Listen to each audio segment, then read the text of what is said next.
This is the Esports World Cup Club Championship, the ultimate cross-game competition that will crown the best esports club in the world. Let's break down how it works. Clubs will be able to compete at the Esports World Cup and as many titles as they can qualify for. The clubs will then earn points based on their placement in each title. To qualify for the club championship, a club will need a top 8 placement in at least 2 competitions. But to win the championship, a club must place first in at least 1 competition. At the end of the Esports World Cup, the 24 clubs with the highest number of points will earn a share of the $27 million, with the winner taking home a staggering $7 million. And of course, the title of the best esports club in the world.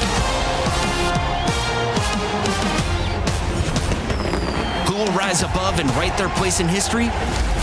Watch it all here at the Esports World Cup.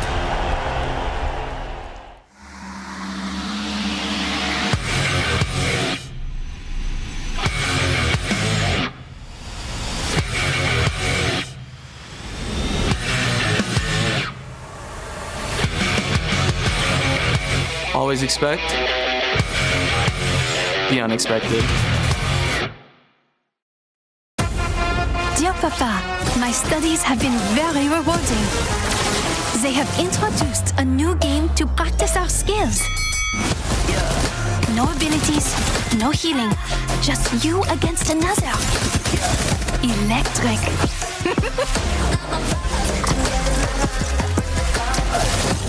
And my friends are learning too. Yeah, I'm heartbreaker. 나는 주고 뺏겨. 싸납게. 누구는 싸가지. Now we know where you fit in the food chain. But you know me, Papa. I take my education seriously. Let me loco. Even the extracurriculars. Miss you lots. Je t'embrasse. No competition is as ruthless as the Esports World Cup. Its trophy system is no exception. The Club Championship Trophy, awarded to the one club that rose above the rest and reigned supreme across all EWC games. The Game Trophy, when a competitor closes their eyes, it's all they see, and it's not complete until it's sealed with a champion's key. Every participant earns a key engraved with their name. That's their right to compete.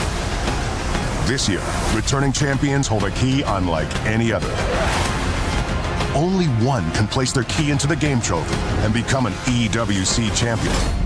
The frame of the champion's key is embedded into the totem, a stone marker of legacy displaying every champion of the year. The keys of the eliminated will be crushed. The champions select 3 broken keys as a personal token, a reminder of who they have humbled. Beneath the totem, a resin block holds the remaining keys, a graveyard of fallen contenders. Will your dreams be broken or your name carved in gold and stone? At EWC, nothing is granted, everything is earned.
Do you believe in magic?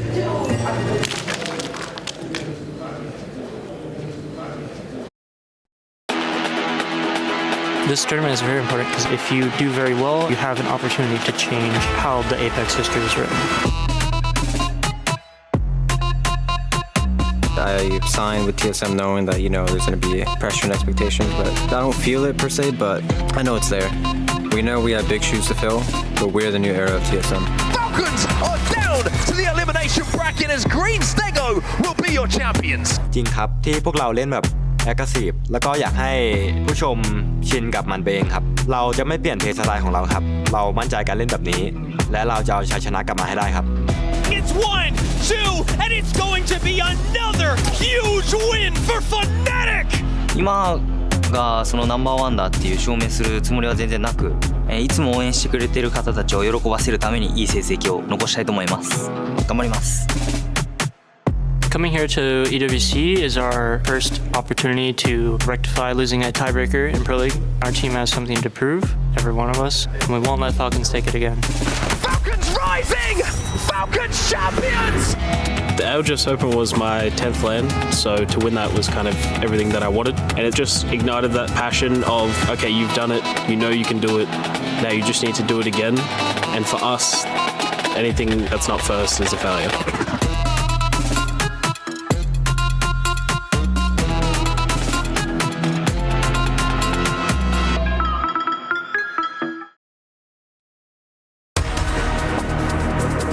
This is your time. This is your chance. The question is, what are you gonna do with it? Think about it. Why stop now? I was just getting started. Why stop now? I was just getting started. Why stop now? I was just getting started. Why stop now? I was just getting started. Level up, start my engine and I rev it up. Once I get the green light, gotta go, let them know they better step on up. Yeah, dog, I'm in that zone while I grind hard while you at home. You talk about it, but I be about it, cause you all talk, no backbone. On the path to the top, you gonna have to face a test. When you fold it, when you flop, ain't no time to second guess. There's only time to be the best. Defeat your foe, repeat the steps. Defeat your foe, repeat the steps. Look around the room and ask who's next. If you came here for the main event, strap in, buckle up. You're looking at it. I'm on a 10. I'm on a level 10. I wanna win. Then I wanna win again. You thought I was done? I'm hoping it never ends. If you wanna win, then I'm on a level 10. It's showtime, so I am the showstopper. You thought it was your time. Well, that means I gotta top ya. They said don't rock the boat, but I am a boat rocker. If you the GOAT, call me the GOAT stopper. Never quit, don't stop, no. Never gonna quit, never gonna quit, don't stop, no. Never gonna quit, never gonna quit, don't stop, no.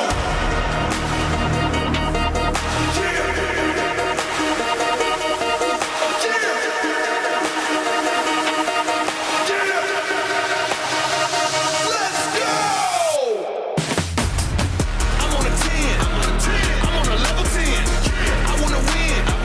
Then I wanna win again. You thought I was done? I'm hoping it never ends. If you wanna win, then I'm on a level 10. I'm on a 10. I'm on a level 10. I wanna win. Then I wanna win again. You thought I was done? I'm hoping it never ends. If you wanna win, then I'm on a level 10.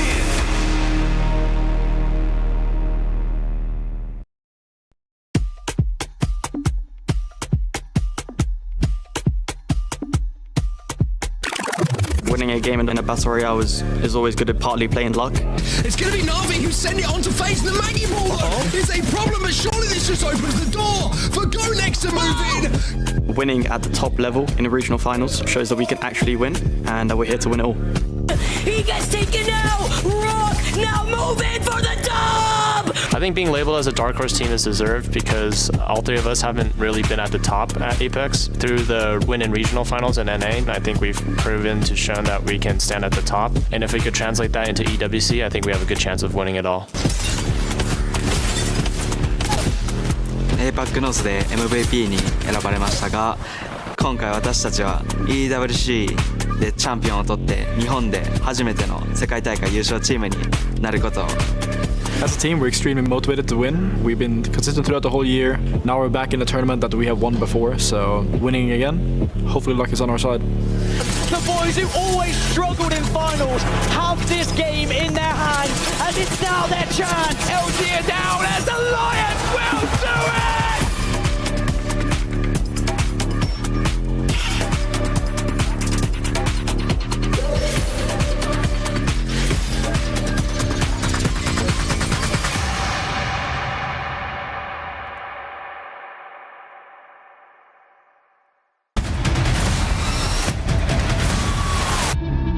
Let's go! I'm on top of this, I run this out like Usain Bolt. Got the ball up in my court, I'm gonna make it go. I don't ever try to quit, I'm always on the go.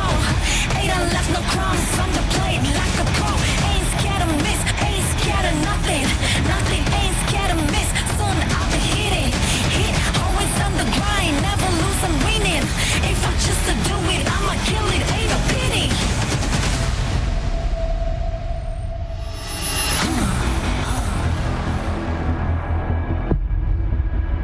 I keep it moving.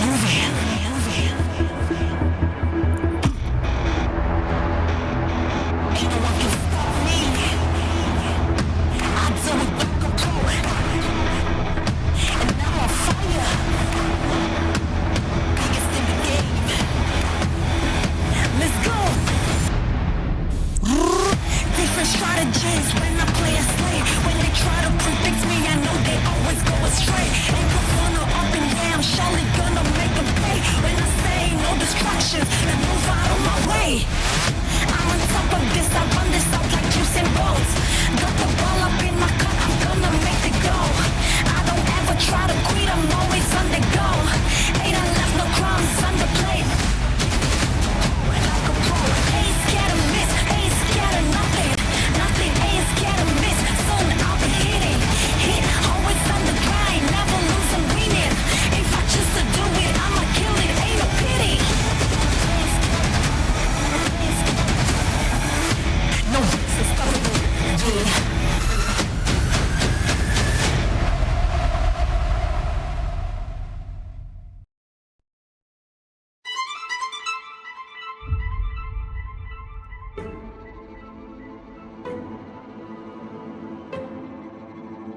The last chance qualifier really means a redemption chapter. We are representing Mexico and we just want to make everyone so proud of us. We just don't want to disappoint them. When we're locked in as a team, I have full confidence that we're a top 5 NA team, top 3 easily. When we're in a unit, I think we're just an unmatched team. As Furia loses out on 1, Falcons pretty up trying to wrap around your last 2 squads as Furia are the champions. As a team, we're like really good friends. I've been with my teammates for the longest time. If we were to like take first place today and then move on to finals, it would mean the world to me. After not making a LAN last year at all, I had like multiple times that I thought I was gonna give up. So just to be here, honestly, makes me like really happy, and anything else is just kind of a bonus. To me, the last chance is to go off with a bang. The choice of competing and the choice of retirement isn't because I can't be up here and I can't compete. For me, it's really important to get first place to show that I can do it, you know? I'm here.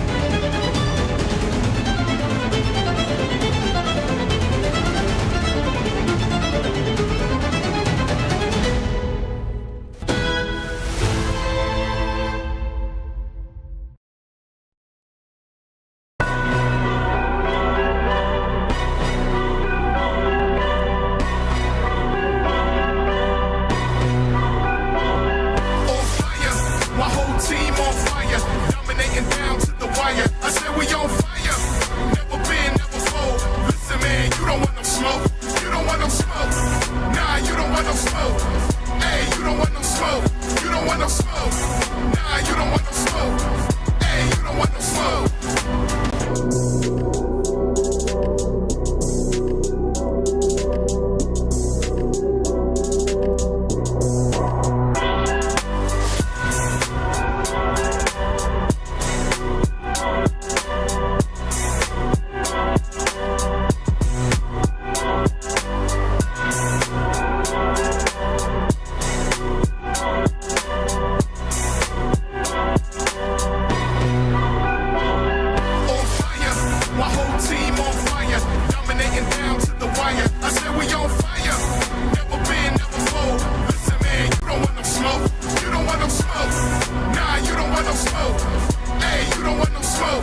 This land is calling.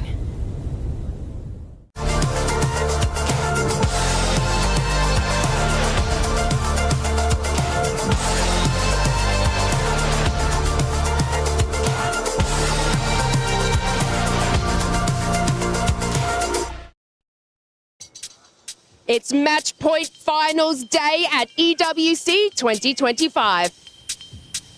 Phony had surgery and still dropped into Pool B, qualifying for finals in second place. No excuses, no appendix, no fear. And while Phony was clutching up, Alliance, they dominated. Relentless, epic ALGS greatness.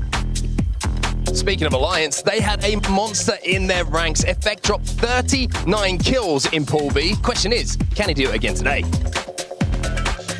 Meanwhile, in Pool A, it was TSM doing TSM things. Placement consistency like a metronome, and back-to-back wins when it mattered most. And then comes the heartbreak. NRG missed out on finals by only 1 point. And just like that, it's Timmy's final LAN. SBI, #1 in APAC North, gone in groups. That's the pressure. That's LAN. No S Fox, 2nd in APAC North, 19th in the LCQ. That's not just an underperformance, that's a wake-up call.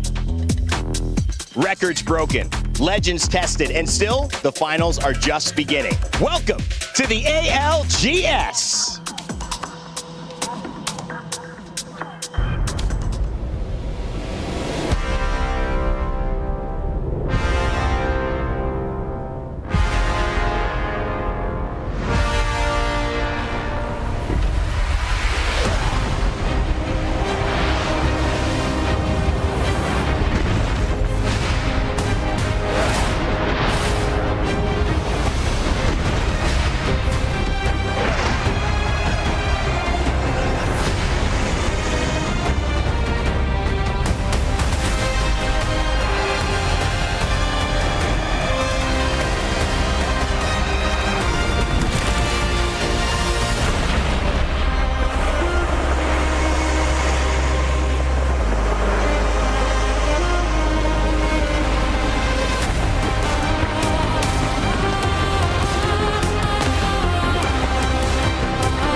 Records broken, legends tested, and still, the ultimate test remains. Match point finals. Only a few teams in ALGS history have ever won them. Now it's a chance to see if they'll win again, or if we'll have a new contender rise into the limelight. $2 million on the line today, and we've got 20 of the best teams from around the world to compete for a chance at EWC and ALGS glory. Welcome in studio here. My name is Randy. I'll be your host for the entire afternoon, evening, and thank you so much for watching with us. It's going to be a fun show. But I am not alone. I've got my crew alongside with me as well. Jayhawk, Snipe Down, and Glitter Explosion back in the building to help break down the action and also set up the stories that matter most. And Jay, these are a story-filled group of teams. They do not disappoint when it comes to things we could point out that would either prove a narrative, create a new one that would send the world going crazy, or just cement a dynasty that's already been in the making. Absolutely. There's so many storylines, and at the end of the day, nothing that we say here really matters, because all that matters is what those players do when they get into that lobby.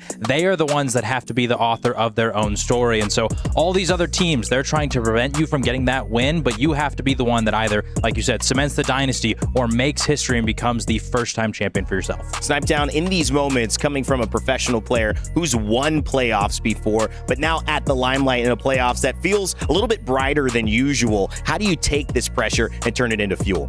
Yeah, I mean, all of these teams should be very proud. This has to be one of the hardest formats to make it to a grand finals. And so for these teams to get here, they already have something to be proud of, but no one is satisfied. We've literally heard it nonstop from these teams. So many that say only first place is acceptable. And that's all these players want to walk out with. You just have to come in one game at a time, forget about whatever happened in the game before, whether it was good or bad, and move forward. And I expect a lot out of these teams. And the question on everyone's minds, Lauren, we haven't seen them in 2 days or 1 day respectively. Alliance and Falcons, two teams that have either won the most previous LAN or won this LAN essentially back in Riyadh a year ago. Who will come out on top today? I think that's what everyone the question that everyone's asking, right? I mean, everyone has their eyes on these two teams before we even started the event. That was the whole point. What can they do in groups? And then are they going to get the first POI draft seed? That's exactly what Alliance was able to do with their performance out of their pool. But like you said, they also had a little bit of downtime, especially the teams that came out of Pool A. Have they been paying attention? Were they in the arena at the stage, watching all of the action going down, kind of making sure they get all the information they need? Only time will tell. And that time is now. For those who missed a little bit of what happened yesterday, let's throw it to Arcadia Top Plays so you can catch up on the action. Sentinels have a chance to put up an absolute monster game here in the first game of the LCQ, and having heard the Reds go in, they want that Reds to be permanent. They take down Liquid, and now they try and hold off E36, but they're not going to be able to. E36 will be your champions in game 1 of the LCQ. They're going to get wrapped up around by Furia. They're going to get pinched here if they're not careful, as Team Liquid are not involved in this fight. This means everything kind of knows, but he has to get outside of zone. He can't do it. Top 2 teams. Vamos! Team Liquid! Once again, the big difference, and they were able to pop that shield, but it looks like they're getting the next res. It's only up to Lily. You're outnumbered. Gets punched as Furia take the dub, coming out of the low ground, taking that fight against Twisted Minds. Gamers pushing in that mobile shield, providing a moment of pause for this fight. It's a 1-for-1 exchange as Keon gets the knock onto Drop. Zap comes in from behind, gets that re-knock onto Madness, and now going for that 1v1, but the Newcastle res might just be enough to even things out. Goes to use from that raise. Risky repositioning. The slam! The big slam though! Comes in from Sentinels, a right hook! It's gonna push one player away. It's a 2v2 right now. Cat spikes go down. Jaguar is going. Challenge it to lurk. You don't do that against this man. Sentinel champions. The R9 sprays we will not forget about. Quite the odyssey from Sentinels, making it almost at the bottom side of that entire bracket to the very top and qualifying for today. However, there are teams that didn't. And of course, as you look at teams Falcons and Alliance, there are foils on the opposite side. Teams that did not make it, such as RRX, Shopify Rebellion, which keys have been crushed. Yet the hopes still remain for the teams left alive with their key still intact. Who will crush more keys? Well, we'll find out in just a moment. And it was really a day that brought us a lot of introspection from teams. You could see tweets coming out from Zainu saying, I just needed to be better. I can't blame this on anybody but myself. We will try harder. You saw MT talking about the fact that it's his first time. He hasn't made a LAN finals in 11 tournaments. Well, of course, those reactions mean that there was emotion all around. Let's take a look at our PS5 top reactions from yesterday, guys. As we could see, Lauren, clearly it was emotional on both sides of the coin.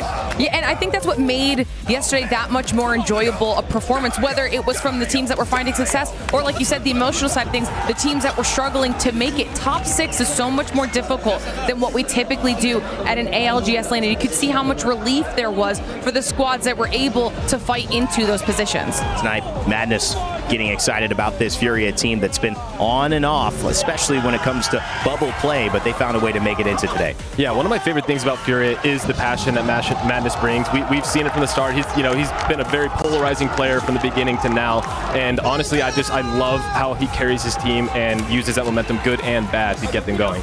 And one of the greatest things when you consider it too is that all of this passion, it's a universal language, right? I had you use the word yen the other day. APAC North, I mean, they still have a chance in this, but also you just see the teams. You don't have to have the conversation with them. You can tell how emotional it is, even for guys who normally keep their cool.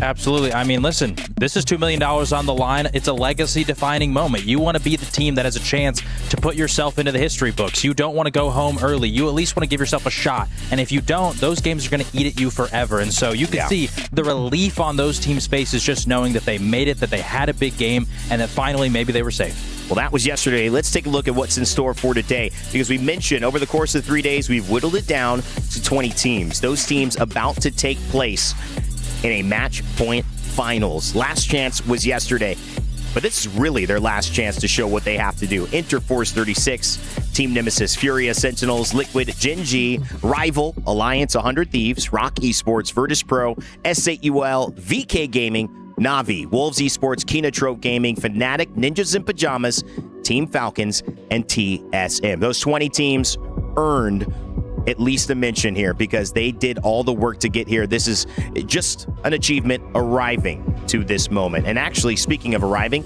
we see some of the players getting away from the hotel and heading towards the venue. And, you know, you could see Draugr there, a little bit of the Falcons action. In fact, you see Privacy chatting as usual. I'm surprised he had his voice when he came and joined us. Kimchi, they were out in pool play, unfortunately. And, of course, all the players enjoying themselves. If you haven't been to EWC, you probably, even if you haven't seen this area, but the player lounge just was up there playing ping pong with Snipe Down a few minutes ago, getting ready. It's pretty awesome. They've got these guys set up. And again, the big storyline, Falcons, what can they do? That man right there, the CEO of Apex Legends, you know him, but do you really know all of him? Let's take a look at ImperialHal's backstory. From legacy to a dynasty. Crowd acknowledges what can only be described as greatness. I'm going to tell the fans, everyone watching at home, who's the best IGL? Who is it, Hal?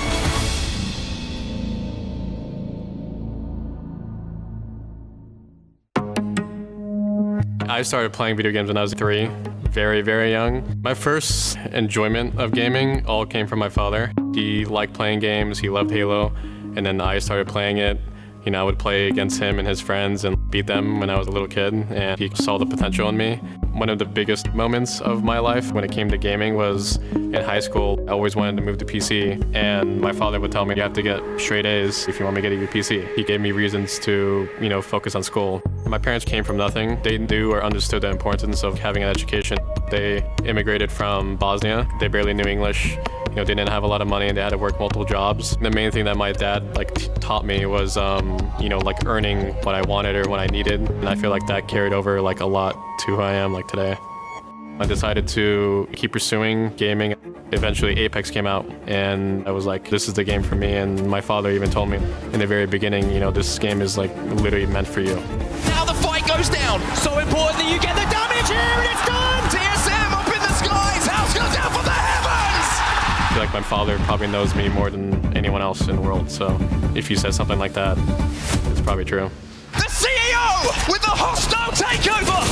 TSM are your champions. When it came to the CEO name, I feel like it was a meme at one point from my stream. I didn't have an ego. I feel like in the very beginning of Apex, there was no reason to. You know, I wasn't very successful before Apex. My best placement was 5th. As time went on, from me winning, being on top of the world in front of everyone else, you know, I was kind of just given that name. The difference between being great and just being good is just a mentality thing. I don't play anything else. I play, there's no grind. I am the grind. I need to earn anything I get. I feel like that's the main difference between me and everybody else. Most pro players take it as a hobby. It's still a hobby. I'm playing for fun. Oh, the game is boring. I'm going to play less.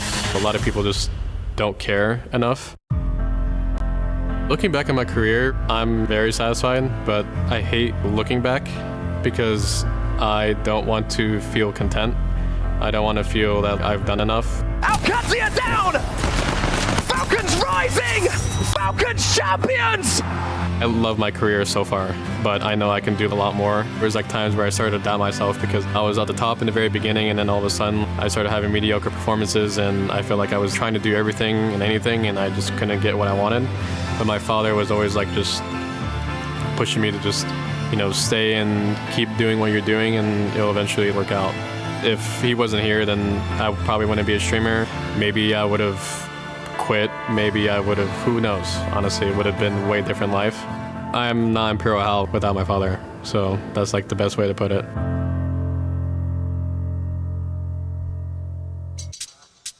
Some important words there. Someone who recently became a father, that would mean the world to hear your son or your daughter say that about you and your influence. And Hal certainly giving homage to the man who raised him and helped keep himself on the track. And look at that track. Well, it's got him with fans screaming all the way in Riyadh, his name and the Falcons logo waving as a flag. Can they do it again? Second place last year when they came to Riyadh. Can they win this time and grab 2 trophies in a row? The super team certainly would be super. Lace had a chance with these players to catch up on the boulevard as well. Lace? Match point finals today. We've got Team Sentinels. It was a little bit shaky at the start, I want to dare say, but of course they pulled it through. Now, how many games do you reckon you're going to reach match point eligibility? I think around 8 games or so is when we're going to be... No, you mean like someone's going to get to... We're going to get to match point. Oh, 5 games. And then we win it on game 6 or 7. 5 games, win it on 6. Happy with your POIs today? What's that? Happy with your POIs today? Absolutely. We had 17th pick, and we got some really, really good picks, so I'm excited. Okay, I'm expecting great looting and shooting from you guys then, of course. What's kind of been the preparation for today? I would say our confidence. I think that's a big thing with us. We got some good momentum going in from yesterday, so I think we're going to start off swinging today. So, yeah, I would say confidence, and our comms have been amazing. That's good. That's good. I mean, I was jumping before going, confidence, guys. Come on. I know we're there in the hot sun.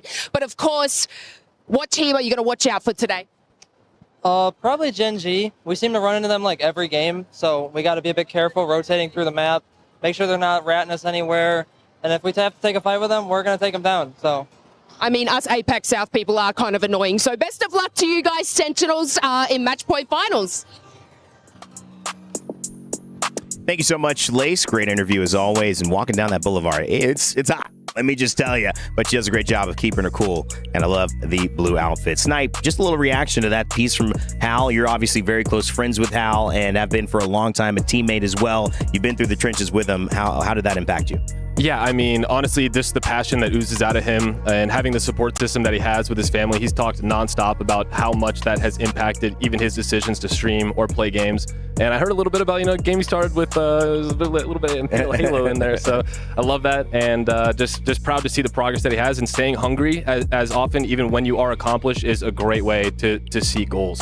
Yeah, and he's kind of reinvented himself in many different ways. This is a new version of Hal 2.0. Certainly would submit being Hal 2.0 if he can win this one as well after winning the Open. Jayhawk, it's time to start breaking things down, though. I want to touch on these storylines in an even bigger way. And for that, we go to our SMB key matchup. Take us away with who you think have some storylines we got to follow. Listen, obviously we have to talk about Alliance and Team Falcons. This is the rivalry that everybody is looking at.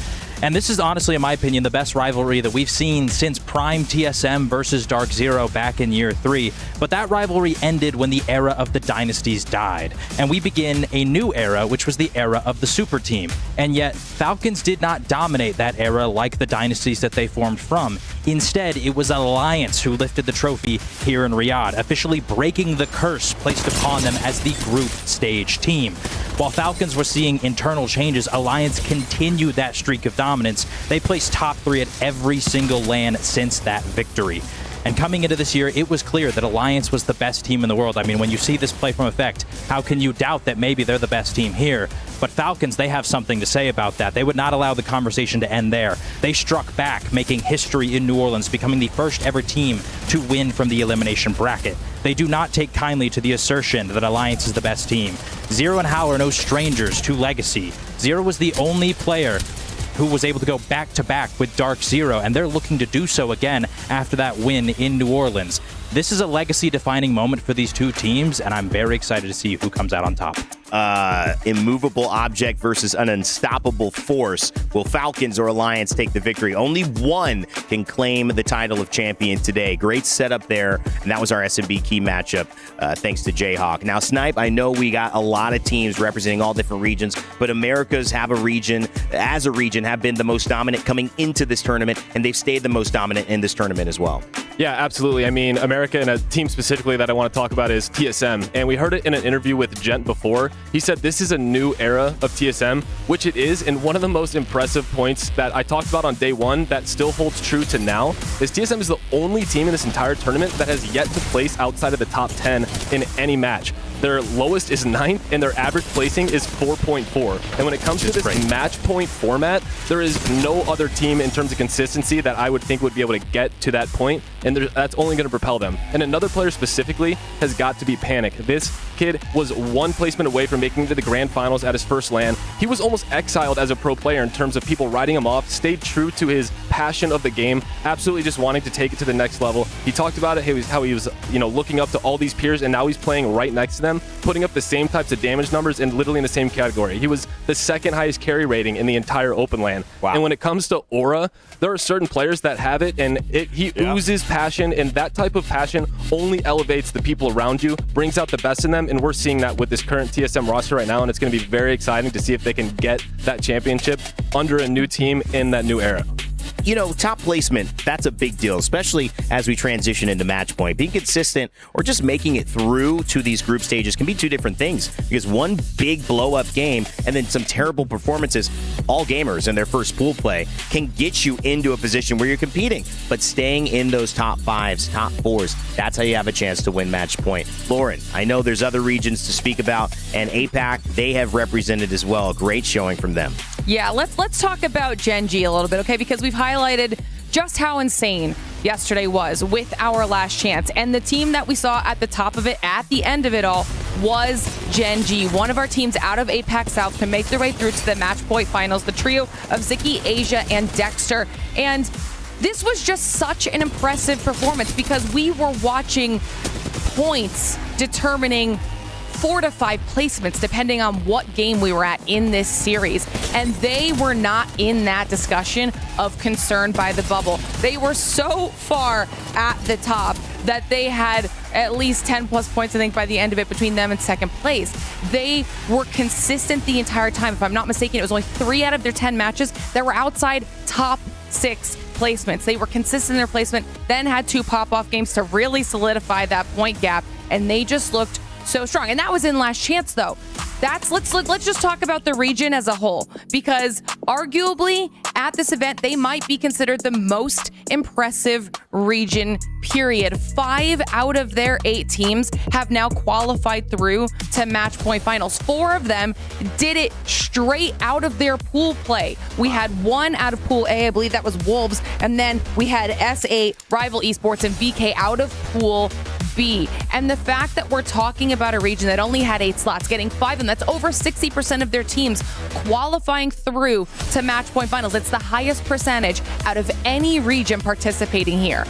You know, these are great moments to really capitalize on, because you look at these teams, they often do go unnoticed in terms of the major storylines coming into it. And how can you not? It's just too tight of a room to squeeze in. It's like an elevator. You got to wait because it's too full and just catch the next one. Alliance, Falcons, these teams kind of dominate the narratives. So who's going to squeeze in next to them? Navi have tried this year. Maybe if they win again, we'll see that one. But of course, another team that's been in that narrative and kind of got pushed out, I think left on the bottom floor for at least a tournament, was APAC North. I really wanted to see more from our APAC North representatives, all the way going back into our last year, starting in Split 1 in Los Angeles, when we hosted it at the Galen Center, and we saw Sang Jun and Obli and Karampu raise the trophy. They stared down, Obli specifically, the crowd, and all the viewers saying, well, now what are you going to say about APAC North?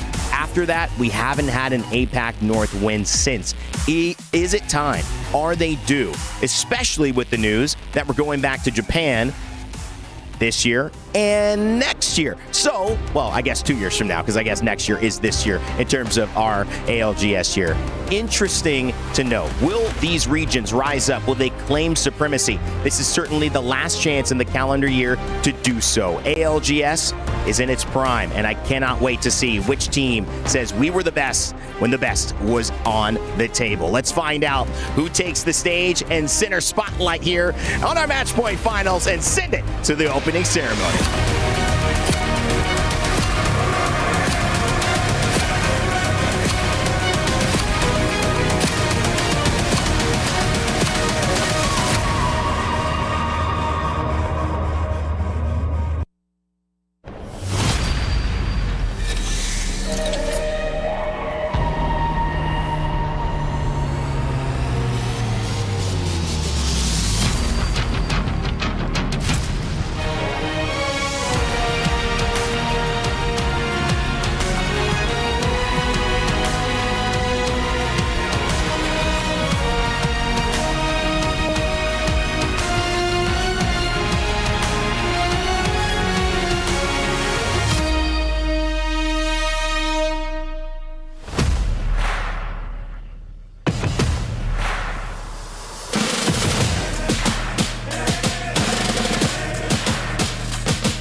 20 teams enter the stage. Friends, rivals, titans. But when the dust settles, only one will remain unscathed. These are the moments that test your resolve, your patience, and of course, your skill. Months of preparation have led to this moment, but the reality is that the fate of 95% of these keys will end in the crusher. Gentlemen, it's just business. My name is Barney Banks and I am your host for the ALGS Midseason Playoffs at the Esports World Cup. And welcome to Match Point Sunday! This is going to be an absolute blast. And so, ladies and gentlemen, if you could please join me in welcoming your finalists to the main stage for one last time this week. Kicking things off with ninjas in pajamas! They are Vayne, Kurev, and McLovin.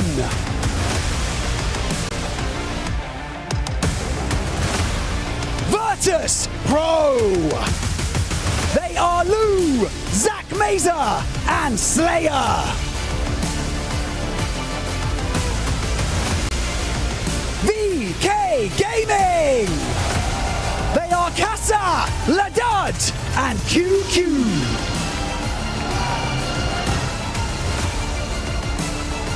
Navi! They are Hyarka, Uksako, and Slab.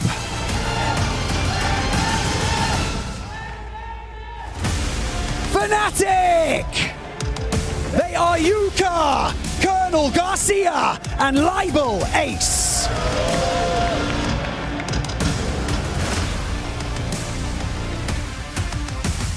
Gen G! They are Dexter, Ziki, and Asia.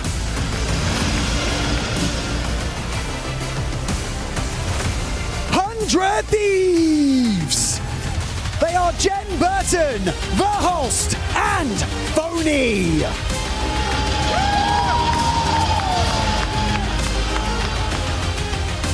Wolves Esports. They are Crazy Kong, No Name, and Wen Xuan.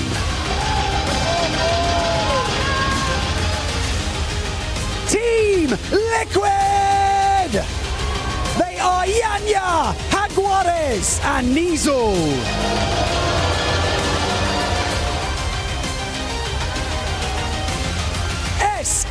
S8UL! They are Sharky, Legacy, and Jesco.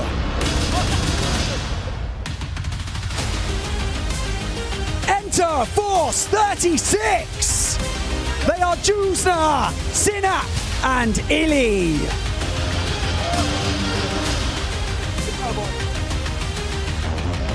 Sentinels. They are Riley Mekanek, Lota 31, and Carter.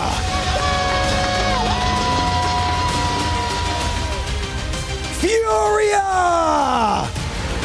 They are Madness, Noct, and Keon.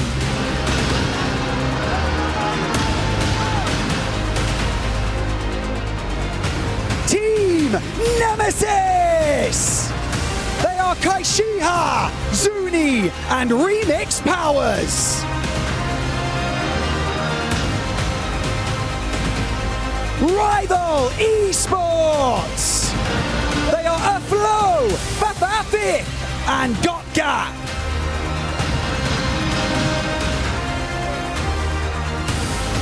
Kinotrope Gaming. They are Vols, Pero, and Cannon.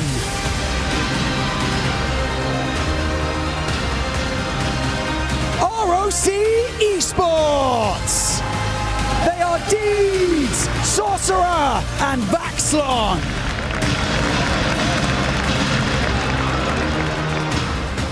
Team Falcons. They are Zero, Waltzy, and ImperialHal.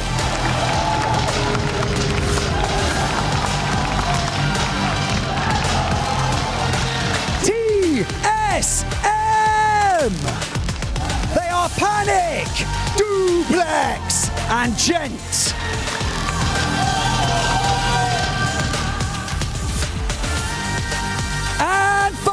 the Alliance! They are unlucky, Effect and Hackis! The journey has been merciless. The finish line is in sight, and it is time to claim your place in history. It is time for the Match Point Finals.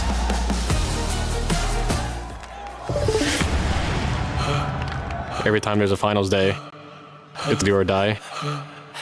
It's the end game. It's where you really start to prove yourself. Making finals is all well and good, but performing in finals is a whole different ballgame. It'd be amazing to bring a title back to APAC South. We've done it before, and I definitely believe we can do it again. We lost the tiebreaker to Falcons in Pro League. It's always in the back of my head, but I try not to let past things determine my future. We're just focused on the present and winning the finals. แล้วก็ความรู้สึกก็โล่งใจครับที่ได้เข้าไฟนอลเพราะตอนแรกก็ทำท่าจะตกแหล่ไม่ตกแหล่อยู่ Oh my god, the shots coming in from the R9! Rival Esports will close it out! ได้เข้าไฟนอลได้อย่างที่หวังครับก็รู้สึกมีความสุขครับ Missing out on the ALGS Open Finals by 1 point is truly devastating. Actually making it actually feels good, especially the first try. I want to prove that we can be up there at the top with like Alliance and Falcons. Last year I was pretty confident as well. I knew we were gonna win. But this year I feel like we're gonna do even better. We're gonna finish it in 4 years. We're gonna prove our haters that they're wrong. Back, he's jumping around like a spider monkey, and he doesn't know what to do. The shield swap isn't enough. Alliance. Everyone's on that Alliance train right now, even though we won the last tournament. Personally, I feel pretty pissed off when I hear everyone starts to think that the best team in the world, not only me but my entire team, wants to shut that down. And yeah, they did well in group stages, but we'll be in the lobby now with them in finals. I want to prove everyone wrong that we're actually the best team in the world.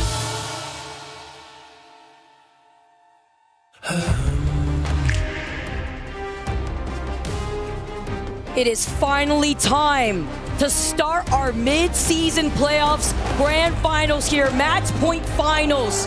As you heard it there, Hal upset with everyone who thinks that Falcons are on top, and here's where they have to prove it. I'm Vicky Kitty, I'm joined with Jamerson, and we're here to open up the epic victory, the epic journey for these teams. Vicky, there are 18 teams in the lobby shooting for that championship, but 2 teams right now, in Alliance and Falcons, whose only goal is to prove that they are the best in the world. Hal mentioned it. Alliance, we're in a different group. This time around, though, we have the most stacked lobby at LAN we have seen for match point finals. Alliance fans cheering on right behind them. Everyone has been behind Alliance with their insane performance, their consistent performance, which needs to be highlighted because match point format isn't the same as we've seen throughout the course of the tournament. We've played out through our pools, we've played out through our last chance fights for a lot of these teams. But here in match point format, you need to hit 50 points. Once you hit 50 points, you then have to win a game to be considered your mid-season playoff champions. You have to have that consistency. You have to find yourself getting that dub. You could get it beforehand, but you need to hit match point first. And our last match point finals at LAN, it was, of course, Team Falcons taking the victory in 6 in such a surprising way. But so much has changed along the way here at the end of Split 1. After the introductions of the Legend Bands, after the introductions of more maps into the pool, and also we took out World's Edge for a little bit there, but now our teams have had time to adjust, really learn more and dig deeper into their skill sets, particularly being able to isolate out teams and know which teams are what now in the malaise that is the Apex Legends battlefield. It's so difficult to be able to identify which squad is running what composition, but here in the beginning, it should be a little bit easier with a lot of teams running similar mirror compositions. But once we get down into the trenches, into Game 7, Game 8, Game 9, forbid we go to 13, what kind of composition will we see? We don't have that kind of data, neither do any of our other squads. Well, everyone gets ready here to highlight some of these stakes. What we've seen thus far, the storylines, from appendixes getting removed, making the dub here, 100 Thieves putting on a performance for us, players that have been able to bring out their families to see them perform here at EWC, fans rallying together, lighting up the crowd in green here. Alliance fans, they do it. They're some of the best fans that we see following their team, no matter where we go in our international global stage here in the ALGS. Since their first LAN win last year, Vicky, their consistency when it comes to match point finals is unmatched. With how often they have come in second place and so close, well within reach of being able to get an ALGS LAN final win. Will this be their opportunity now? As we take a look at Team Liquid 2, we saw what they did just yesterday. Their coach, Stresado, right behind them. This is a team that, when it matters the most, when they're on the line, they manage to pull it off. They manage to find themselves in these final lobbies after making some adjustments here and making sure everybody is set up and ready to go. We have the energy. Vamos Liquid with the jersey here too. We saw Jen Burden's dad earlier in the crowd. VKG. So many of our fans coming from all around the world to cheer on their favorite team. That's right. For Team Liquid Alienware, coming out from last chance games yesterday. It was game number 7 where they were able to turn it around. A second place finish on that Jurassic ending on Storm Point, and then they get that well-earned victory over at Geyser. And things couldn't have gone any better for them after that. They were able to complete it all out, keep themselves alive, even though it was a scary finish to the end there in the last chance. Making it into this lobby alone in a $2 million prize pool. First place walks away with $600,000. I like the energy. 1v1 me. Where are you at here? You got plenty of setups. It's right? the Esports World Cup. There's plenty of opportunities for us to do this. Now, plenty of fans as well. Wolves, another representative coming out from APAC South, a region that has been coming out swinging. 5 out of the 8 representatives were able to make it here into the match point finals.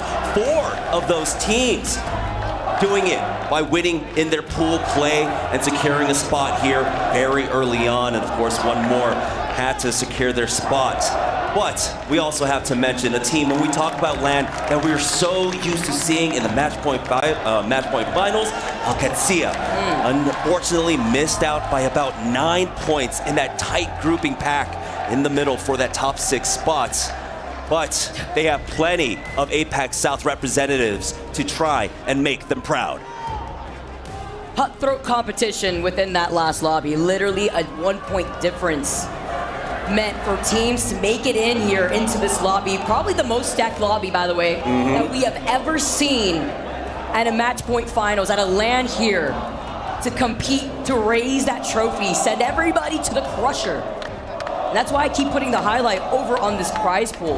You're not only fighting for glory, you're fighting for that money.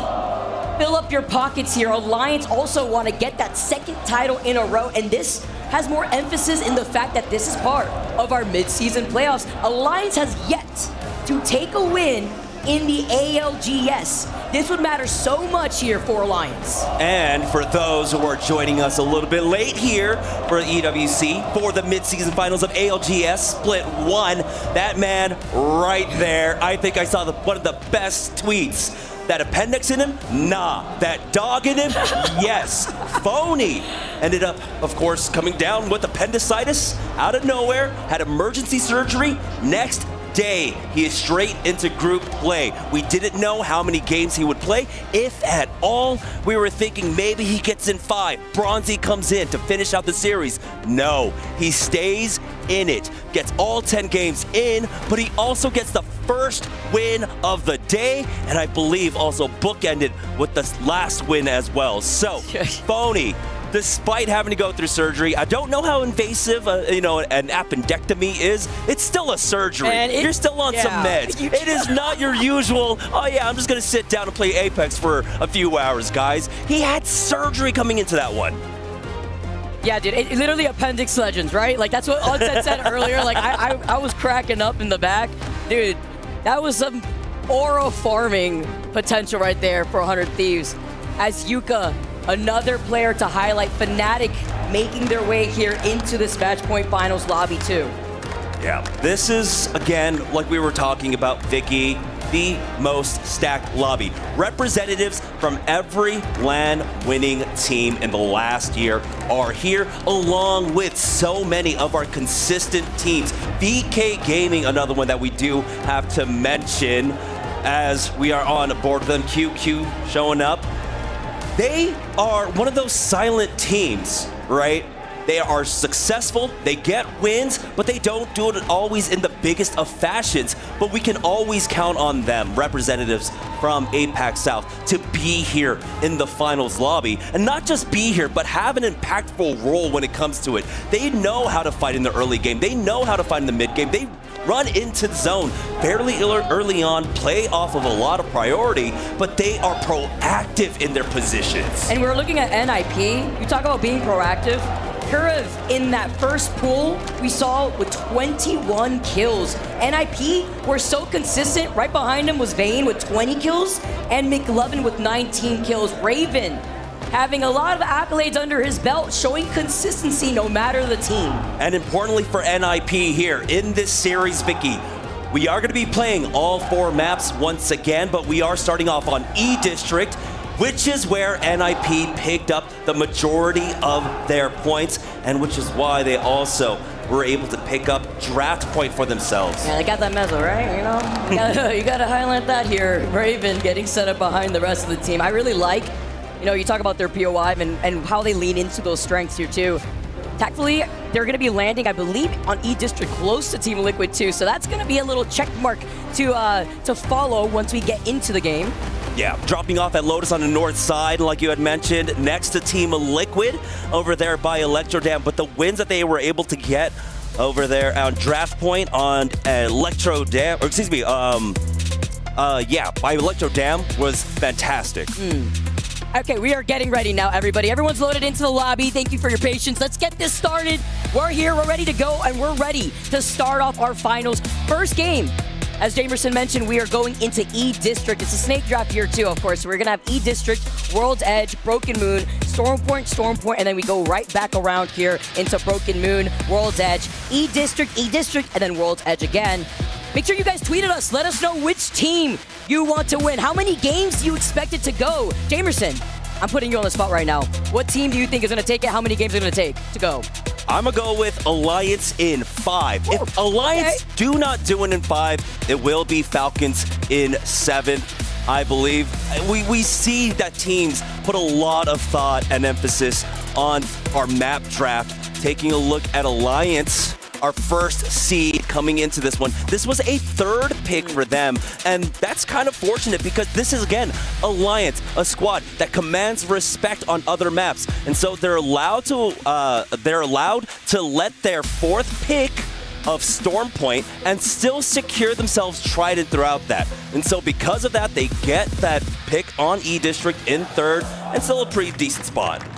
Alliance specifically, over the few games that they have been able to play on E District, those dominating games at that, have been the team to get the most points thus far in this entire lobby on E District specifically. And that's with some teams playing even more games on E District versus Alliance, who only had to play through pools and not the last chance qualifier. That was with them securing 22 points, the highest that we have seen on E District.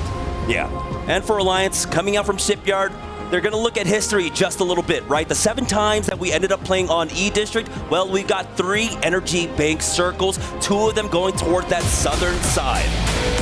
Let's get this going, everyone. I love this stage. Huge screens as a flyby happens on E District to kick off our match point finals within our mid-season playoff of the ALGS. We're going global here as we get to see Alliance Falcons who will rise to the top.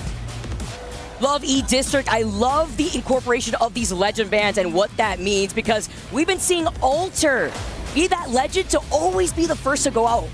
Yeah, I mean, if you get a little bit tired of the legend meta, just wait a game.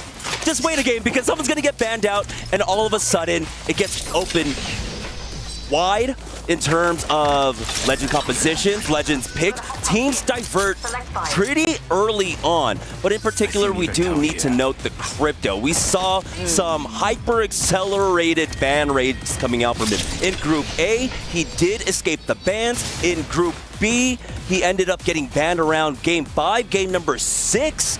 But in the LCQ, it was Game number 3 where he was banned out. And looking at this already, look at the amount of Watsons. It's going to be Watson as the first legend gone on E District for this first game. How crazy is it that that season patch here going into the ALGS for mid-season playoffs has significantly changed the Watson pick rate?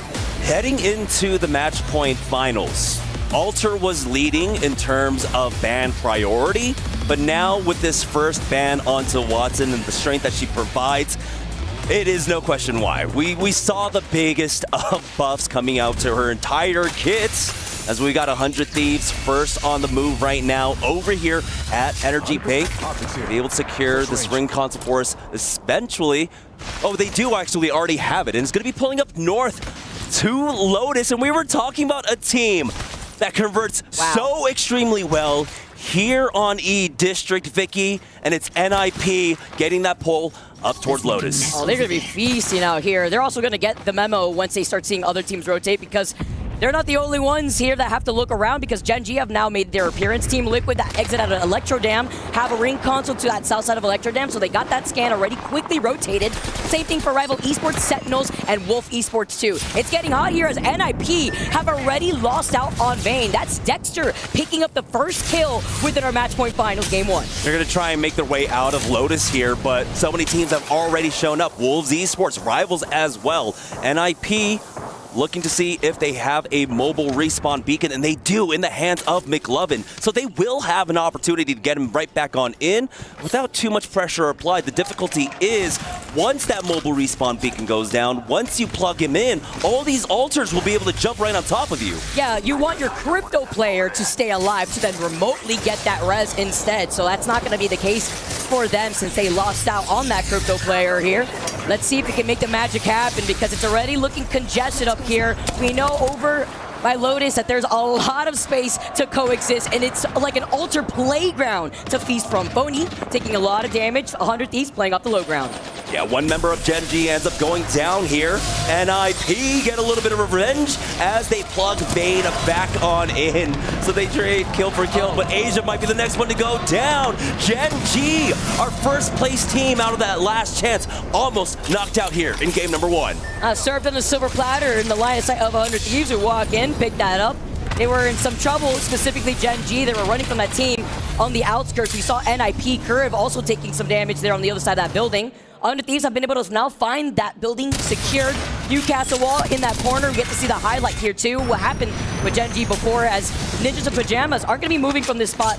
They do have the Fusey, they do have the crypto, they have the information. Kirov now looking behind him, he's with the bow check in hand. The difficulty about trying to hold this level of the building is just that there are so many different walls that you have to cover, right? The angles that you have to cover might be a little bit too much to handle. So unless your team is on it at all points, maybe try to retreat into a smaller spot. E36 have worked their way on in. Rival Esports, we're looking for an opportunity to try and pepper them, but Enterforce should be able to set up with the Watson. For Rival Esports, though, just holding it all down. They've got a good setup with these Watson traps. Enterforce 36 inside this little tunnel should be relatively safe. They've got the other buildings around them that will basically play a barrier around them, and they should be a team that can convert this into a top 5 position.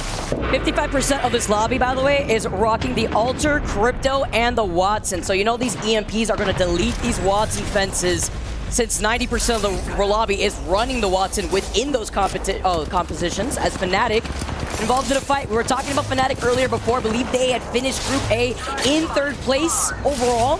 Looking at Jen Burden, 100 Thieves still settled in the middle of that building, eating out a nade, trying to see if they could get that kidnap on the altar, but it's going to be mostly a standoff here. Yeah, one thing to note with that interaction between the Crypto and the Watson. Okay. The simple fact that the Watson gets her nodes back so much faster now, it's not as big of a, as a detrimental thing, right? As long as you have 3 charges of your nodes up and ready. Ooh, dude. Nice little spam there from Jet Burn, but can they follow up on it? The pylon set up. It'll eat up that nade. 100 Thieves are looking to get aggressive, and now they're charging forward. Colonel Garcia might be the next to go.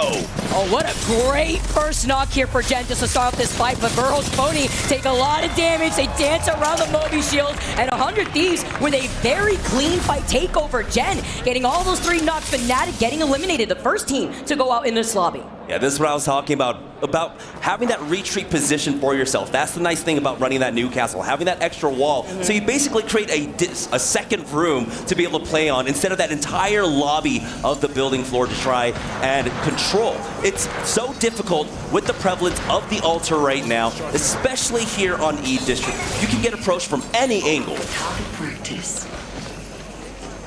Crazy, 100 Thieves with that Newcastle comp, like you said. Already 4 KP leading the way in this lobby. I don't know where they took Phony. Maybe put him somewhere. They gave him crazy vision, crazy mechanics, replaced his hands here while they were at it. We can rebuild him. Sir, he only needs his appendix removed. Slowly entering our cyberpunk era. Actually insane, man. Team Nemesis now on the move. Another team that was able to survive that fray in the last chance qualifiers. It came down so close for them as well.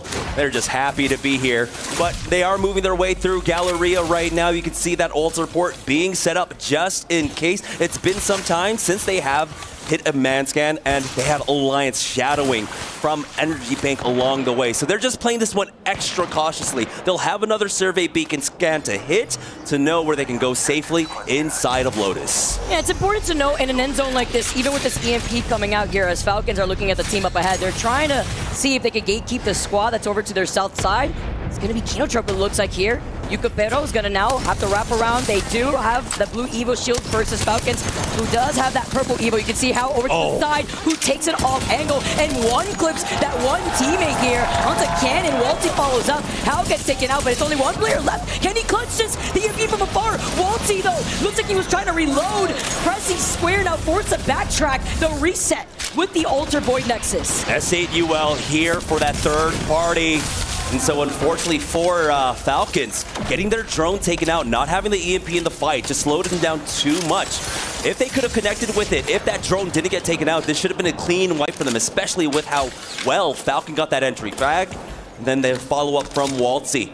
Luckily, S8UL show up in time, come in for the third party, pick up an early kill for themselves, and now keep that western side of Lotus free for themselves. We're not quite sure where this next ring is going to pull into Lotus proper. Is it going to go to the north side, towards the southern side? But there are indications that it could be coming over to the slow side that S8UL were able to take away from Falcons. There's so much space to coexist on Lotus. It's such a big POI. We were highlighting that yesterday. It takes a lot of time to loot here too, but there is that jump tower that's right next door. Even crazier when the zones end up pulling in this direction. Oh my goodness, all right, 330 shots. We're gonna beam him, QQ, having to reset. Using the shield cells instead, he had 11 of them beforehand, but we have to keep our eyes to see if Falcons will be able to reset over by Resort. There was no replicator there, so they're gonna have to go all the way down south, and then they're gonna have to take their time to rotate into that next zone. Really, the only replicator that's close on the outskirts of that zone is south of City Hall.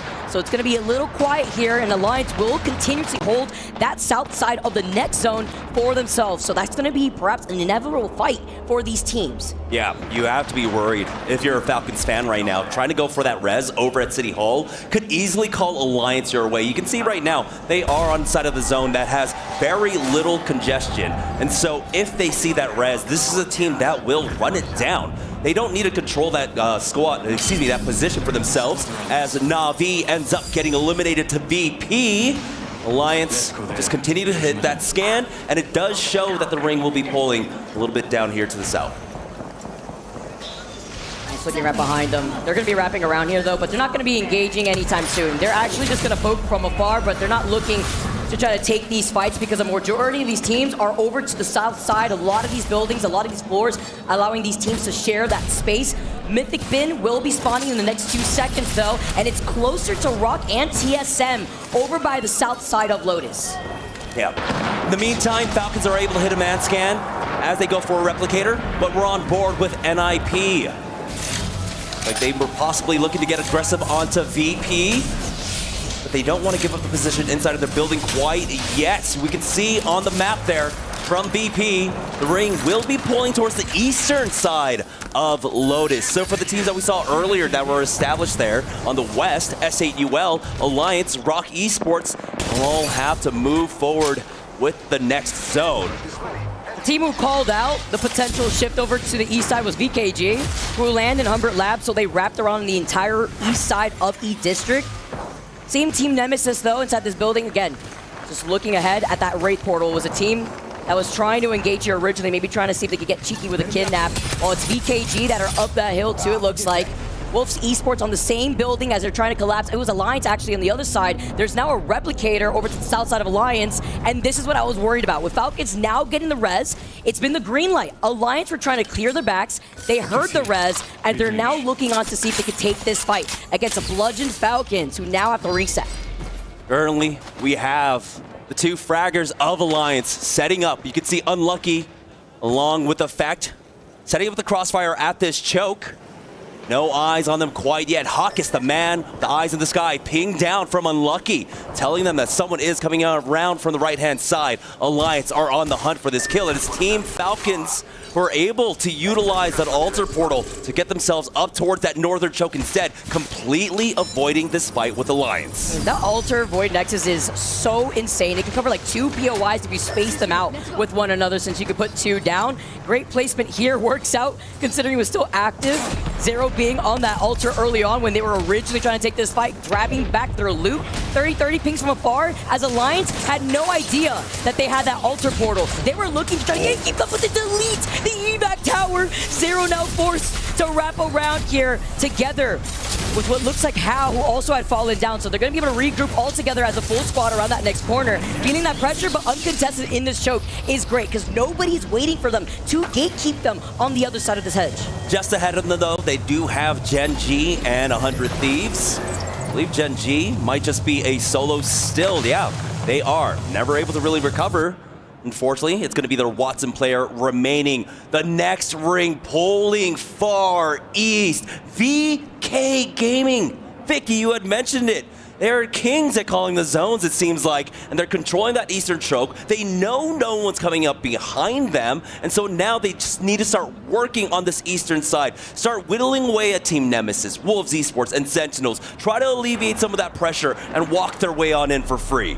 No one's got it at Mythic Bin, by the way, and the reason why that is because Rock Esports are holding the high ground with that Mythic Bin in their line of sight. Wondering if they could send somebody over there, since the 2 teammates of Rock Esports holding that high ground will be able to give suppressed fire to that one member if they're looking to try to get a third party. But it's Zero opening things up with the Arc Star, getting that knock onto Verholst and following up with the bow check in hand. Great fight. They heard the fighting happening here already before. Zero trying to get the shield swapped out. Can't get a gear on time before jumping right in. And thankfully, at the hands of his teammates, alongside the Watson Gen, they do get the reset. Ooh, a little bit scary there for Zero. For 100 Thieves, though, they do recover Verholst's banner at the very least. Dexter's waiting on the roof for them. And I don't see a mobile respawn beacon for Jen Burton there. We'll see if Phony has one. There's plenty of time to try and get him back on in. But the difficulty is that Falcons know it's a duo above us. We can push this team at any moment. 100 Thieves now working around it. Phony does have that mobile respawn beacon. He has it, and it's great here too, because looking at the blue perk that he chose for the Ultra, obviously getting that scan is a priority, but you also have that option to go for support if you may have needed it, and you already call out where these zones are going to pull instead. So at least they have that Moby here, because when you have that support perk, you could get that Moby out of the beacon, you could get that teammate banner, but Zero on fire. with the bow check. Takes out the T-bow. He's like, where did he go? Kieran, where did you go here? Now trying to see if he can teleport all the way up, but didn't look over to his right. He gets taken out here, get knocked by McLovin, and trying to see if Walty can try to climb up. The zone closes in behind their back, and they're eventually going to have to start moving in as Verhulst looks like he's been able to get responded. All right, for Team Falcons, though, losing out on 2. ImperialHal might be the next one to fall. It's going to be Team Falcons going down. NIP hold down their position and stay up as a full 3. It's 5 teams in this building alone, and if E36 make their way in through that northern building door, that would make it 6. A lot of these teams collapsing on one another. On the north building of Lotus, you have NIP, 100 Thieves, S8UL. As now Curve goes down, Bane here literally one-shot, tries to turn around right afterwards. McLovin seeing that Crypto, tries to slide in with the Havoc. It's only up to Bane, outnumbered, can't do much. As 100 Thieves, after getting that res onto Verhulst, then gets a reset and take out NIP. Unfortunately for NIP, they don't even get placement points. We are now at the top 15. 41 players remaining, so 2, I believe, solos running around. One of them being Alliance, and the other, Gen G, still alive in this match. TSM with only up to Duke, literally one shot gets taken out as Rival Esports now clear out this bottom floor. Rock popping up in the feed though, finding 2 knots onto Sentinels, finishing off Loader and Carter. They get another solo now, Jamerson, in this lobby. Yeah, Rock giving up that high ground finally because they're forced out by that ring. But they have the long-range weaponry to poke and pick up some kill points for themselves. For VP now, they have to deal with S8UL and 100 Thieves behind them on this walkthrough. Luckily for them, they get that first knock. It's going to be a 1-for-1 exchange. VP lose out on Lou, and now Slayer, without any shields, it's going to be Verhulst to win the 1v1. Wait, Verhulst right now looking on form right here with the R9 popping up as Alliance no longer solo is able to get the res. That was sneaky. There was just so much action happening inside of their building. No one could check outside. They're able to get that one in. Big EMP onto S8UL, and they are getting melted. Enter Force 36 picks up 2. Legacy, the only one alive, but for how long? 100 Thieves now charge forward with that wall. Phony peeking out. E36 cracking one member with their armor swap. Turns around. There's the knock. Phony chases for more, and he will nearly finish them off. No, it's not enough. 100 Thieves go down. Enter Force 36 still alive. Phony can't stretch yourself out right there. 1.2k damage on the board for him alone. As Rock Esports now still find more KP. Alliance effect with the red Evo shield ready to go. Wondering if they got that mythic pin, if they got a care pack. Rock stuck in this corner for right now. They hear the res right above them. It's Yanya from Team Liquid getting that knock onto VKG. We're just gonna see Rock reset here, get some loot while the action continues over to the south side of this building. It's Team Nemesis on the outside looking at Sentinels. Sentinels gonna call out Furia climbing on top of the building. We went from 5, somehow down to 3, now to 7 teams inside or outside this building, and only VK Gaming controlling the outside. Now Alliance up as a full 3 will get the wipe onto Furia. Team Nemesis playing inside for the time being. They've got Alliance ahead of them. They've got an extra pylon to throw down, but what more utility do they have? At least Sentinels were able to steal a kill away from Alliance right there too, getting some more KP. Alliance have completely pressured out these teams from trying to take up the second floor. Rock playing off the low ground, but on the outside, but nowhere is safe. We need to worry about the altar. Aquatis got kidnapped, but he's able to get right back up. That's what I was about to say, too. That's such a scary situation to be in. Literally just caught with your pants down here. As Hockey slides in, effect gets knocked. It's Sentinels still, who are looking to climb up to even third party when originally Alliance were fighting that Furia fight. Unlucky being the only teammate, though, alive and healthy, but there's 2 other teams down below them. Good third party coming out here, forcing Alliance back. They're now left to 1 player remaining. Unlucky does secure himself that kill at the very least for Sentinels now as a duo. No opportunity to try and get that res. Loader has literally no ammo on that energy weapon as Sentinels get eliminated. Team Liquid, though, being on the high ground in this final zone closing, the only team who's in the best spot to win this first game is VK Gaming. The least contested team, the only team on the east side of this zone. Team Nemesis, Rock, Alliance, Wolves, and Team Liquid have to now extend as Alliance get eliminated. Alliance get knocked out, but look at that focus fire coming out onto Team Liquid. They try to utilize this balloon, but no, it's not going to be enough. It's starting to be VK Gaming picking up a lot of kills. Wolves find one more on the roof, excuse me, as Liquid end up going down. Final 3 squad squads remaining. VK Gaming controlling the outside. Wolves porting to the out, and Team Nemesis dropping down. Only a matter of time until Buffet is feasted on by VK Gaming, trying to extend on this fight. Nemesis being one of the teams with remix powers being on Newcastle. Gashega cannot get the shields off in time as VK Gaming are able to take the first game within our match point finals. VK Gaming. Ken, we said at the beginning of the day, they're a team that are relatively silent in their success. And we're always surprised when we see their name, but no longer taking the first win here in match point finals in their usual style as well. This time around, they didn't have the same ability, Vicky, to be as proactive in that mid game, right? We saw how many teams were stacked up in that one building, and all they could do was wait for the KP to come their way in that final zone. Literally, they were able to get away with getting 7 KP, but they also had to make sure that no other team was either going to rotate from the north side of Lotus before that second to last circle closed up, and also with the Newcastle and Watson composition, it allowed them to bunker down and keep peppering a lot of these teams that were outside of these buildings with that damage. Take the first game here with 7 KP, even looking all the way down. Rock Esports were taking these fights constantly from the bottom floor side of these buildings, finding themselves in 5th place with 8 KP.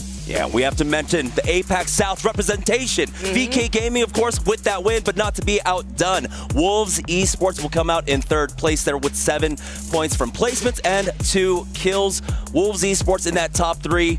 There was an opportunity there where they tried to go for that 2nd place finish. You saw they understood the assignment. Hey, we're not winning this one. VKG have this in the bag. Let's try and get some more KP here. Yeah, why would they even try to take fights in these buildings when they knew that their backs were cleared? They rotated from the east side of E District, and they're also one of the few teams, if not maybe one of the only teams out here, Kinotro being the other one, that didn't run the altar. They ran the Wraith instead, so you could try to put QQ up in the line of sight to get a little aggressive, steal some KP from the teams that are already weakened, while still going right back to your squad in their safe arms.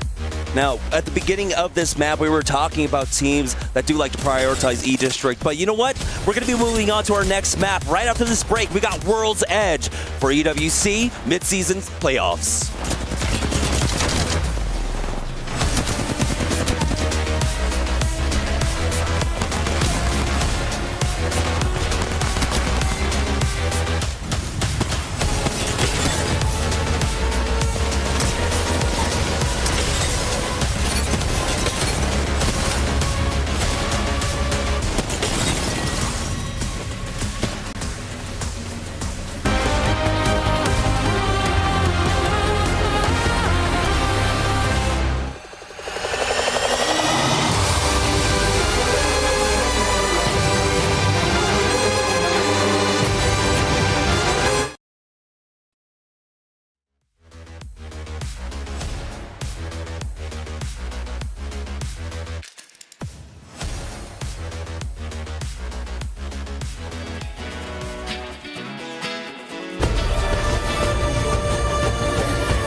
This land is calling.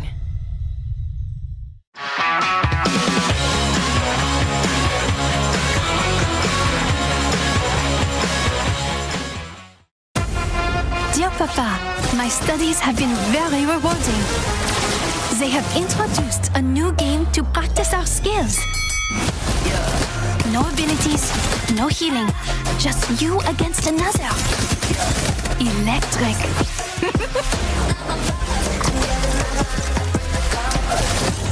And my friends are learning too. Yeah, I'm heartbreaker.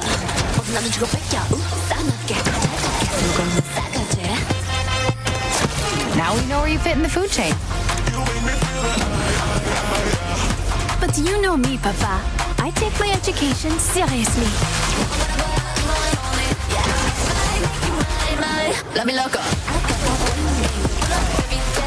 Even the extracurriculars. Miss you loads. Je t'embrasse.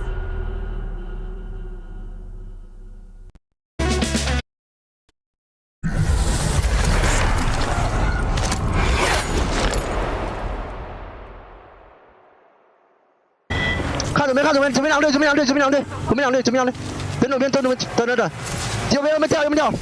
慢慢，左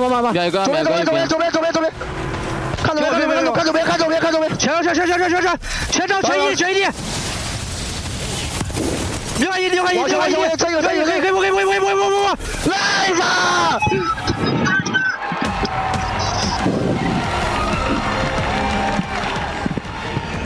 A team that likes to take fights, as we've seen through pools, as we've seen through Pro League, waiting patiently in the game-winning position over to the east side of that final zone on our first game on E District to take the dub. It's their bread and butter. We know how good they are being able to secure that God-winning spot for themselves and also just picking up the kills along the way. Now for VK Gaming, it's about consistency for themselves. That's why you know that they will always at least pick up about 3-4 points per game. If they can maintain that, well, it'll take a while before they hit match points, but we know that they are one of the best teams at hitting top 5s. This is where legends are made, here at the Esports World Cup. Nice, beautiful flyby of that boulevard here and the trophy. What's at stake for these teams with BKG already securing 19 points. But a lot of teams were able to drop some KP themselves. Team Nemesis, they got 4 here, but they got second place, securing 13 points already. And then Rock trailing right behind them. They may have not gotten, top 3, but they at least got top 5 with 8 KP, setting them up for 3rd place now. Yeah, and then of course Wolves were able to secure that that 3rd place position for themselves along with 2 KP, 9 points overall for them. So a good opening game for our APAC South representatives in match point finals. And again, it can't be understated that this is what VK Gaming do. And usually it takes a few games for them to find their footing, to find that first game. Eventually they will get a win, but it's kind of scary to see them get it here first in match number 1. Now, what are they capable of? And can they adapt too? That goes for all the teams because we are going back to back, changing up our map rotation as we move on to game number 2 on World's Edge. We highlighted it before, but Watson is the first legend to go here from our controller lineup.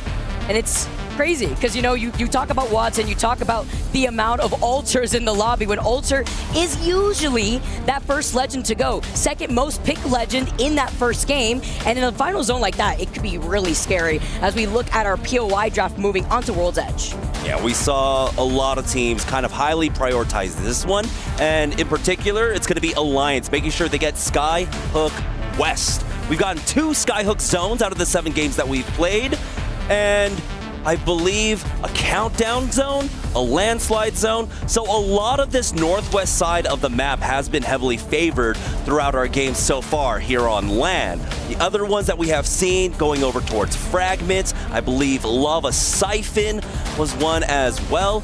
And so not so much love to the rest of the map. I believe Geyser was another one there. Mm-hmm. So we haven't quite seen the southwest side of the map yet, but that northwest zone. I mean, if we're going to talk about World's Edge here at LAN, that's where it ended in the northwest part of the map as well at Open. Yeah, that happened so many times, right? And we haven't seen these zones really pull far south either. Geyser just being that one zone that we saw at that point just yesterday. As we get to take a look at the arena and what's at stake. Match point finals moving on to World's Edge also means that Alliance get all of Sky West, they get Trials, nobody landing in Sky East. TSM though could quickly rotate from their POI over by Survey Camp, and if tradition allows, looking at where these zones have been pulling on World's Edge, we will continuously go over to that north side. Hopefully we get a little bit of diversity going into this map. Yeah. The northern side of the map is actually kind of insane, right? Because we're talking about Alliance, north, right? TSM Survey Camp, along with Falcons at Climbing Towers. We have to imagine that TSM might split a little bit, take some portions of Sky East, and also, of course, get the tunnel there for themselves. Team and Nemesis playing out of Overlook, but it's VK Gaming playing out of Lava Siphon. Pretty large POI, but they might be expecting for themselves, more northern pools. Once again, they're good at still playing third ring. If not, of course, when they get priority and being able to get God spot early on, but they also know how to move around the map to get the slow side of the zone for themselves. So this could be another case, a similar one that we had in game number 1, where they went from Humbert Labs all the way to the north side of Lotus and were able to just walk in to the God spot. But coming out from Lava Siphon could be a similar thing. The unfortunate thing for them is that they will have some aggressive teams around them, or at least a lot of teams trailing behind. So you got like Enter Force 36 at Stacks, Na'Vi at Dome, Team Liquid at Launch Site. That's a huge pileup that we see fairly often. Those 3 teams between Launch Site, Dome, and Stacks that end up getting into some engagements, which might entice VK Gaming to turn around. I don't think so, but there's always that worry. For other teams that might be looking for some more kill points though, Furia over at Big Mod, they can, of course, shift that way onto the south and get involved in the fights, but a team that does prioritize zone. You know, talk about fans here too, looking at their teams, their favorite teams to win. I heard that Barney actually got to catch up with a TSM fan looking for a TSM victory in the crowd. Welcome back to the main stage where we are in the thick of it here in Match Point Sunday. It's popping off. The energy in the room is incredible, and I'm joined by one of the TSM dads next to me. You are the dad to Panic. He's been so impressive. John, tell me kind of how it feels to be a parent of one of the players that's out here on the main stage, finding all of this success at such a young age. Well, to be honest with you, it's very overwhelming. It started when, he was younger, and he always kept saying, how good he was at this. His brothers supported him. He was good. But it was just before we went to the LAN in New Orleans that we realized that, okay, this kid knows what he's doing. Like, we go there and they're asking for his autographs, and it's overwhelming. And then we get drawn into just the aspect of Apex, and to watch him grow, it's just become this Apex masterpiece that has been, just growing. And honestly, once we saw what he's become, we just jumped on board, and, we've been enveloped into the world of Apex, and it's just been fantastic. It's been an awesome ride. Yeah, we've seen it in New Orleans and now here in Riyadh. Like, he's been so impressive. Now, I want to ask you for some advice for the dads out there. I myself am a dad, and I feel like, growing up with kids that are in this generation of gaming and esports and all that stuff, what advice do you have for the other dads out there? Patience. I will tell you, a lot of patience. I mean, from him down in, his room yelling, screaming, and, his live streams of me yelling over to the balcony saying, be quiet, stop screaming. It's just been one of those things that once we slowed ourselves down, and me and his mother, his parents, and understood the world that he was living in and that he was growing up, and realized this generation, this is what they're about. And it's been fantastic. And it's one of those things, the more support we've given him, it's like the more he blooms. So I would say, honestly, if they're wanting it, if it's their passion, support them, just be there. John, thank you so much for the wise words. I really appreciate it. And best of luck to TSM today. Back to you guys. I love esport parents, man. Shout out to the esport parents that support their kids and their hobbies and their dreams. I mean, Panic literally just graduated high school this past year. Insane. Young gun talent, and look at where he's at right now, sitting alongside TSM, making his dreams come true. An insanely talented player. Smackdown highlighted him in the pre-show for a reason. We saw what he was able to do in the open, and literally had to compose himself. And then the day right after our finals day at the open, he just went to school. Like, just imagine popping off like that at LAN, finally having your breakout moment, and then having to be a good student right after that. I could not imagine. Because, I was just like playing MapleStory when I was like his age, I wasn't anywhere near competing. And that kind of pressure at that age has to take a toll on players. So I'm glad that he has that kind of support behind the familiar support. And speaking of Apex dads, of course, Apex dads and esports dads, got a lot in the Apex family now. Rain now, of course, his daughter about 5 months old. Come on, party. And of course, shout out to our mamas out there too. Spider Tip, of course. I got to meet Hal's mom at the open. Yeah. Super nice family right there. Love it. Also love to see VKG, APAC South. Gamerson, you keep highlighting the region, man, because literally 5 APAC South teams coming out to play at our midseason playoffs. Truly, out of 8 teams have qualified for the final, and already BK Gaming putting their name on the board after that first game. Yeah, we need to make them a global name. We need everyone in Apex Legends to understand the respect that VK Gaming have definitely earned, especially with their performances LAN after LAN after LAN. They have not missed the finals yet. Here, VK Gaming start things off strong with a big win over on E District. Moving on over, they're getting their first look at the ring, and I kind of want to know what their mentality is here, but you ended up manifesting it, Vicky. We are going to the northeast part of the map.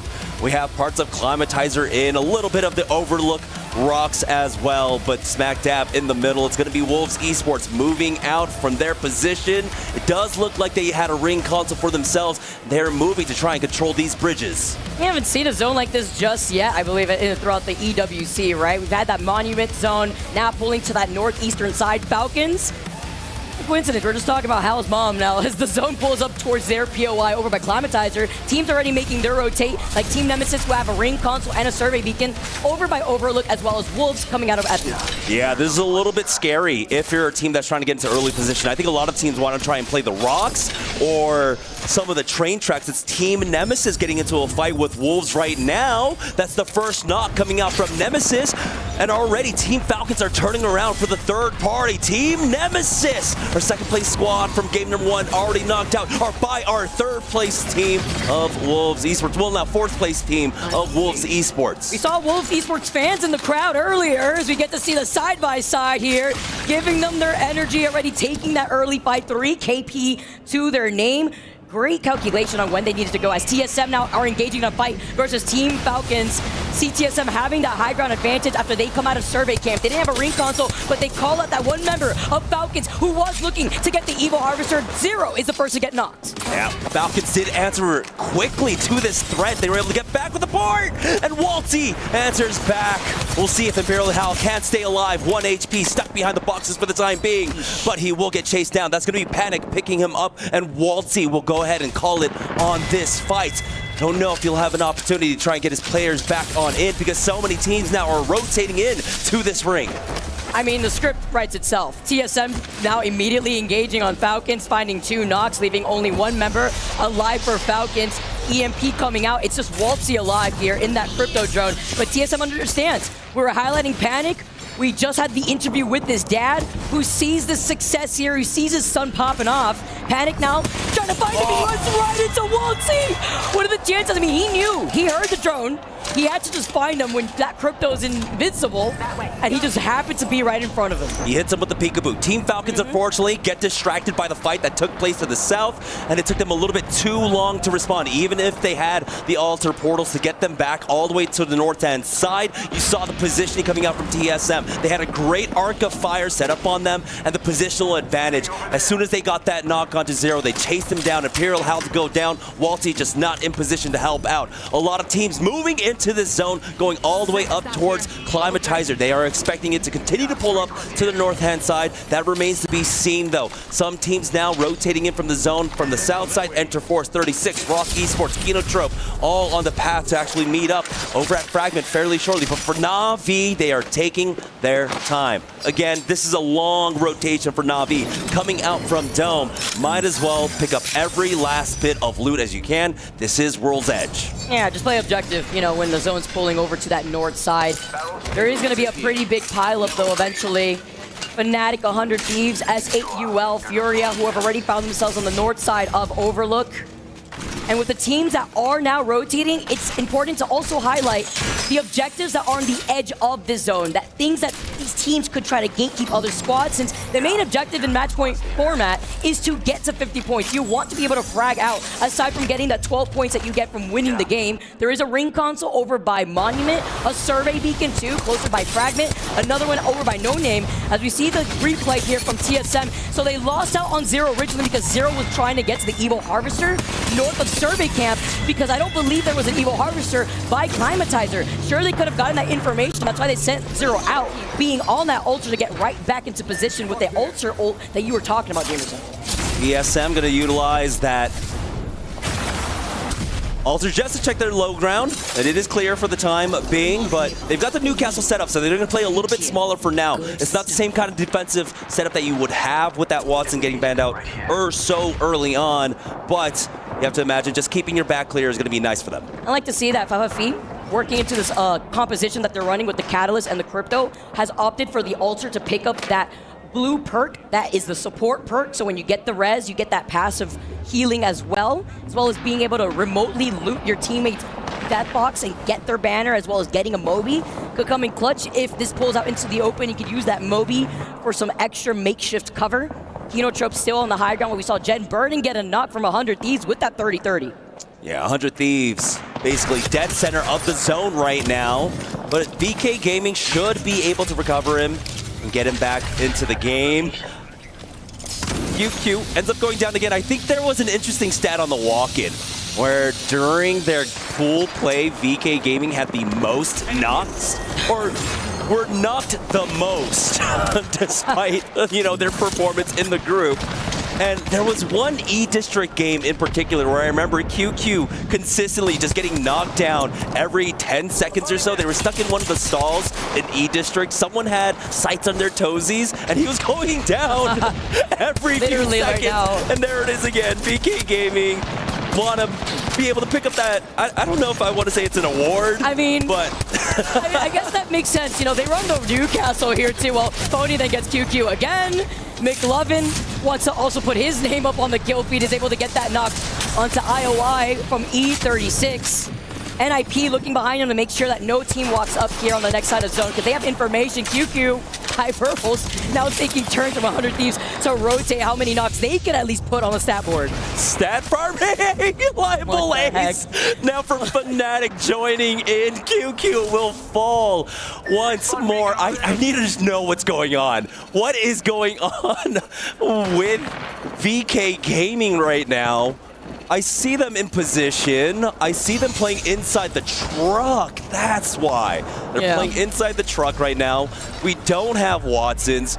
And so a lot of utility can get in there, but also we have so many teams with the long range options. So QQ, he's on the verge of instantly bleeding out the next time he ends up getting knocked. I mean, they've dropped down their Evo shields out here too. They're up out here. Looking up ahead, too, at the teams all around them being inside this truck. QQ's gonna get knocked once again. The res once again. And it's the Newcastle res back and forth as they go. Oh, Phony once more. I think that's 8. 8 onto QQ alone for Alliance, though. They're able to get a nice knock onto Lou. That's going to be on the north side of the map, and it looks like Alliance might have been looking to get aggressive on that epicenter side. Unlucky, and in fact, we know how potent that duo! QQ! QQ! You can't just enjoy the view here on World's Edge. I get it. They cleared out the skybox. They made it nice and bright once again.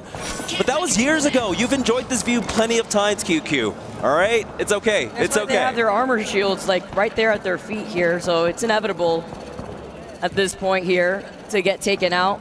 Both the Newcastle and QQ. As we take a nice little flyby here, but it's not the only action. TSM, Rivals, Sentinels are still piled up on top of each other over by that southern building of Climatizer, but the zone is not pulling towards Climatizer despite it seeing that northern zone. It's actually pulling on top of these tracks. That's why we saw 100 Thieves here. That's why we see BKG here specifically too. It's the teams that are going to be by the rock side on the outskirts of Overlook that will be taking some of these pop shots. Yeah, we've had a match point finals also end in a very similar position there, where Furia currently are holding with Rock Esports along with Na'Vi. Looks like a finisher onto No Name of Wolves from Fnatic. Fnatic maintaining activity in that spot for themselves, but they've got to be a little bit careful. They've got Alliance that are back right now. And Alliance should be on purples here, ready to push up on them. Rivals Esports inside of Climatizer proper are sandwiched in between two teams currently. Sentinels playing on the center side, TSM controlling the south side of this building for the time being. The scouts out there throw that drone though, and so they know about the threats around them. Other teams here, Liquid have now moved up into that center zone to see if they can find their spot over by Pride Rock on the outskirts of Overlook.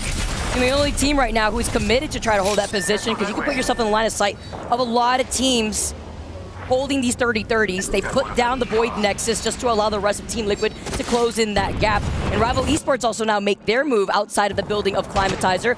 Alliance are staring down currently at Fnatic. 100 Thieves, as the side-by-side are still being able to get these knocks onto QQ, as you saw before. I mean, they dropped down their Evo shields. That's why it was happening. It's Gen G versus Interforce 36 right now, and Gen G have the 1v2. Illy was down to 1 HP, and Tiki comes in for this flank. Nice win there for Gen G that clears out their path to get into the zone. But as they're resetting, as they're getting the reses and healing up, Kinotrope Gaming and Ninjas in Pajamas are moving. But this was the threat of Alliance now pushing forward on to Fnatic. The Catalyst wall has been thrown down, but here are the nades from Unlucky. Effect tries to charge forward, but he's taking a lot of damage, but it's Unlucky consistently throwing down the support nades. Oh my gosh, Unlucky. I mean, with the Fusey out here too, the Arc Stars, the nades, literally booted and evicted Fnatic off of this high ground. It's really only Colonel Garcia with the red Evo. He's got the red helmet on. Nice triple take here too. Looks like they were able to get access to the Mythic Pins here as Fnatic in some trouble. After they felt the pressure from the nades, they left Colonel Garcia alone. They dropped down, and now Colonel Garcia was isolated. See the drop down here too with the altered portal, and nothing Fnatic can do here to stay alive. Alliance does dish out way too much pressure. Sentinels coming in for the third party though. TSM were eyeing this one, but Alliance are able to get up to the top. Hawkes in his drone. They don't know he's quite there yet. The threat of TSM coming in for the third party allows Alliance to go for the full reset. Panic stuck on the low ground. Down to about 20 HP, and Hawkes is caught out. It's going to be Carter to finish him off. And Alliance losing out on Hockey Sentinels. They're saying, don't sleep on us. Putting their name on the board here in this lobby. They are going to be able to try to get this res, but right behind them, Sentinels want to try to fully send this. Carter losing out on so much health. It's only up to Riley. Can you clutch this out? No, you can't. But right behind him, 13 squads left as Alliance win the fight. Team Liquid throwing a lifeline out to Alliance. We have to, of course, always mention when it comes down to Unlucky, along with the fact that 2v3 is there, but not when a third party comes in. But this is an onslaught from TSM. EFP nades out. Yanya gets a knock onto Jet. Team Liquid are keeping Alliance alive. They're literally from afar taking shots at them with a 30-30. You know that was just one bullet when he was one shot. That is so infuriating from afar here, but even better for Alliance to clutch out this fight as just Effect and Unlucky to get this res. We've seen them do it before as this duo looks unstoppable, but can it be enough with S8UL now showing up? S8UL Wolves, who just got knocked out. Alliance finally go down. S8UL pick up nothing off of this one, but they will stick around for the time being. TSM, Ninjas in Pajamas, all stacked up on Murder Bridge as Ninjas in Pajamas. McLovin takes a lot of damage here, but he'll be able to back off. One drops down. Sharky and Jess go down. Vayne bleeding out on the floor as they want to finish off this fight. Oh, having to be careful, but McLovin's going to be able to call in or see if you put up that cat wall, then having to navigate over into that Void Nexus. Disengaging here. TSM looking down below before Panic with the red Evo has all these death boxes to loot out of. Not engaging in any fight thus far. Team Liquid directly smack dab in the middle of these rocks. BKG, by the way, were still able to farm those Evo shields by constantly getting the reses. That's what they were doing earlier on before. Sure, yeah. I don't think you need 9, 10 Yeah, that's why they keep doing it too, you know? Like, when you're holding a position like that, you're denying yourself the opportunity to play objectives. So they have to make do with what they got. That's why they drop those Evo shields. That's why we see those funny stats. It's to get that charge here, as it's only up to Phony, because right behind them, they were fixated on BKG, but they didn't clear their backs against S8UL. Now S8UL charge forward with that mobile shield, finishing off 100 Thieves. VK Gaming get the ultimate laugh in the end there. S8UL, unfortunately, still stuck on blues here in round number 4 closing. VK Gaming holding on the northern side up against TSM. Catalyst wall out. VK Gaming might get sandwiched here by S8UL, but they can turtle up. There's the knock onto Jesco. Once again, Team Liquid coming from afar, taking some of these kills, but it keeps VK Gaming alive for now. And here, VK Gaming now down to the wire. TSM Panic continuously still picks up KP here, but getting pinged from afar by a G7. as we get the Newcastle res, we get the reset, the passive regen, but this Newcastle wall is just enough to keep VKG alive and to send TSM back to the lobby. 7 squads, 20 players left. VKG, we were talking about how good they are at securing top 5s, but can they do it here? Rival Esports charging forward with the EMP, but the Catalyst wall slowing things down. And there's the first knock, but Gopgot goes down next. It's a 1-for-1 exchange. The Newcastle res does not go off. I don't want to see this out here. The way we've seen Apex South pop off of VKG still alive. A flow having to try to jump over the deck boss because now Team Liquid trying to capitalize on the opportunity on the 3P. Rival Esports get eliminated. 5 squads left. And luckily for Team Liquid, who have moved here early with the Alter Void Nexus, have found themselves right back where they belong. I thought they were going to have more KP for themselves with how often they were showing up on the kill feed, but it was just a lot of knocks after knocks from range. Still, they've done a great job of whittling down that northwest side of the map, have Team Liquid. They have to deal with Na'Vi to their east, who are working on peppering them, and they've got Ninjas in Pajamas just below them. 2 teams to the south right now. It's going to be Gen G and Rock Esports. I believe Gen G on that height, Rock Esports will get dropped on. I want everyone to pay attention to Navi's positioning right now, because if they clear the 2 teams that will be moving in from the south side of the zone, it would be Gen G and Rock. They would be in a prime spot as long as they can hold the high ground by that rock that you see Yanya by. Navi looking behind them though. It looks like the fight is being taken to them. Saucer in that drone. That's why you see him invisible. Gen G try to swing as it's up to Asia, the fragger of our last chance qualifier lobby. Moving up. Navi though, with Slab getting taken out. They try to take this fight against Team Liquid, but they gave up the high ground, allowing Gen G to walk up for free. Now they're just down to Uchako here as they get eliminated. Team Liquid trying their best to reset, but they don't get that time. Ninjas in Pajamas in full swing, trying to get around this Newcastle wall. They lose out on McLovin throughout all of this. The third party, though, is going to allow Ninjas in Pajamas an opportunity to go for the reset. And Team Liquid still alive here. As I say that, they get taken out. That last player here, Ninjas in Pajamas, playing off this low ground, looking to see if they can get the res, but Gen G have to split their attention, make sure nobody's going to walk up behind them.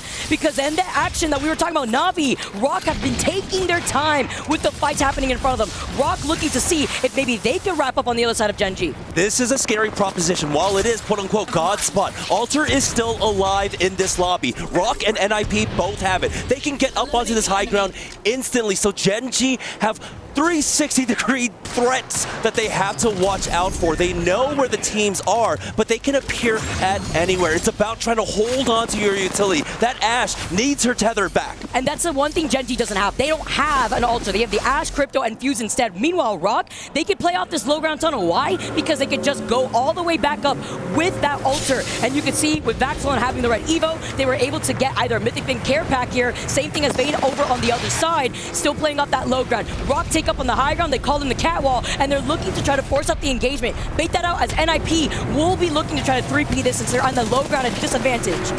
Gen G trying to deal with NIP to their backs with that wall now, giving them some coverage. We know that Rock don't want to push out quite yet. They're waiting for the knocks. There it is, NIP! The nade onto Dexter, and they want to push for it. That's a green light for Rock now to be in the best position amongst these last 3 teams now. Vaxon looking down at these teams. As long as they hold this spot, the calm before the storm, NIP try to mirror that up Rock. They put him in the catwall, but they can't give up the space just yet. They can't fully extend because Gen G are still alive, even if they're bludgeoned. Kurov gets taken out. Rock are trying to slow things down, but the Diva to the face from Asia gets the knock onto Deeds, and now Ninjas in Pajamas are trying to regroup. Gen G gets the res, by the way, and now they're going to try to move in late to this fight. This spells chaos for Rock, as now NIP playing Ring Around the Rosie have taken up this high ground.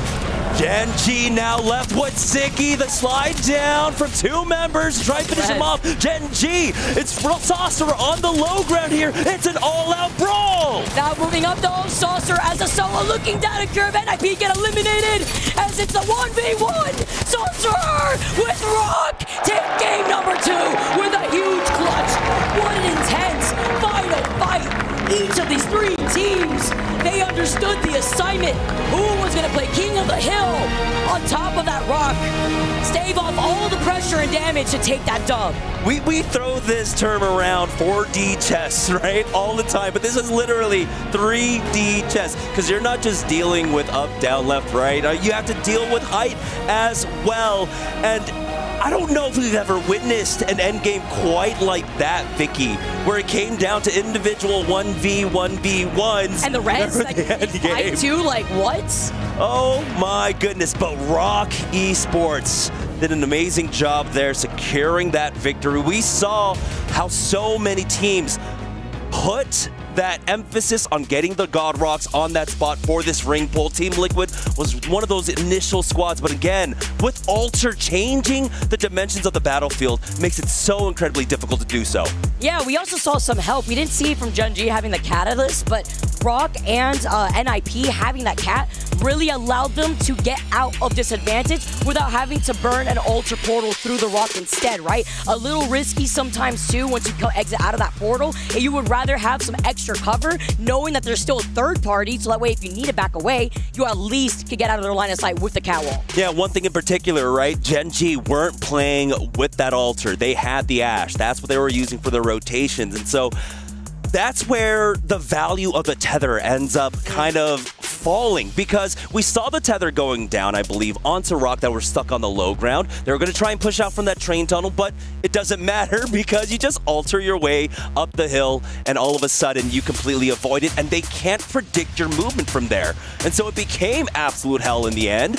Rock are going to be able to secure themselves a plus 12 in terms of kill points, and that was a well-earned victory for them. Excuse me. This is the series results. So they've already gotten 12 kill points after the last 2 games and put themselves in first place now. VK Gaming, though, with all the fighting that came their way, were still able to pick up some kill points along with the placement points that they are so consistent at getting. I'm still very impressed to see it's been very methodical with a lot of these teams. You know, they're not just fully sending it here in this lobby. A lot of respect given at the level of talent that we have in our match point finals lobby here. It's getting intense. We've seen E-District, we've seen World's Edge, and now we'll be seeing Broken Moon as we move on to game number 3 on the other side of this break.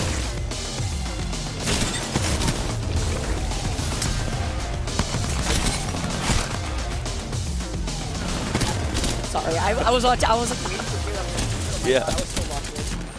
Alright, so that was Overlook. Oh damn, I haven't been writing Rock.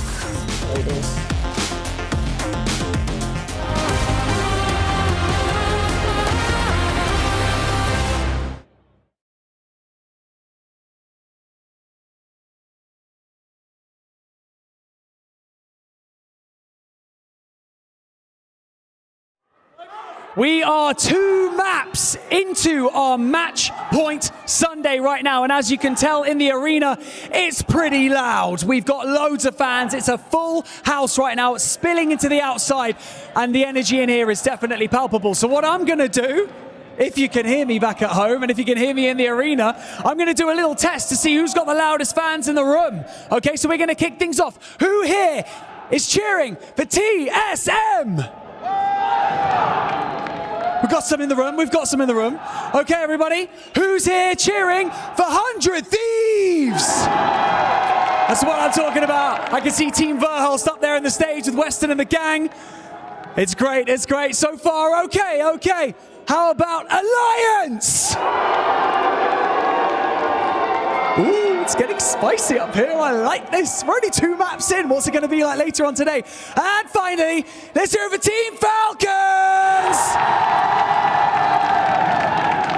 It's incredible up here right now. I bet you guys wish you were here on the main stage. Everyone here in the arena is going absolutely mad. And we're going to be in match 3 very, very soon.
Where's the drone? Can we take more space? Just hold. Walking up on us! Letting us! I'm going back. Batting, up here! I'm batting. Wait, I'm batting. Deets, chill. I'm batting. Climbing. They're resing. Just play on me, guys. I'm coming you. There's res. He's beating up. I'm gonna counter EP. No, I'm dead. Fuck, man. Get this kill. I'm going to use sus. The fuck? Sus, wait, give it a walk back up. Sus, give it a walk back up. On you. Nice, play knock. Knock. Stop, shut up.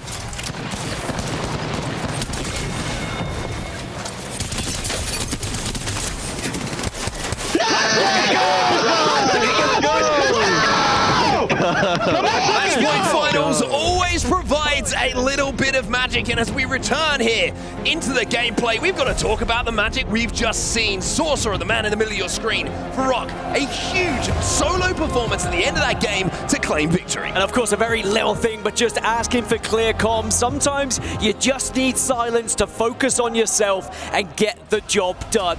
And now it puts ROC #1 in the series standings here in match point finals and the closest to getting to match point. But of course, there is still quite a way to go before they get to that threshold. Certainly is indeed. 28 points on the board as we move towards 50 points, of course, which is that match point threshold. We'll take a look at what happened so far. VKG with that big win in match #1. ROC, match #2 belong to them. Watson and Alter have been banned, and now it's time for some Broken Moon. Some of our heavy hitters down at the bottom of that leaderboard yet to pick up some points, but as we said, still about 20 plus points until anyone crosses that threshold, so plenty of time to catch up.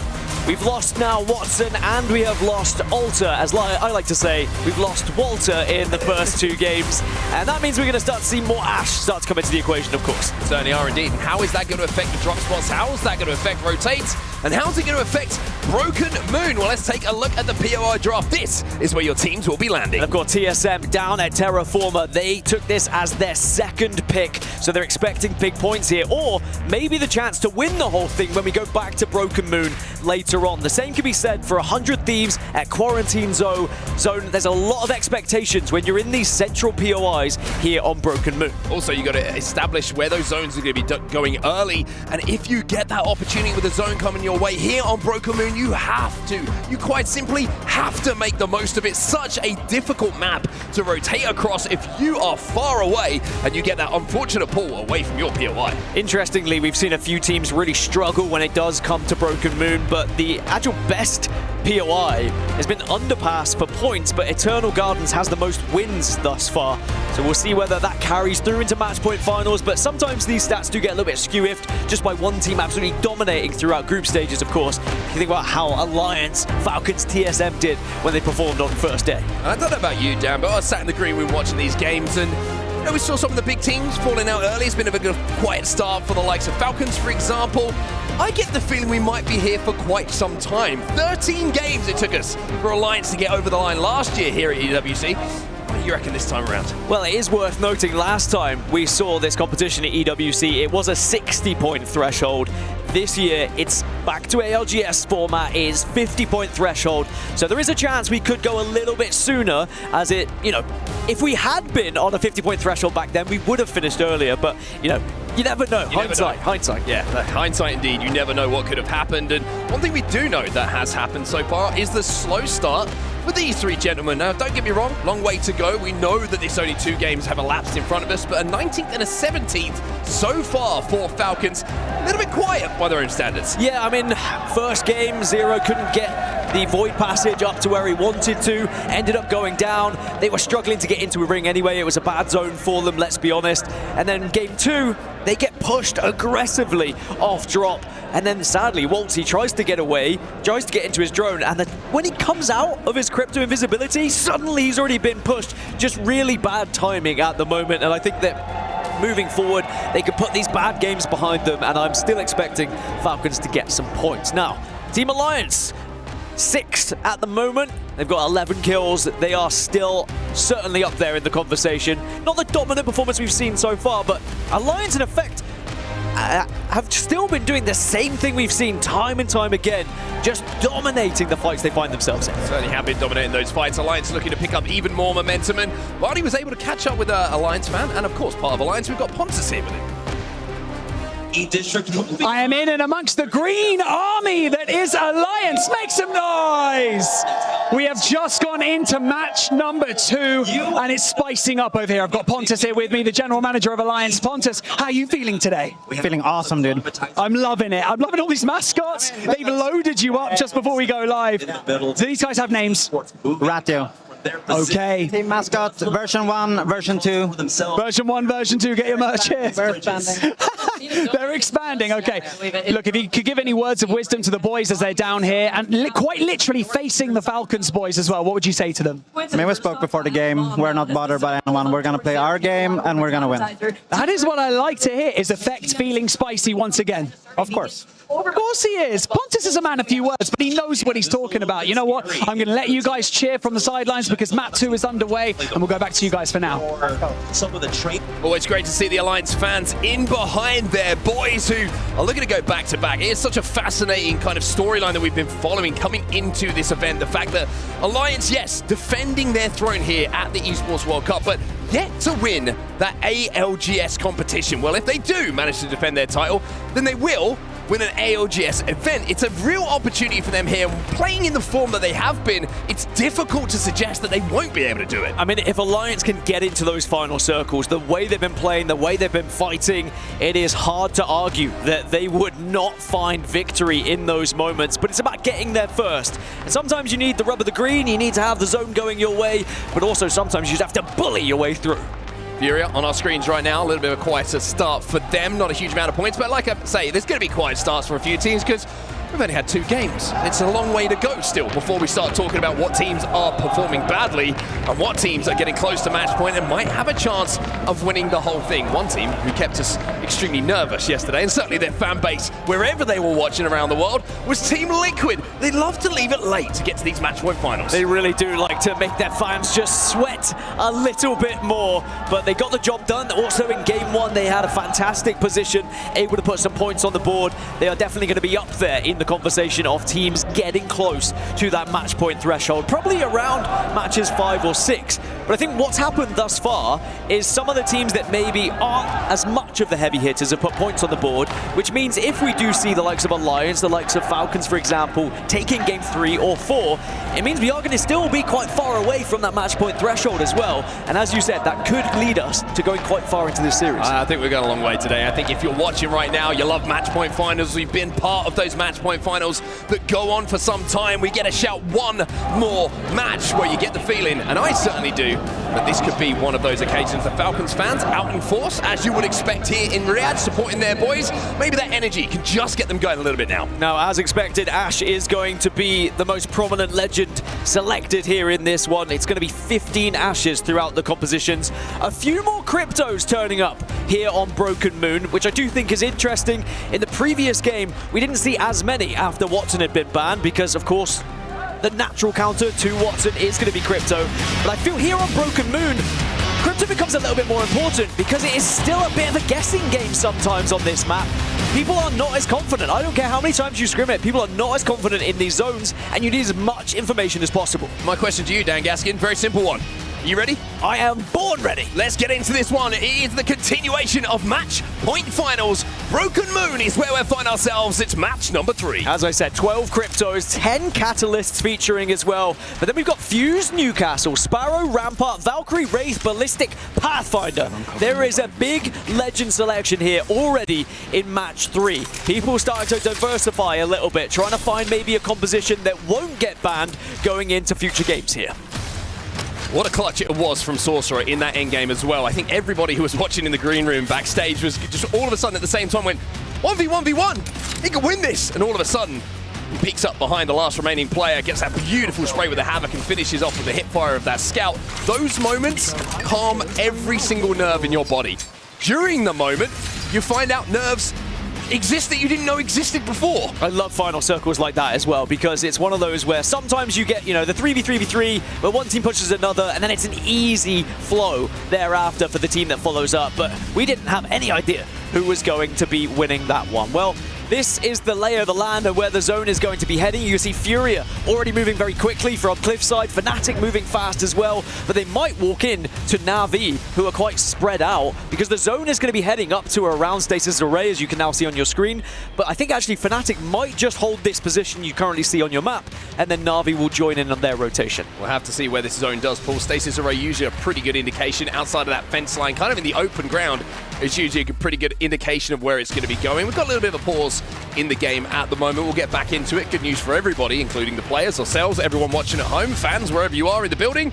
No kills, no engagements as yet, so this pause won't affect the game too much. When it comes to the best teams that we've seen so far in this tournament on Broken Moon, or at least the highest kill teams, it would be Alliance. Pretty expected, I think, when you look across the board, who is going to get the most kills. And I think that's because Alliance, when you come on a map like this, it does provide a little bit of aggression, a little bit of uncertainty. They thrive in this environment of taking those team fights over and over again. TSM, another team that have done very well on this map when it comes to kills. Sentinels as well doing the same. And actually, Team Liquid. I mean, if you think back to that production yard game yesterday when the zone started to pull their way, but they really commanded space on that side of the map and didn't allow anyone to take that position off them. I'm going to start talking about ring consoles, but we'll leave that until we get back into the game so that nobody gets any extra information that we're privy to that maybe they won't be if we're going out in the arena. Look at Sentinels as well. Great run from them yesterday. You mentioned the production yard game. What a game that was for Sentinels yesterday. And I mentioned this about Sentinels yesterday. I was so impressed how they always felt like when they were fighting, they were in arm's reach of each other. Baiting and switching was superb in some of those fights. And when they had the death ball and all three players flush through one door to isolate one player who'd separated from another team, they did that almost instantaneously. It felt instinctive the way they were fighting. They really thrived in an altar environment as well. They were prepared to go through the Void Passage together. They were very clear on their communications on whether you're going to one side or the other, but we have no altar here in this Broken Moon game. Instead, it's going to be plenty of Ashe. We did see some clutch Ashe moments. Effect will remind you of the one that he had in that 1v1 that we did see, or should I say a 1v3 at one point.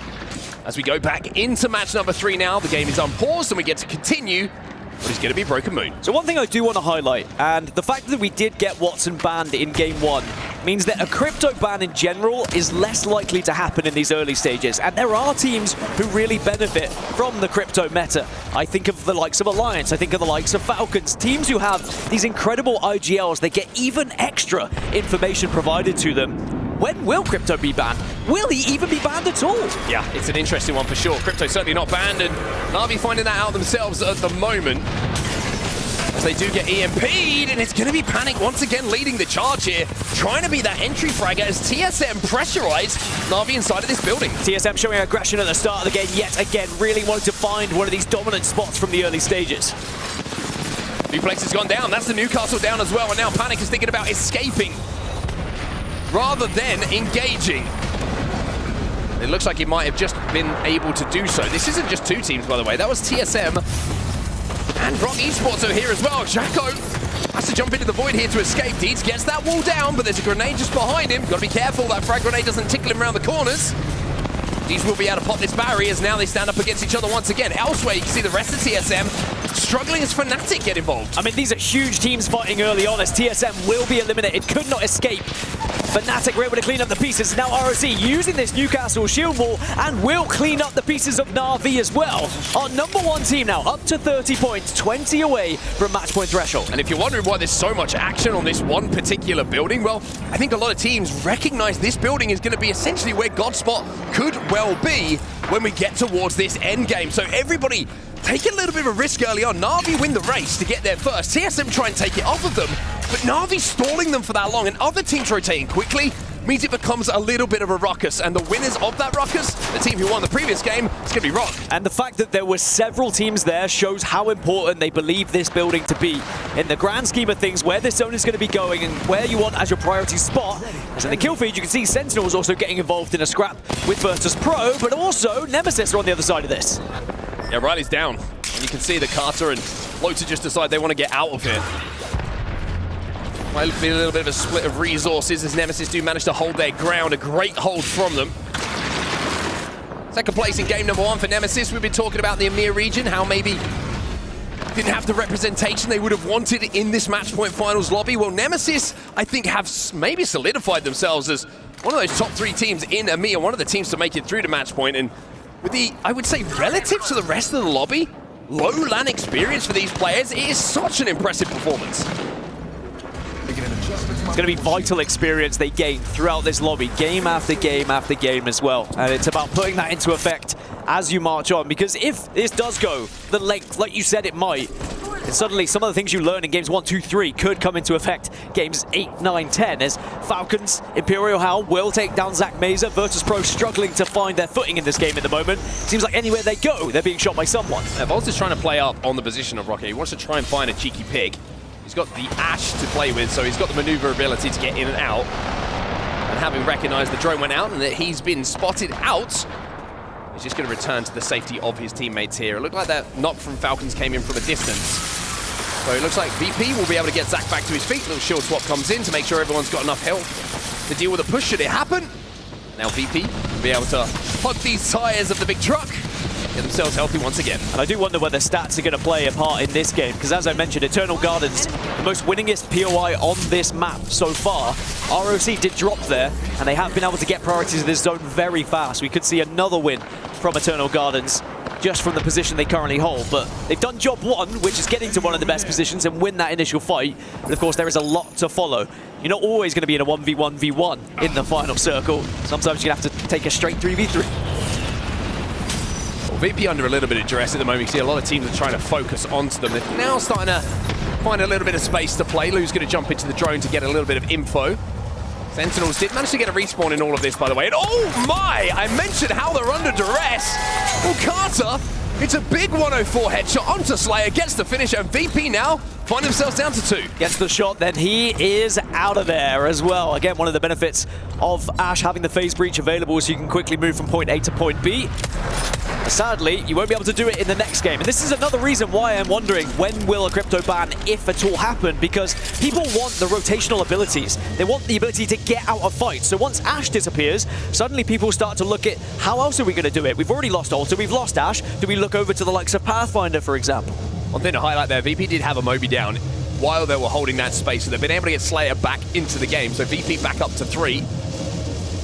Sentinels, of course, will be credited with that point, with the kill that they did manage to get, but doesn't really affect the long game here for VP. Slayer's going to be able to land on his box to get all of that loot back. Looking at where the zone is going, a little bit of a shift, potentially to the east here, and teams who have taken up residence in Eternal Gardens might be hoping for a big pullback that side. Yeah, and even though, I mean, the Sentinels had priority to the zone, or one of the teams that had priority, they're going to be on that western side over towards Stasis Array. So they're instead going to have to force their way through some teams here, and instead it's going to be teams like ROC who are going to be some of the better positions. But if it does continue to pull to Eternal Gardens, there's a big choke there that is going to be near impossible for any of these western teams to actually get through. So you need to either move early or be prepared to fight as you move.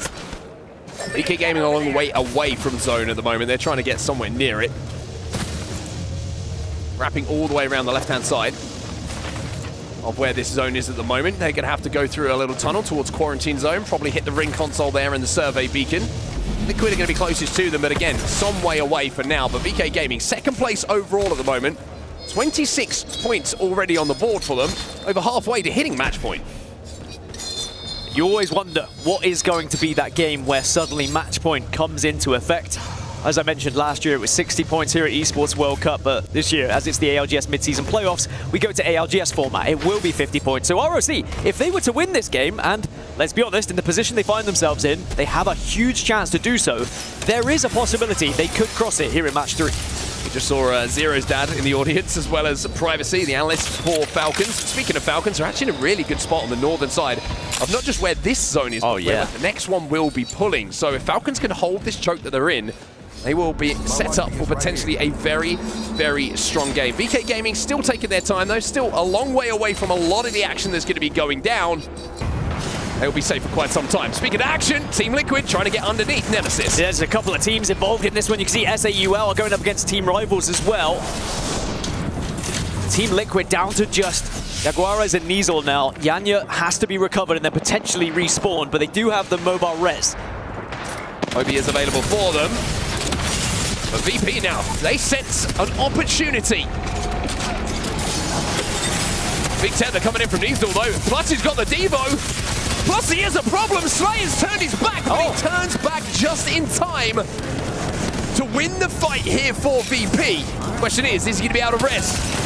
You would imagine not, because Nemesis hear all the ruckus. They extend out, they will clean out the bottom of this building. And in the meantime, as VP fall, Killer Truck will fall as well. Yeah, falling to Alliance, but that's a great three-player swing there from Team Nemesis. You spoke about Sentinels playing arm-to-arm. Well, Nemesis were basically holding hands at that point, because you just ensure you don't want to allow anything to happen, any sort of weird 1v3 to go down if you push one after the other. As a care package or a mythic bin, I think it is a care package is going to be looted by Zero, so Falcons are going to have some goodies to play with. Speaking of mythic bin, looks like it spawned over towards 100 Thieves. So maybe they'll be able to get some goodies here once this zone closes. Yeah, a little bit of a different story for 100 Thieves who are on our screen right now. If they can get that mythic bin, it'll be fantastic for them. They've got Furia in front of them. They've got Nemesis still inside of Stasis Rail going to be holding them out. Plus, they've got Sentinels and S8UL, or the leftovers of S8UL, who could potentially pinch in behind them. So getting that extra little bit of goodies and extra bit of loot is going to be very vital for their success. And just to point out the composition from 100 Thieves, Catalyst, Newcastle, Sparrow.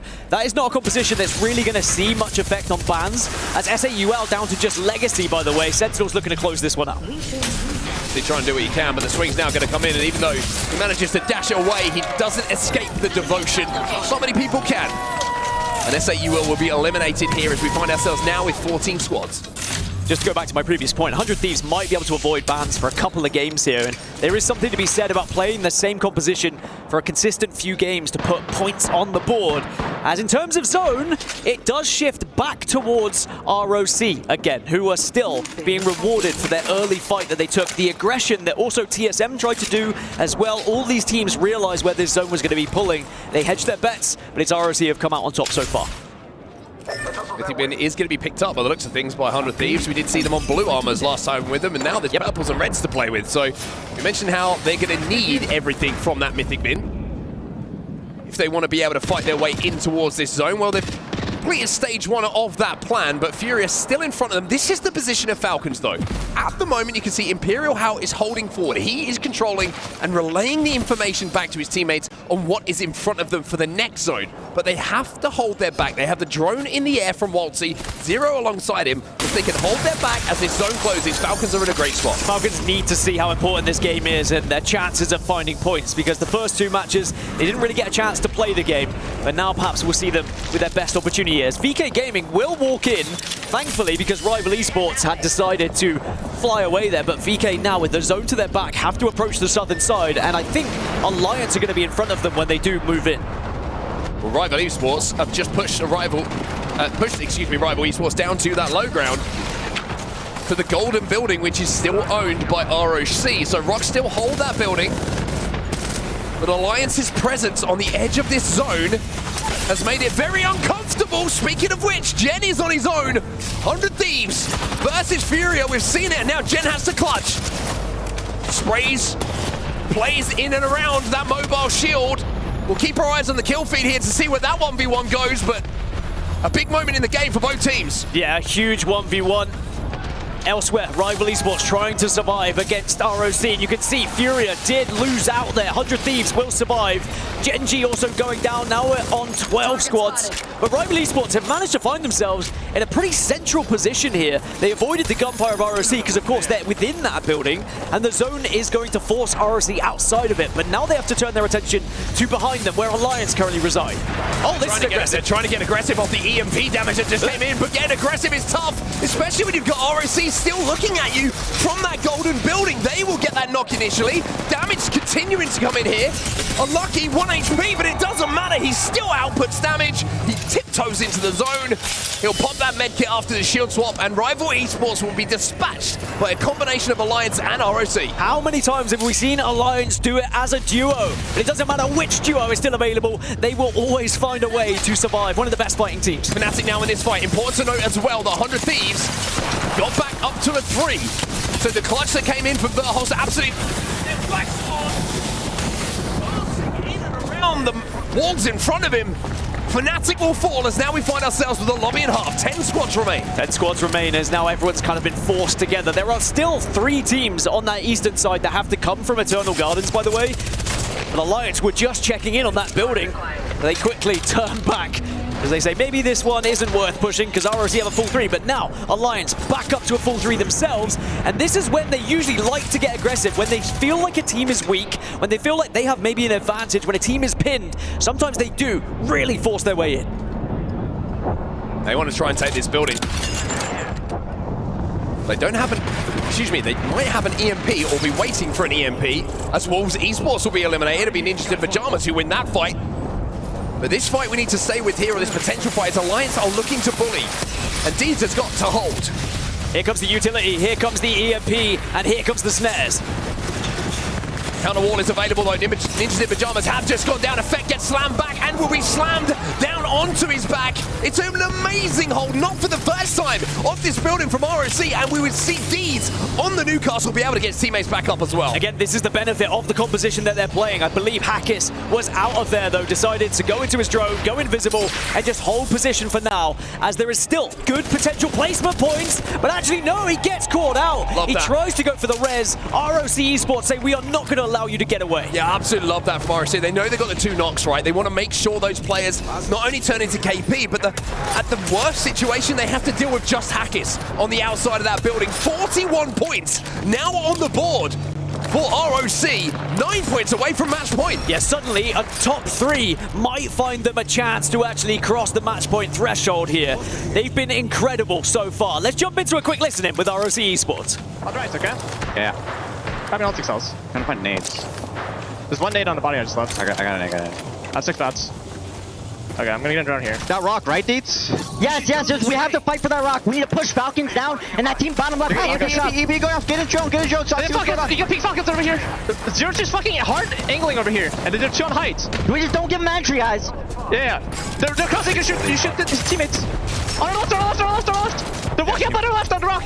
Yeah. Okay, I'm batting. We have to focus left. Focus left. I have to pump an ulti cell. They're on the heady over here. On this rock. On the rock and the heady. I'm nading. I pumped an ulti cell.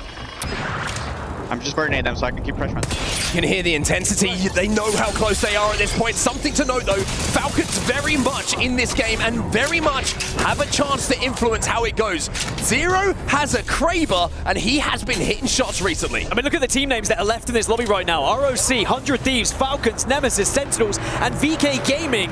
This is going to be such a tough final circle to try and get into. Falcons trying to survive. Sentinels make their play now a little bit closer to center zone.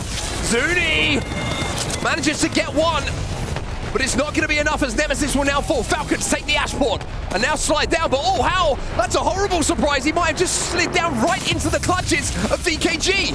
And suddenly ROC are pushing onto 100 Thieves as well, but VK will just take this fight against Falcons. 2 have gone down, just 0 left. Maybe he can escape for some placement, but VKG still showing their strength here in this lobby. 5 squads remain.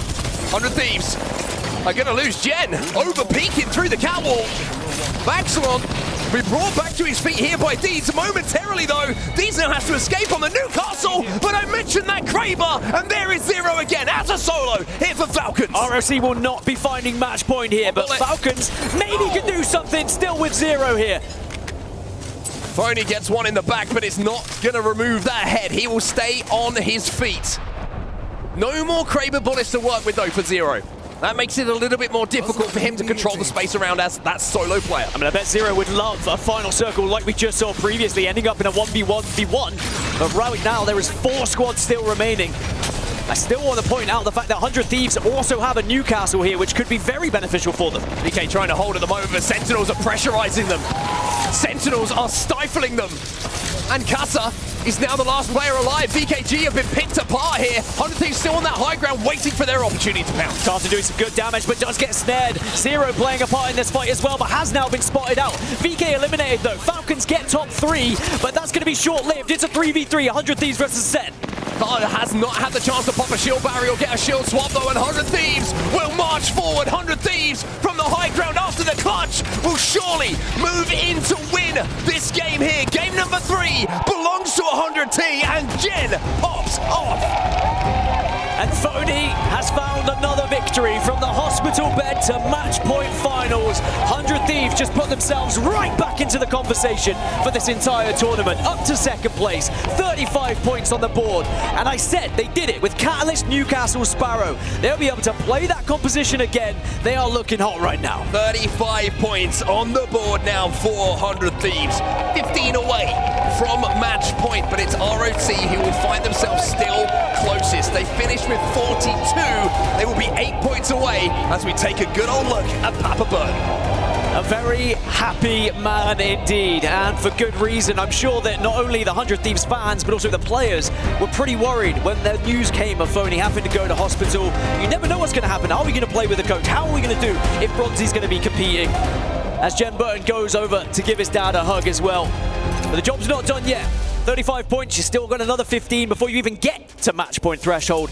Then you have to find yet another victory. Well, you looked at the graphic in the background there. ImperialHal stood front and center. Think back to, unfortunately, we didn't quite catch it, but the 1v1 clutch that he makes gets them back on their feet. 100 Thieves do not have a part in that end game unless ImperialHal clutches the 1v1. They get the reset, they push their way towards zone, and off the back as well of the mythic bin they picked up and fell their way. 100 Thieves put 23 points on the board. That is a big, big moment for them. Makes me think of yesterday when there was a big fight on the east side of the circle between NRG and Furia. NRG lose that fight, and then in the end do not go on to qualify for the match point finals. One team fight can change everything here, just as you've just seen for 100 Thieves.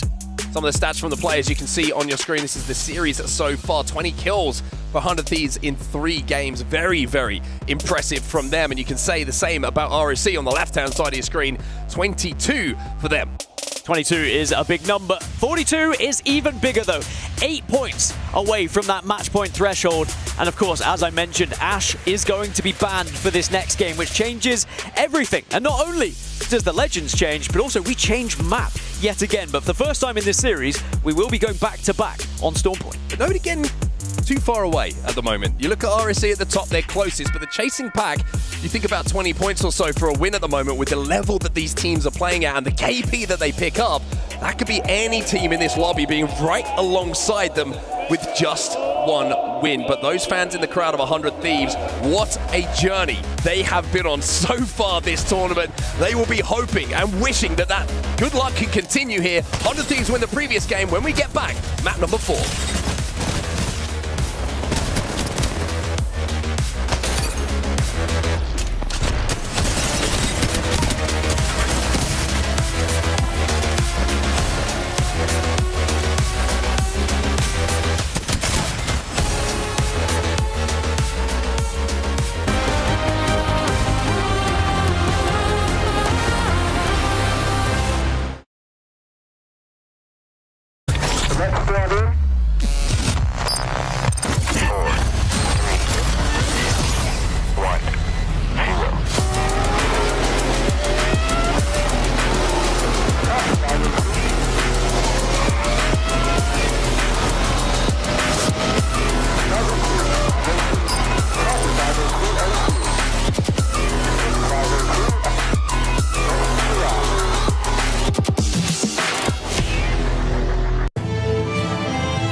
Championships are not given, they are earned. This moment, you cannot let it slip by. It's moments like this that you spend years waiting for, sometimes lifetimes. This moment does not go unnoticed. This is something special. That feeling of winning is no better feeling in the world. It just feels unreal. It's just a great feeling that I will never forget.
Here on the Boulevard for the Esports World Cup, we've got action aplenty. Some heroes have been crowned champions over the past weekend, and today, Sunday night, we crowned yet another here at our ALGS Midseason Playoff here at EWC 2025. 3 games gone, and that means that this whole stadium has been rocking. That's right, rock with a little win. We also saw 100 Thieves bounce back with a win themselves. Falcons, though, were in the mix. Alliance staying steady, and of course, the lights shining bright in Riyadh per usual, as this is a city that stays up late. Welcome back to the studio, ladies and gentlemen. After a quick break, we're here to break it down. My name is Rain Day. I'll be your host here as we continue on into the evening, and I'm joined by Jayhawk, Snipe Down, and Glitter Explosion to break down the action. And guys, this was a very action-packed first 3 games, but not the action that maybe we presumed, Jayhawk. Obviously, Rock has been phenomenal. They were a team coming into this. We almost were surprised at their placement coming into the tournament. They even considered themselves dark horses when they reflected on us calling them that in their power rankings. How do you feel their performance has been to either keep that narrative going or completely change it and look at favorites for the rest of this Sunday? I mean, it's been fantastic. These 3 players, when you look at them, some of these guys were dropped from their previous teams, and yet here they are. They're the closest team to potentially hitting match point after 3 games. At the same time, though, this might be a little bit of a newer experience for them. You cannot afford to just fall asleep at the wheel now. Falcons and Alliance are still lurking. A team like 100 Thieves, like you talked about, all champions in their own right. You can't just allow those first 2 games where you really popped off to be the only games where you did well. And Lauren, I'm going to jump to you here because we see this dynamic, in my opinion, when we go long, right? You either have these games where, you know, you have Alliance and Falcons off to the, you know, you see match point almost in game 3, but now Alliance, Falcons kind of slowly there, Rock's jumping forward, but you know those juggernauts are going to have big games as well, so this could end up going late. And sometimes we see that out of our bigger teams. They do start off a little bit slowly, and it opens up a very short window of opportunity for these other teams to get some points on the board. And we were just talking about it in the green room. We now have 3 squads within striking distance of match point for this upcoming game. And I think that's something they really need to seize, because eventually the Falcons and the Alliances are absolutely going to find their stride. And when they do, it's dangerous. Well, speaking of dangerous, this guy right here has been playing out of his mind. I'm talking about Genji Asia. In game 2, we had a great game that kind of put Rock on the map, especially with a win, a huge play from Saucerer. But I want you guys to break it down. And Snipe, I'll start with you a little bit on this as well, because this was a major aspect to it. Jayhawk, feel free to bounce in on this too. Absolutely. Sorry to cut you off here, but I just want to talk about Watson got banned in game 1, and Snipe's going to break down the play here that we're about to see. The only reason it's possible is because with Watson being banned, Catalyst comes into the mix, and that allows for Alter to continue to be played. Snipe walks through the play. Yeah, I mean, it's impressive to be able to swap characters so easily, and for us, what happened here, Rock was actually at the bottom of the tunnel, and they chose to Alter Q through, and They ended up Catalyst walling behind Gen G, who was on the hill, who looked like they had the best position to win the game. We saw Asia getting kill after kill after kill. They were able to third party, go back up the hill, and then all of a sudden you have Rock getting their back, which caused panic in them. And then honestly, the rest of this game was just a wrap around that giant Rock the entire time. It was actually so impressive to see. Two of the players on a Rock actually went down at the very beginning. Gen G got a res after one of their players got knocked, and then all of a sudden Saucer ends up alone after his two players get knocked. He knew exactly what he had to do, and you could just tell the kind of confidence that he's playing with to wrap up the hill immediately when those two teams are fighting. Zero hesitation, wasn't worried about placement. He was solely focused on winning the game. You can see him right here. He chooses to come up the hill, get their back, and then he wins this incredible 1v1 to get his team to win. And you could just see the hype in their team after they made it happen.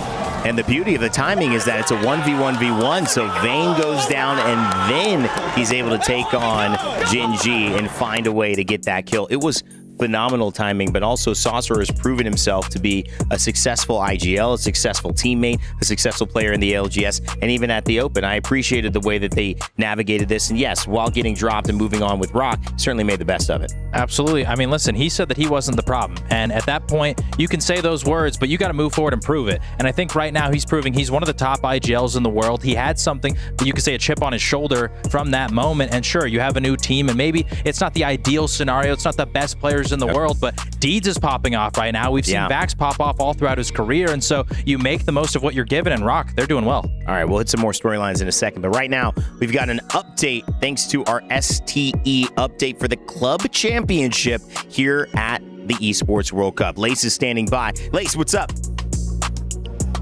Lace here to give you the update for the Club Championship race here at EWC. In Valorant, Team Heretics actually took an amazing sweep against Fnatic. We all thought Fnatic had it in the bag. They managed to turn things around. The Heretics also securing 1,000 points for their club. Fnatic placing second place added 750 Club Championships points for them as well. They're not yet eligible, the Heretics, but they do have some other titles to play here in the later weeks at EWC, so they are still a strong contender for the Club Championships. Moving on to Apex Legends, Team Falcons and Gen G are very strong contenders as they met their top 8 criteria this week, so a win in Apex Legends tonight could see things change forever in their favor. And of course, a solid placing by Virtus Pro, Na'Vi, even Sentinels would see them also eligible for that Club Championships.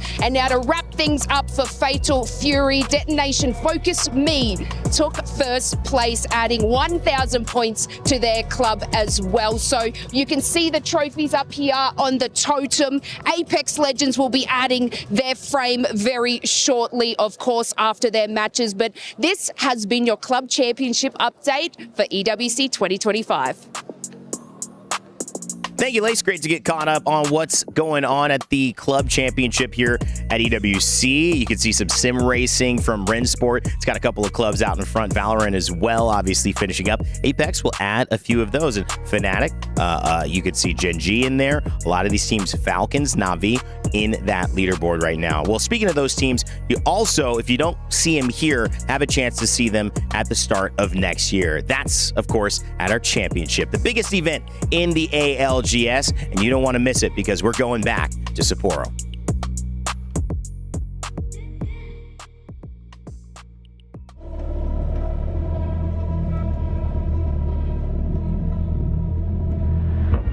Championships are not given, they are earned. This moment, you cannot let it slip by. It's moments like this that you spend years waiting for, sometimes lifetimes. This moment does not go unnoticed. This is something special. That feeling of winning is no better feeling in the world. It just feels unreal. It's just a great feeling that I will never forget.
Japan. Sapporo, baby. Let's go Japan. That's right. We couldn't hit the Sapporo of the United States, a.k.a. Cleveland. That's what you said, Jayhawk. But we are going to the actual That was a Sapporo joke, all right? of Japan. Calm down, hold on. January 15th to January 18th. Some dates. It's official. So check it out and plan your trip now. A little bit ahead, a little bit behind. It depends. Do you want to be building up anticipation, having some fun, or do you want to have had so much fun at the highlight of your life at a match point finals, see your favorite team win, and then spend a few more weeks traveling, snowboarding, doing all the good stuff Japan has to offer. One of my favorite places in the world. So join us there, please. January 15th to the 19th, I believe. I think it's 19th, maybe the 18th. But once you get there on the 15th, you'll figure it out. Guys, predictions heading into it. Are we coming back? Because 3 more games, it is possible to have a match point team. It is possible to close it out. I'll start with you, Lauren. Are we coming back? How many games are we going here? We're definitely coming back at least one more time. I think we'll end up with at least 5 teams on match point when we see us again, though. 5. Okay, Snipe, what do you think? Too many powerhouses at the bottom. I'm going 9 games. Wow, 9 games, Jayhawk. There's just something about Riyadh. We're coming back at least a couple more times if last year had anything to do with it. I feel good about 9 games as well. What do you think in the chat? Let us know. Right now, no time, no need to think. We're throwing it back to the casters. Game 4 is underway. Game 4 is almost ready to go indeed as we head back to the point of view of our teams and the players. Dan, how many do you think is going today? Did I ask you that already? You haven't, actually. I think the way mathematically it can go to like 50 or something like that. No. It's like what Jayhawk was telling me yesterday. Oh, I mean, okay, in theory, like when you actually get if weirdly you started from the start, right? Yeah, I think right now it would be impossible to go that far. But you ready for 50 games? Then? I'm always ready for as many games as possible because I bloody love this game. I think 11 or 12 is where I'm going. That's kind of what I'm feeling right now. We're definitely going to get into double digits, especially like Snidown kind of highlighted perfectly there. There's a lot of powerhouse teams down the bottom, and when they win games, they usually win them big. Yeah. So we'll have to see if that is going to be the case and if they're going to be able to make a couple of plays on their way to this game. It's going to push them up those leaderboards. Storm Point is where we are going as match number 4 will start. So we say goodbye to Broken Moon, and we're going to have back-to-back Storm Points now as we start our snake back through our maps, and Ash is going to be banned. Yes, and if we do need to go throughout, maybe matches 8, 9, 10, it's snakes until we get to E-District, and then we play E-District again, and then we go back to that original rotation with World's Edge to follow, then Broken Moon, and then into the double Storm Point if we need it. But we have now lost Ash, the next legend to be banned with a red X through her. And that means mobility is going to be needed here. Is it Wraith? Is it Pathfinder that you start to look towards? And this is what I was saying. I think Crypto might be able to go under the radar here because people are going to be moving and looking for these legends that are going to help them go from point A to point B. Well, understandably, the Falcon fans are getting very excited for this next game, and why wouldn't you? Some much improved performances from the team in that previous game. That man in the middle there, Zero, hitting some really big Kraber shots for them to not just secure some KP, but put them onto 16 points after 2 pretty dud games in the first 2 that we saw today. So Falcons starting to come to life a little bit. Well, we need to turn our attention to the likes of Rock. 42 points for them at the moment, looking very, very healthy at the top, and just 8 points away from being the first team to hit match point. Worth noting, ROC, the worst map for them going through group stages. They only achieved 17 points on this map when they played it. That's only 13% of their points throughout their pool. So it's definitely their worst map out of the 4. On the flip side, this is a chance for a team like Fnatic, who found 60% of their points on Storm Point. Now they get it back to back. Could we see the APAC North Giants here come back into the equation? Really good POI to play with from as well over at Sito Station, so they've got a great opportunity here to put those points on the board and maybe continue to not just match that record, but improve it. And for this team here, 8 points is an interesting position to be looking for, if you kind of get what I'm going at here, because it's not a huge amount of points. It's a couple of team fights that go your way, and then some decent placements. Get a sneak into that top 10, top 9, and then you find yourselves on match point. But that could put some interesting thoughts in your head, how you approach this game. Speaking of which, a lot of teams are going to be approaching Barometer, and whenever I think of that, I usually think of Team Liquid, but it's Ninjas in Pajamas who will claim that POI in the draft. I usually think of Barometer when I see that POI, has to be said. But to this day, still... Still haunts me. ROC Esports, look at how far they have to go to get to Barometer as well from Lightning Rod. Of course, Elrod being one of the most picked POIs when it comes to this map. In fact, it was ROC's first pick in the draft. They picked his 6th. So they clearly thought that this is where they could find points over these 2 games when it is played back-to-back. But again, they have to go a long way. But with this position, they might be able to get points. Well, one thing we need to keep our eyes on here on Storm Point, you saw yesterday a tweet from Hackis listing the POIs that they had drafted, and he said, hey, we've got to contest against VP over at Northpad, because Alliance took Trident, as they like to do. They take Rari. VP decided, you know what, we're not going to let you get Northpad. We're going to try and fight you. So Alliance versus VP over at Northpad is something surely we have to keep our eyes on here. Yeah, definitely. If there is gunfire over towards Northpad, it's likely that the fight will happen. But it looks like at the moment, Virtus Pro are backing off away from that fight. When we briefly checked in with them, Alliance are trying to chase them down, though. They very clearly said, we want to take this away from them. There is a survey beacon here that they can use as well.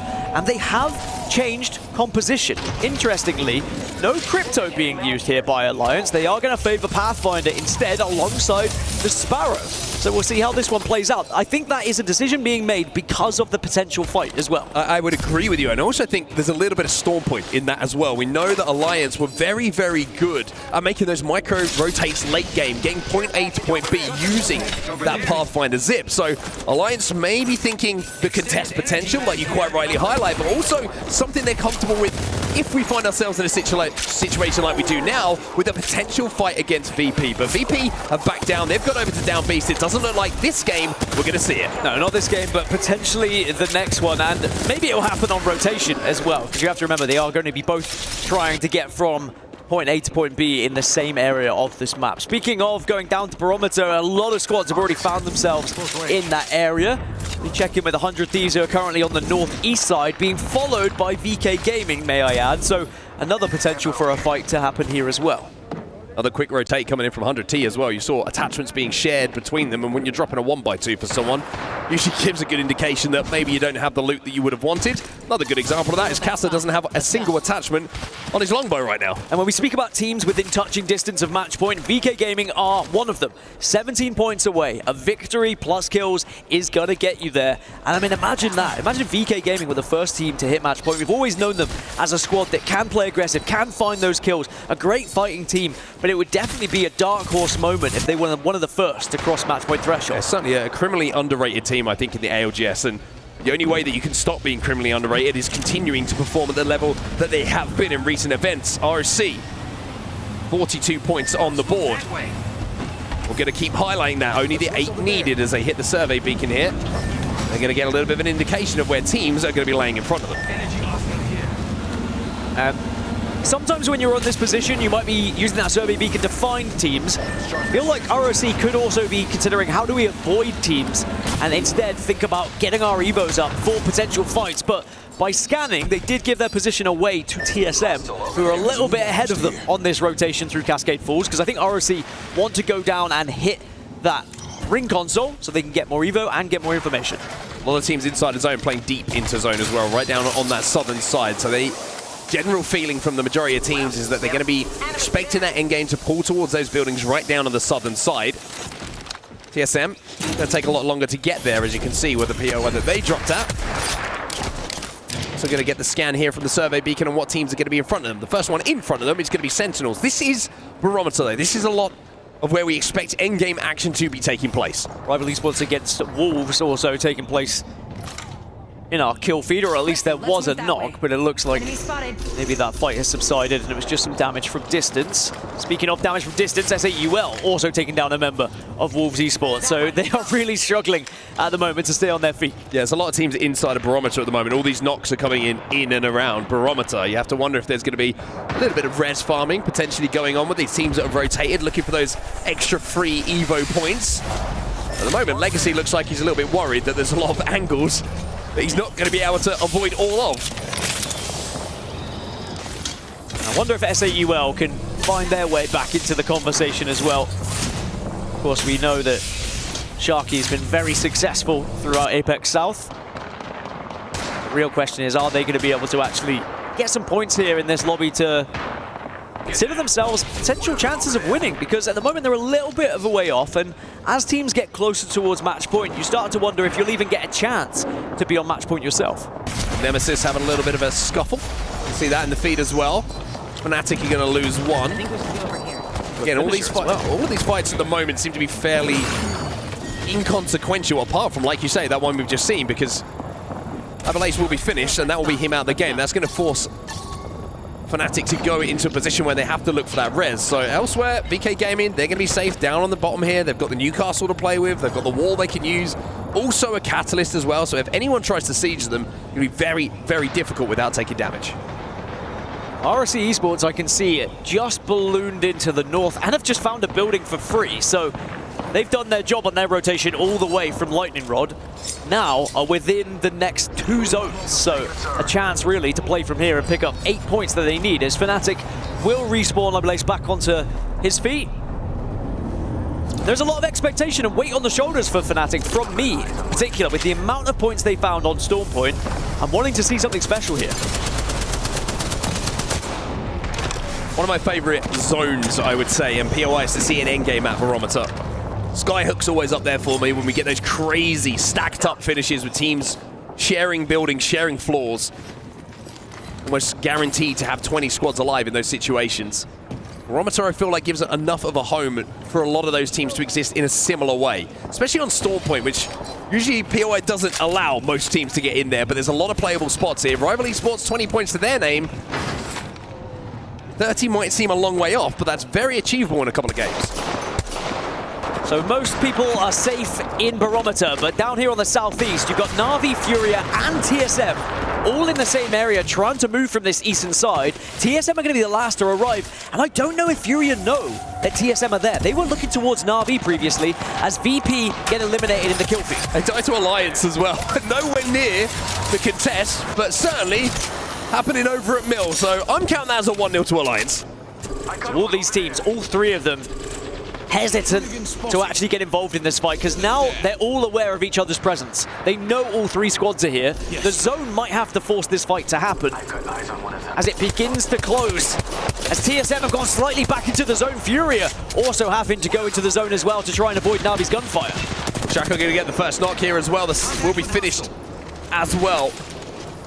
R301, probably one of the first kills we've seen from that so far here in Riyadh. TSM taking a balloon to try and get over the top of both teams now. Care package over there. And all 3 teams have done pretty well to stay alive, even if it's with 1 player or less. Where did TSM go, though? We'll find out in a few moments' time. Alliance, though, having won that fight against VP. Stinger Bolt comes in, which just forces them to just vacate the space in front of them. It's going to give Canon here a chance to jump up onto the height, but a beautiful Q coming in there will just force him down from effect. Stinger being a real problem, and now the damage has been done. Hackers is going to swing past. Doesn't make it past, though, and now Unlucky finds himself on his own. Alliance take down VP, but won't make it any further. I mean, we have to give credit to Kinotrope Gaming there for taking down Alliance, because we know that is no easy feat. With how Alliance have been fighting throughout this tournament, Kinotrope defends successfully, rewarded now with the entirety of the western side of this circle, may I add. A real opportunity for Kinotrope to gain some points here, but depending on where this zone does shift, if it goes a little bit further southeast, they could be in a difficult spot. Well, Na'Vi still chasing down Furia at the moment. Madness! It's a bullet to the back of his head. Furia did get the respawn back to 3, but then Noct got taken down. And Madness now has to pop a battery. You can see they popped the Tempest to try and close this gap. But now that's run out. EMP's going to go down, which might slow progress a little bit. But Madness is going to feel the brunt of that as well. Now the swing is going to come in from Slab. You have to imagine that Madness is not going to make it out of this. Slab will be credited with the kill. Furia still running in zone here. Keon, looking at the med situation for him, not looking great. Just the 3 syringes, and he has to go towards zone here. Yeah, because Keon was the one who was just respawned, I believe. So he just doesn't really have the meds, but he's going to try and go the long way around. As Barometer is where we are heading, and one of the teams that did have priority to it was Wolves Esports, of course. I would also say that Ninjas in Pajamas dropping down at Barometer had a lot of priority to this zone. But many a team moved very fast to find themselves, and the zone is going to shift east. So, you know, I mentioned Kinotrope winning that fight against Alliance, having the western side. They're going to have to move across the water here if they want to find themselves in zone.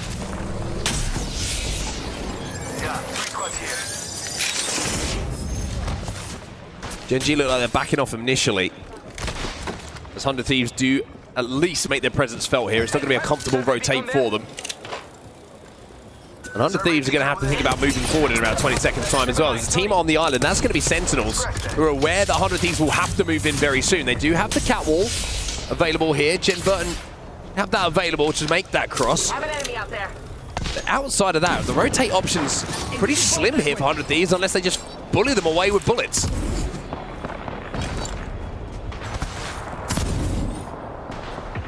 Like Sentinels have backed up from this position now, and the opportunity has been seized by 100 Thieves. That's really good timing for them. Yeah, what's going to be awkward is the teams arriving from the north now.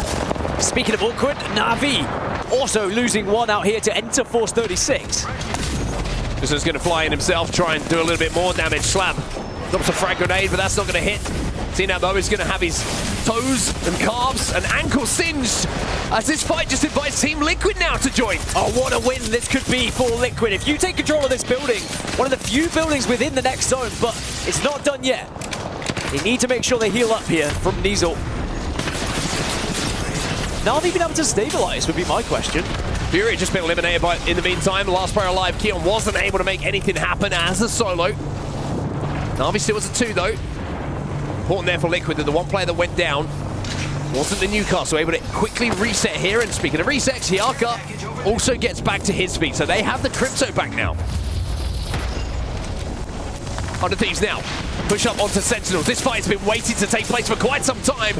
Good damage coming in initially. Phony down to 1 HP though. Verholz, he's not looking too healthy as well. That grenade might hurt, and it will hurt him indeed. It will be enough to take him down. And Jen left on his own here for 100 Thieves. Coming into this game, 15 points away. Loads up, flies in.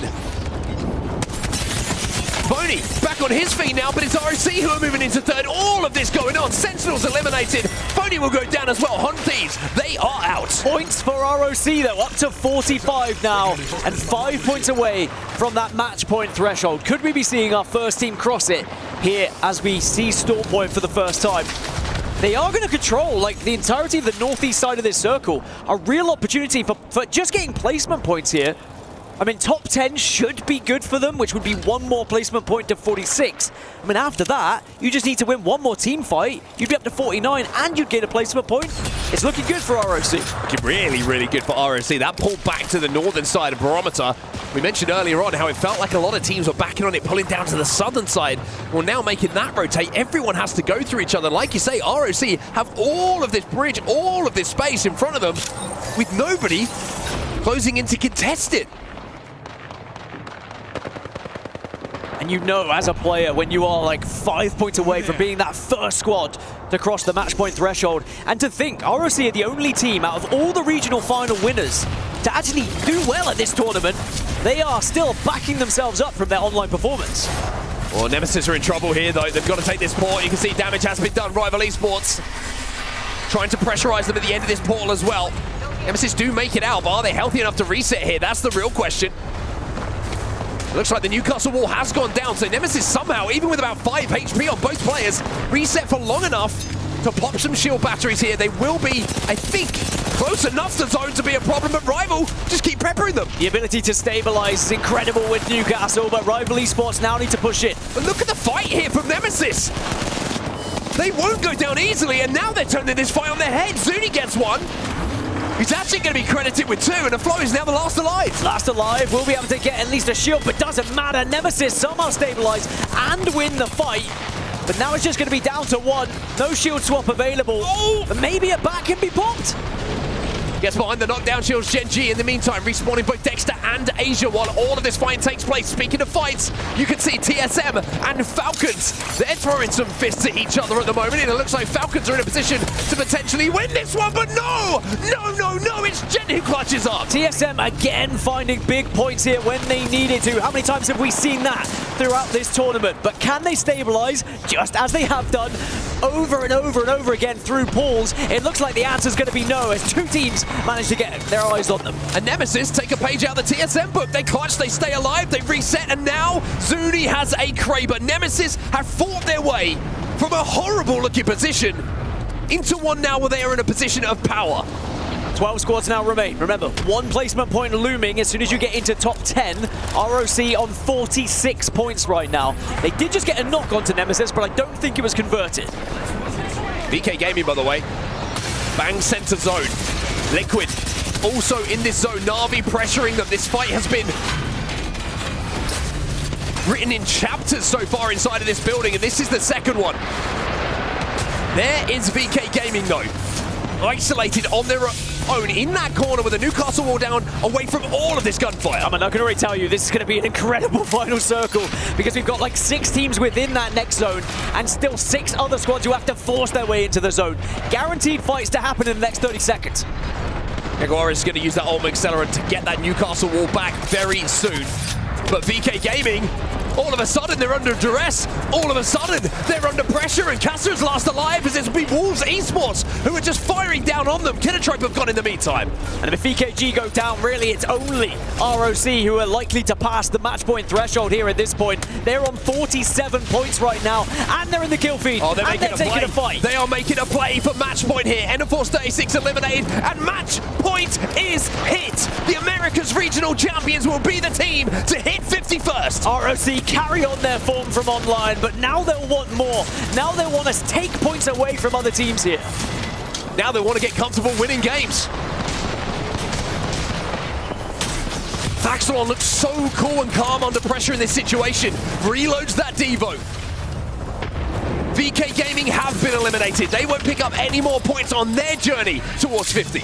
Yeah, I don't think anyone else is really close enough to cross match point now. It is just going to be ROC going into match 5 as the sole match point cross team.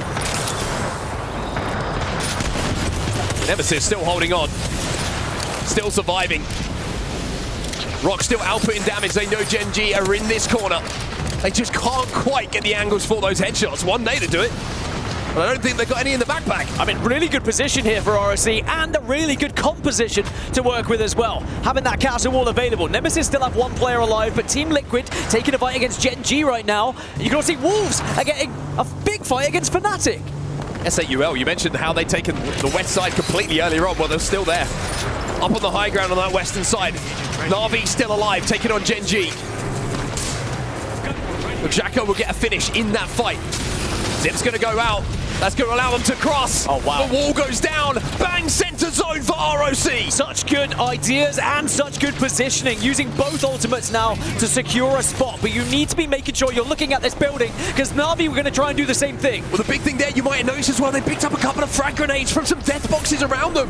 As teams leave this building, a couple of skynades could go huge here for ROC. This would be massive for ROC to steal points away from other teams, to make sure they have an even bigger gap between themselves and the rest of the lobby. Gen G go down, SAUL eliminated too. Vaxelon wants some KP, uses that grapple to get in, influence a fight. Fnatic will go out. Na'Vi will fall next as well as Team Nemesis, and the solo will fall. Vaxelon outplaying damage, putting up numbers of Wolves. They might be next as ROC start to go crazy in this game. This is a masterclass from Deeds with Newcastle play as well. The shield wall comes out to give them protection. Liquid now go down, and ROC versus NIP. NIP, welcome to Vaxelon. The man with this Devo on the Pathfinder has been electric in this game. Match point hit. Champions now. Huge performance. ROC are on fire. All they have to do is win 1 more match, and they would be the champions here in the mid-season playoffs at Esports World Cup 2025. They are within touching distance now of that EWC trophy. And may I add, the only team on match point, and no one else is really like guaranteed to get it going into the next match as well. It's the free hit. But we have to talk about, for all the good, the curse of hitting match point first. No one has managed to really do it in the LAN environment. Even though they had that free hit, even though they're playing so well, can they write new records here? by closing it out as the first team to hit match point. But what a masterful performance that was from ROC. The rotates, the fighting, the way they navigated, and Vax is playing out of his skin right now. Everyone played their part, whether it was just going with supporting abilities, the IGL calls, or of course, as you mentioned, the sheer amount of damage that was being output. 25-point game for ROC to cross the match point threshold. And the best news, we go back to Storm Point for match 5. They get the chance to run it back here on the map that they took priority with their POI draft. They're at Lightning Rod, one of the most successful POIs you can have on this map. There is a real chance for ROC here in match 5. And I'm sure after regional finals in the Americas, a lot of people maybe had a raised eyebrow or two. Wouldn't have been the team that was picked probably first, second, third, maybe even fourth to be the regional champions. Well, they won it on match point, and they are showing the match point speciality maybe is their forte here. They are the first team to hit it. They are winning game after game, and not just hitting match point, the way they close out as well. They are looking absolutely fantastic at this stage. I mean, me and Jayhawk bumped into Deeds earlier, and he said he was watching Jayhawk's videos. They're getting pumped up and ready for today. And Jayhawk said, hey, if you go and win the thing, I'll create a whole video about you. Well, you are not far off from achieving that. 67 points, cross the match point threshold, and there is still a bit of a gap there between teams to reach it themselves. I'm going to say that's not a gap, that's a chasm between ROC and the points they've put up so far. But you're right, when it's talking about 50 points, which is the one that really matters here, Ninjas in Pajamas have moved up into second place. They are now within a striking distance, as are a few teams in behind them. But wow, what a performance this has been from ROC. They have looked absolutely incredible so far. And you speak about people raising eyebrows, the haters, the doubters. The best way to silence them would to be winning it in 5. We never see something like that. It happens so rarely. I think once in APAC we saw something so dominant. But ROC are looking like they could maybe become champions. All they need is one more match. We're going for a break.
I mean, if you don't know this face already, then what are you doing? Of course, it is Papa Gen, one of my favorite people to talk through in these interviews here. We absolutely love him. He's an absolute character. And of course, he is the father of Jen Burton from 100 Thieves. I mean, at any point, does your proud level get any higher? Or has it reached the ceiling at this point? It has not really, no, not. It will peak more. I think so after these games, it's probably going to go a little bit higher and higher. I think there's no end to you, Papa Gen, of course. But, you know, he's always here supporting the family, of course. I don't think I've ever seen him not at a single event, to be honest with you. I do have Mama Gen next to me as well, who likes to come along here. But obviously, you know, they've had a bit of a trouble with, you know, say, Phony in it. Were you ready to sub in and fill for Phony in the games? I was. I begged them to get me in the team, but they didn't know. Yeah, honestly, they were talking about picking Bronzy, and I was like, why don't you get Papa Gen in there? Honestly, he's probably a better player than Bronzy, right? Definitely. You see? Absolutely. They made a mistake or not? I think they made a mistake, guys. But look, Papa Jen, we absolutely love having you here. And of course, you're actually going to be a part of a bit of a documentary series for the EWC. Why don't you tell us a little bit about that? I'm excited about it. It's the first time I've been involved in something like that. Yes. And you can watch it, I think, next May. Yeah. That's it. You're going to be absolutely famous, even more than you are. Of course, this is Papa Jen, the father of Jen Burton from 100 Thieves, and we're about to head into match number 5.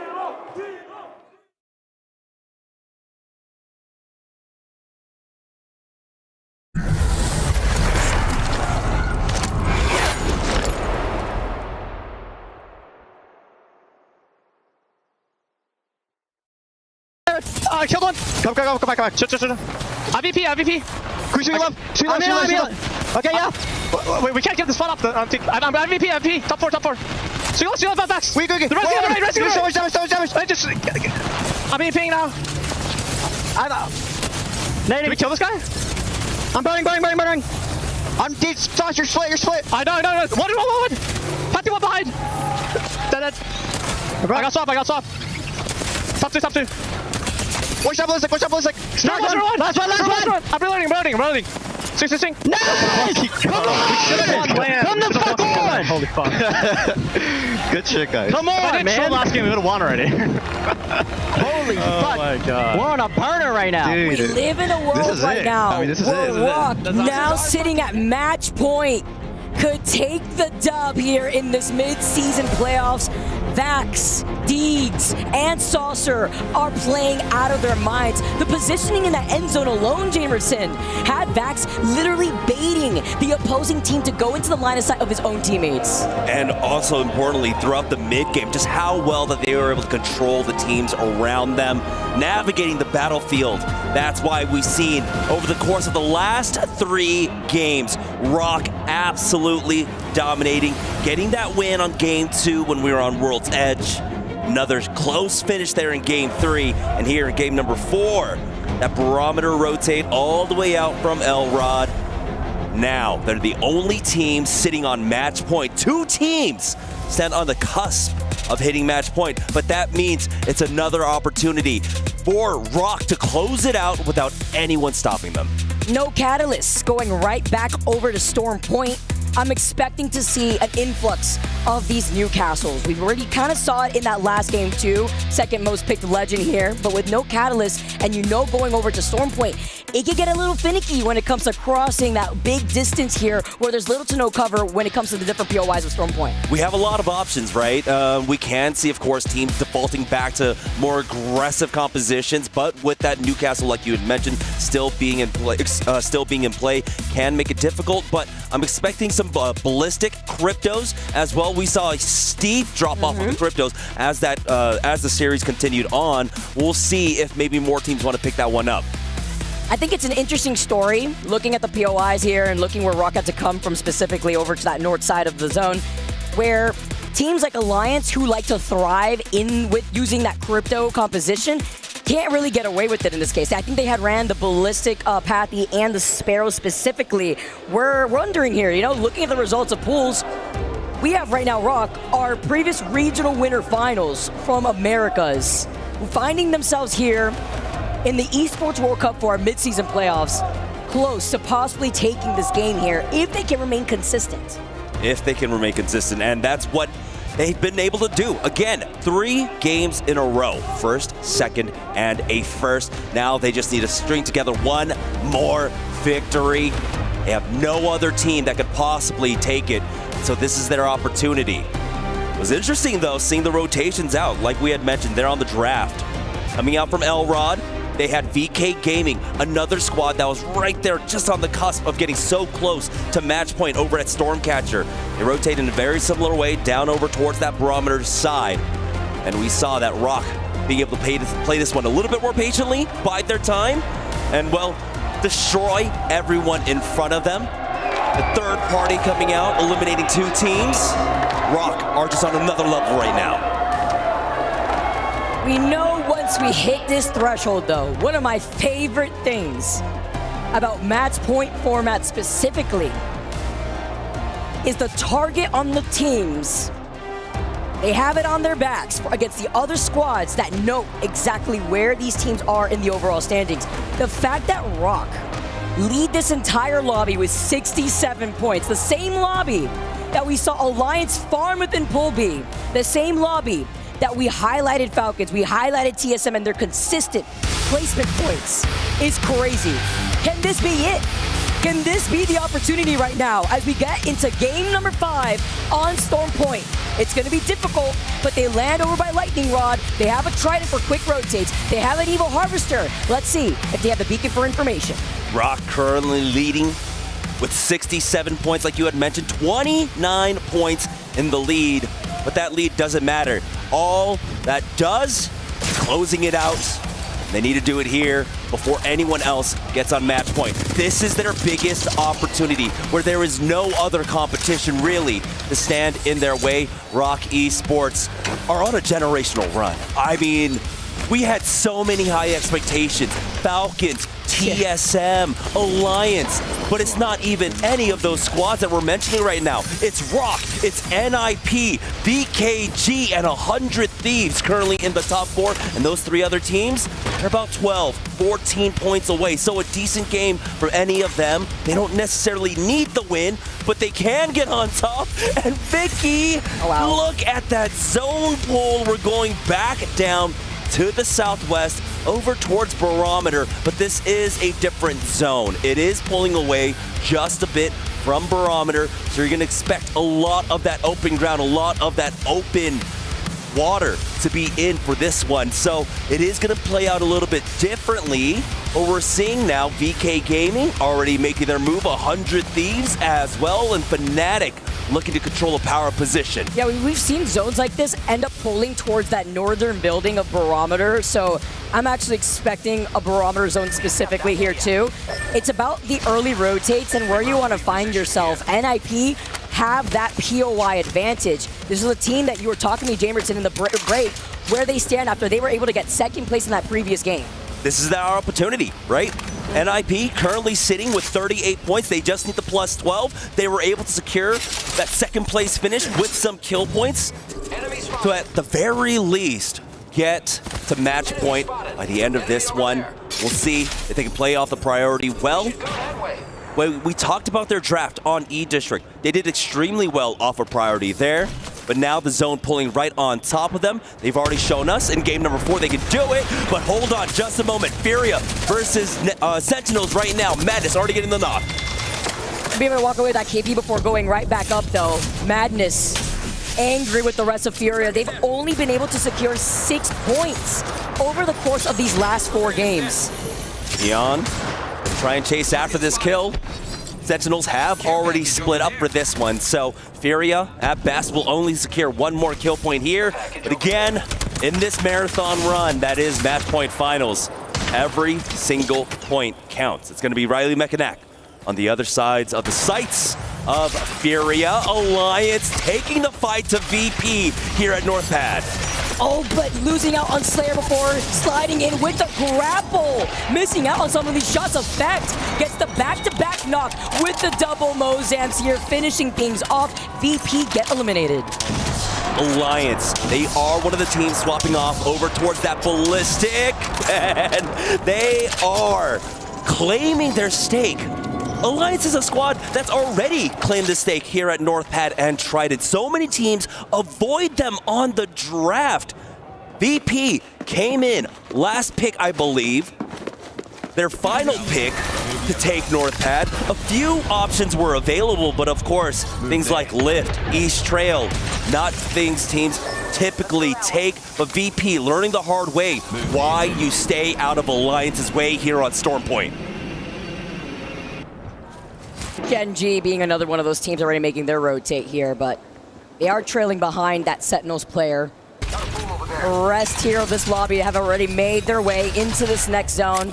Interesting to see VK Gaming, who exited out of Stormcatcher, understanding the team that's going to be coming out of Lightning Rock being Rock specifically here, but now they find themselves in the north side of that Jurassic Park. Yeah, VK Gaming decided, you know, we didn't get here with priority. We were not here in time. We saw them take a similar approach in game number 1 when we were on E District, coming all the way from Humber Labs, going all the way up north. to Lotus that they were so late. It's better to control a choke. Instead, try to play slow side of zone. Unfortunately for them, they're not going to be able to make it all the way over to slow side, and particularly here on Storm Point, it's difficult to control it when the ring doesn't pull to the extreme edges of the zone, right? You have so many teams that can come in, quickly rotate behind you with the Trident, so it's not something that you can really do. So VK Gaming back off. For Rock Esports, our only team currently set on match point. They are making their way on in. They've got a lot of options available to them. As I'm trying to see if we got a scan anywhere nearby, they do have a few recon scans that they can hit to try and figure out where they want to play here. Waiting to get that scan here before they start zooming back around. 8 enemies scanned. You see where everybody is settled here after getting that scan in Cascade. They also noted that TSM were waiting for them on the north side of Cedo. Rock will be planning out this pathing, Evo Harvester right next to them here, just so that way, knowing that they're going to be a little late on this rotate compared to the majority part of this lobby. We get to see the replay here. It's Furia fight versus Sentinels from early on. I saw that here before here too.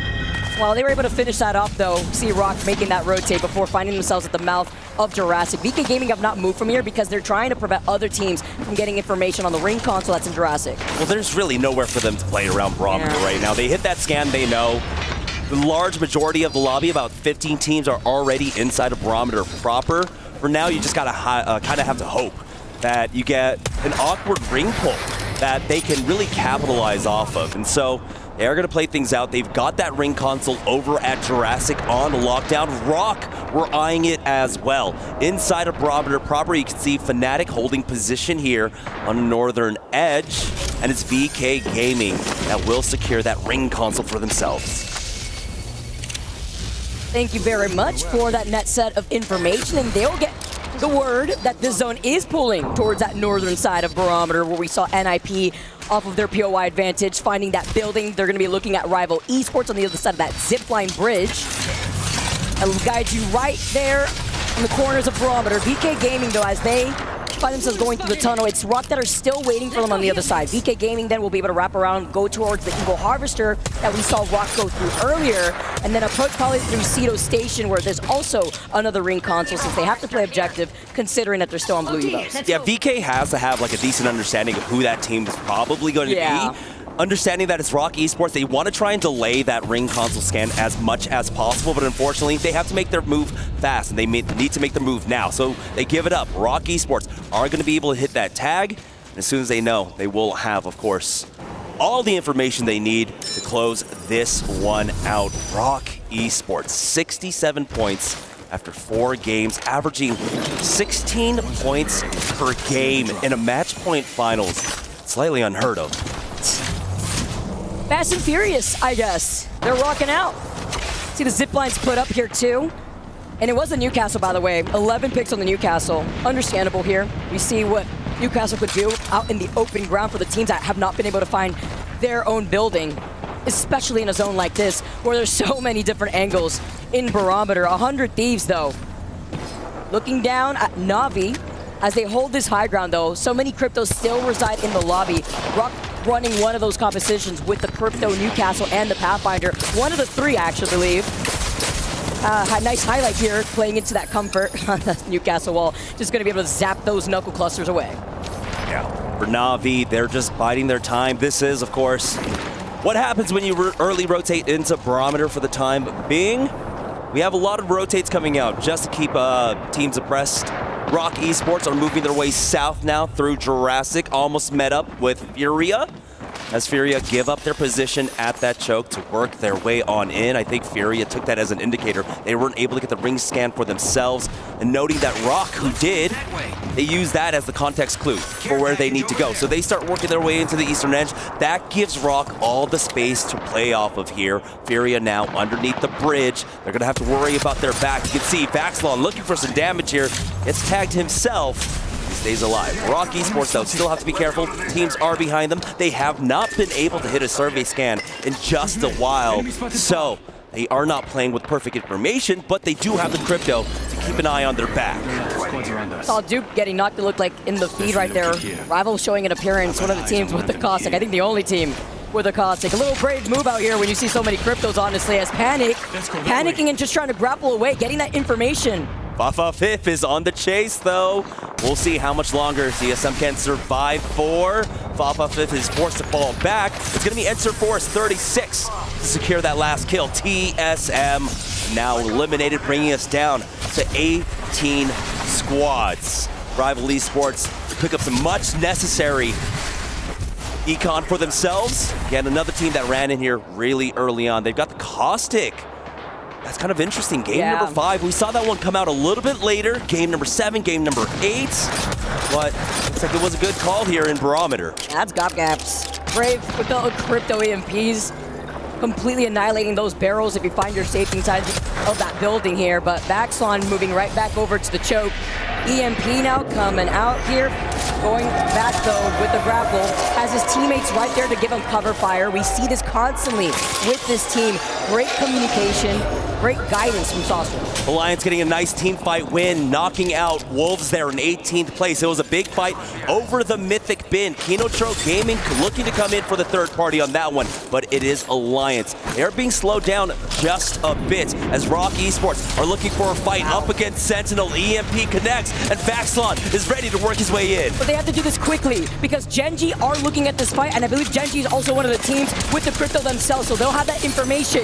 As having the high ground here, Saucer gets the next crack, trying to follow up though. Nice in patience while Riley tries to swing to the side. Saucer in a different angle though, dropping down with the Newcastle wall is Deeds, but Saucer gets taken out before he can get into cover from the rock. Genji full sending onto this one. Vaxlon still up with Deeds for now. They will have that Newcastle res as Genji secure the thirst onto Lauder. Genji on the roof, spot out Furia, who actually turned their heads onto this fight. This might be Rock getting knocked out. Deeds down to 1 HP. Oh, wait a minute. This is Cinema. Rock Esports get eliminated in 16th. We keep the game going. We see more Apex. Good call from Madness right there from Furia. They were playing underneath the bridge, close to jungle, and being right here on the Pathfinder allowed them to zipline to get involved in that fight. Throughout all that, Kinotrope Gaming, that fight over the Mythic bin, they actually come out ahead, knocking out Alliance. We're now down to 15 squads here. Furia move back into that same position that they were in just before for that third party. The third round now is closing in. Kinotrope Gaming, they've got VKG just ahead of them. S8UL set up with their walls, looking on over with that rampart, excuse me, as VK Gaming have been able to work their way on in Genji Esports. Now just getting eliminated. Libel laced with some nice shots from that Kraber to finish that one off. It's just so scary. Every time I see a Kraber in this guy's hands, it's just magic happens right now. Wait a minute. Oh, I want to see if we can even land that right there. Yeah, literally on the edge of our seats for that shot. But he was holding on to it. VKG, looks like they will be able to finish off Kinotrope maybe in just a moment here. Yeah, with the help of Nemesis, that's another team gone. Ooh. Sentinels getting bombarded right now. It's all Riley Mechanac. And with a great nade from Madness, they're looking to see if they could at least pick up some KP, but they're not going to extend on this.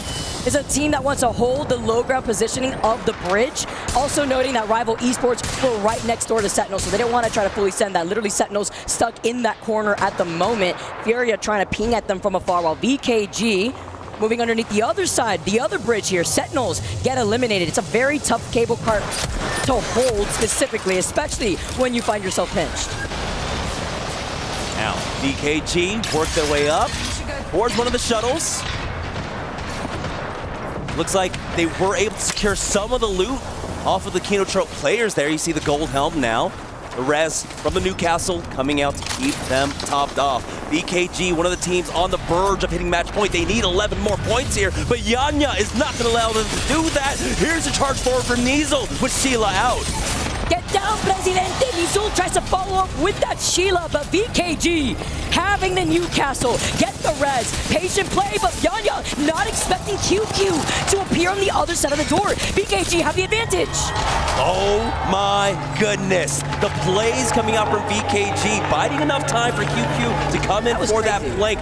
excuse me, Flake calling out the Pathfinder the entire time. VKG are able to turtle up extremely well with that Newcastle, and now they clear out that northwest side for a free walk-in with this zone. Newcastle clutches. That's been the theme, honestly, here in the mid-season playoffs, aside from the nice highlight of the R9. Fnatic managed to make their way into that next zone, taking a good amount of damage before finding that landing.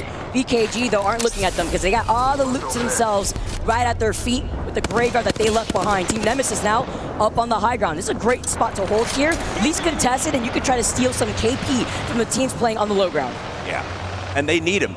They're at currently 30 points, I believe. VKG only 8 points off. Libel Ace tries to charge forward, but QQ once again playing the bouncer will keep them far back. Might be forcing Q. No, he ends up going down. They still have LD up. Renock, there it is. Fnatic get eliminated, and QQ is going to be brought back up to his feet. BK Gaming at 46 points right now. They're looking like they want to join the Match Point Club. 3 KP, 8 KP total for this team, while NIP are trailing right behind them. Top 3 for that team too, as they're at 44 points. Enter Force 36 will be the next team eliminated here, bringing us down to 8 squads remaining. 8 full squads at that. VK Gaming just need 1 team fight win, 3 KP, and then they will be on match points. So much on the line here.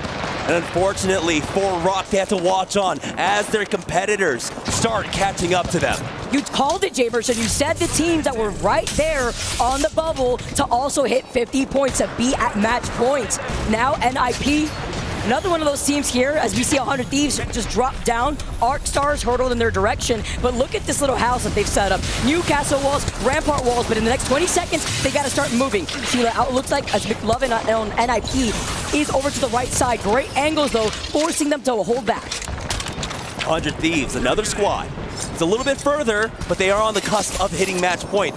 We are on the verge of possibly 3 teams making it onto match point here in game number 5.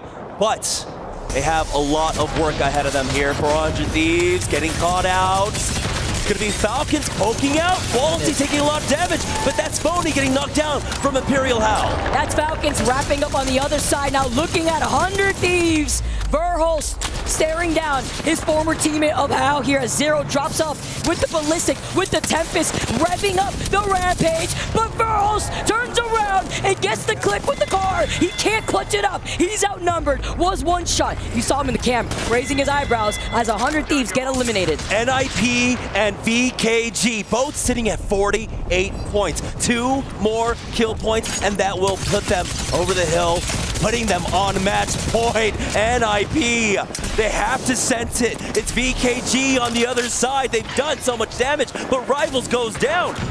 Both teams have made it onto match point, but it's going to be NIP now looking to knock out VKG. The deed is done. That's what matters here. Match point finals. VKG, NIP have now hit 50 points. That leaves us to 3 teams here with the possibility of taking us home in the next game. But focusing here at what's at stake, NIP are looking at the teams right alongside them. VKG not able to reset quite yet. Now here in our final 4 for this zone, we've got Na'Vi, NIP, Team Falcons. We're now sitting at 27 points, and of course, VKG, 2 of them have been thirsted. It's just QQ left as a rat. If he hasn't already hit that replicator before, by the way, Kuriv lacking on the energy ammo department here with that Devo. Vayne spotting out QQ though. Gonna be able to keep rushing him out. He's forced to go into the zone, phasing out on the right. I mean, I love seeing something like that here. He got the feud swap, but I mean, come on. You're getting barrel shoved here, barrel look down rather on the PK, and we know the PK's got some range. EMP though, Curve backs away here, needs some suppressed fire as Na'Vi looks to try to take this fight. The final 3v3v3, Na'Vi push forward, Kurev gets the knock. Now, with 2 gone, they're going to charge forward. Falcons coming in for the third party. Falcons are looking to be on form right now. A little late to the party, but they're picking up KP. Na'Vi get eliminated. Our final 1v1 here. Our last 2 teams. McLovin sliding in, has to split his attention as Hal gets 2v1. They get the next knock, and it's only up to 0 as NIP. Off of getting match point, they get the dub on top of it all for game number 5. Some might call it lucky, others call it skill. You have to put yourself into the position to capitalize on that kind of luck. NIP get the zone, pull towards them 2 times here at Barometer. Second place in game number 4, and of course, the first place finish there in game number 5 to now put them over the top, 64 points. It's Rock, it's NIP, and it's VKG now sitting on match point. The gap is closing here. NIP not only take the dub, but look at this, 14 KP on the board for this squad. The way that they were able to fight, coming right into that other side, the north side of Barometer, into that next zone, splitting their attention as Falcons try to wrap up right behind them from that zipline, playing off that low gun originally, but staggered also in that fight when they decided to initiate. NIP holding 2 different angles there too, splitting their attention as we see our 2 squads, our top 2 teams for match number 5. Falcons were able to stay very active in the middle of Barometer there, finding a lot of kill points for themselves, very necessary ones overall, because they were pretty low down on the leaderboard before this match. But even with that, right, they need another stellar win to try and catch up with the rest of the lobbies. Falcons, you can see they're on the leaderboard. Currently, as the series results stand, they find themselves in 5th place with 33 points. So 17 points away from hitting match point. They even have 100 Thieves ahead of them currently, who are sitting in 4th place with 39. And so they are off by 11 points. So similar to what we had in match number 5 and match number 6, we could have another 2 teams hitting match point. But this time we will be moving on to Broken Moon. A change of scenery here, where we saw 100 Thieves take the win with 11 KP. A lot on the line with now welcoming 2 more teams at match point. What's gonna happen game number 6? Find out next on the other side of this break.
I stepped into a realm of wonders where the sun kisses the sea. 2 worlds inspired by each other. 2 worlds making one. This land is calling, Saudi Red Sea.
You're fine, you're fine.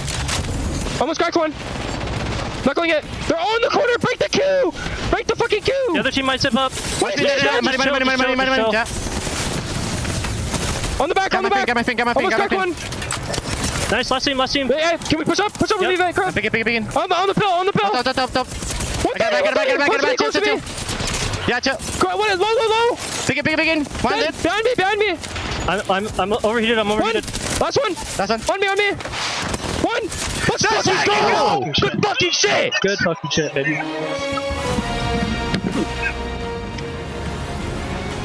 Dad Raven in the back, giving his players support here. The nice pop-off. Wow, we had right here with NIP taking the dub with 14 KP in a dominating fashion on Storm Point. But we will be moving on to game number 6 on Broken Moon, Jamerson. Yeah, gifted with 2 pulls over to Barometer, but of course, you gotta use that gift. You gotta capitalize off of it, and that's what they were able to do. 2 strong games in a row, a 2nd place finish along with that victory.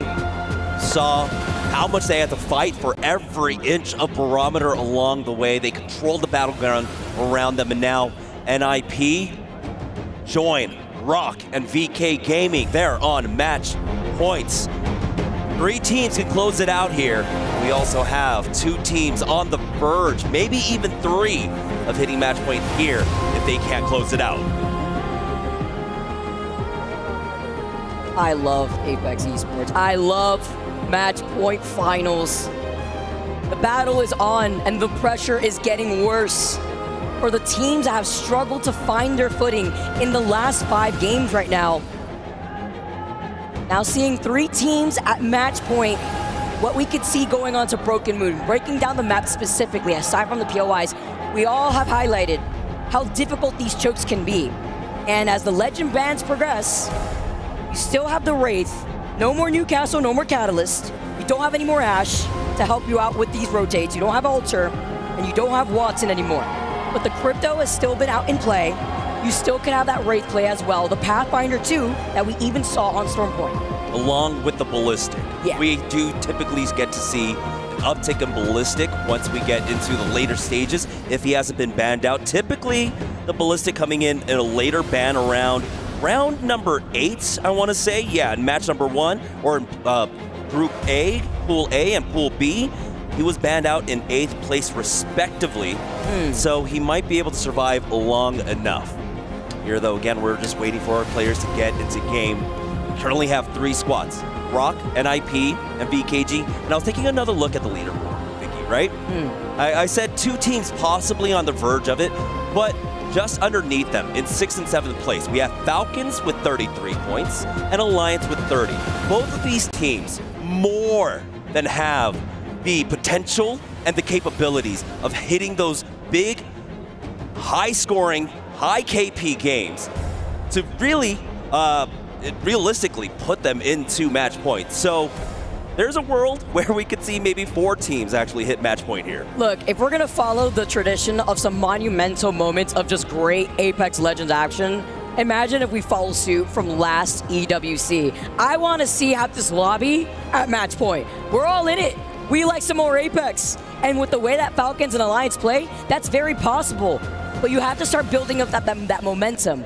We know it can be tedious at times, although these players have experience already, but it can be tedious at times to find yourself with a slow start. Feel like you have to play a little bit more uneasy, aggressive, putting yourself more at risk when there's already 3 teams that don't really have to risk too much themselves. If anything, you want to try to cut them off, call them out, knowing which team is at match point if they're in front of you right now too. Yeah, that man rising to the challenge throughout all of this. It's gonna be Deeds. And honestly, this entire squad of Rock have faced their challenges in the last year. Oh man, yeah. Deeds himself, coming in with that Tripods roster and the difficulties he faced there. But finally, able to land on a squad with a leader like Saucer, Vaxlon following suit, playing such an amazing fragging role right now. This squad has seen it all, have faced all the pressure. Now, the biggest pressure of Apex Legends on their shoulders here in match point finals, looking to close things out. Man, I mean, all of them have been through the trenches. Let's be real. The way that we saw Sauce as well, transition here into Rock. It's just awesome to see. It's great to also see that Rock individually, all these players know where they slot in on this team.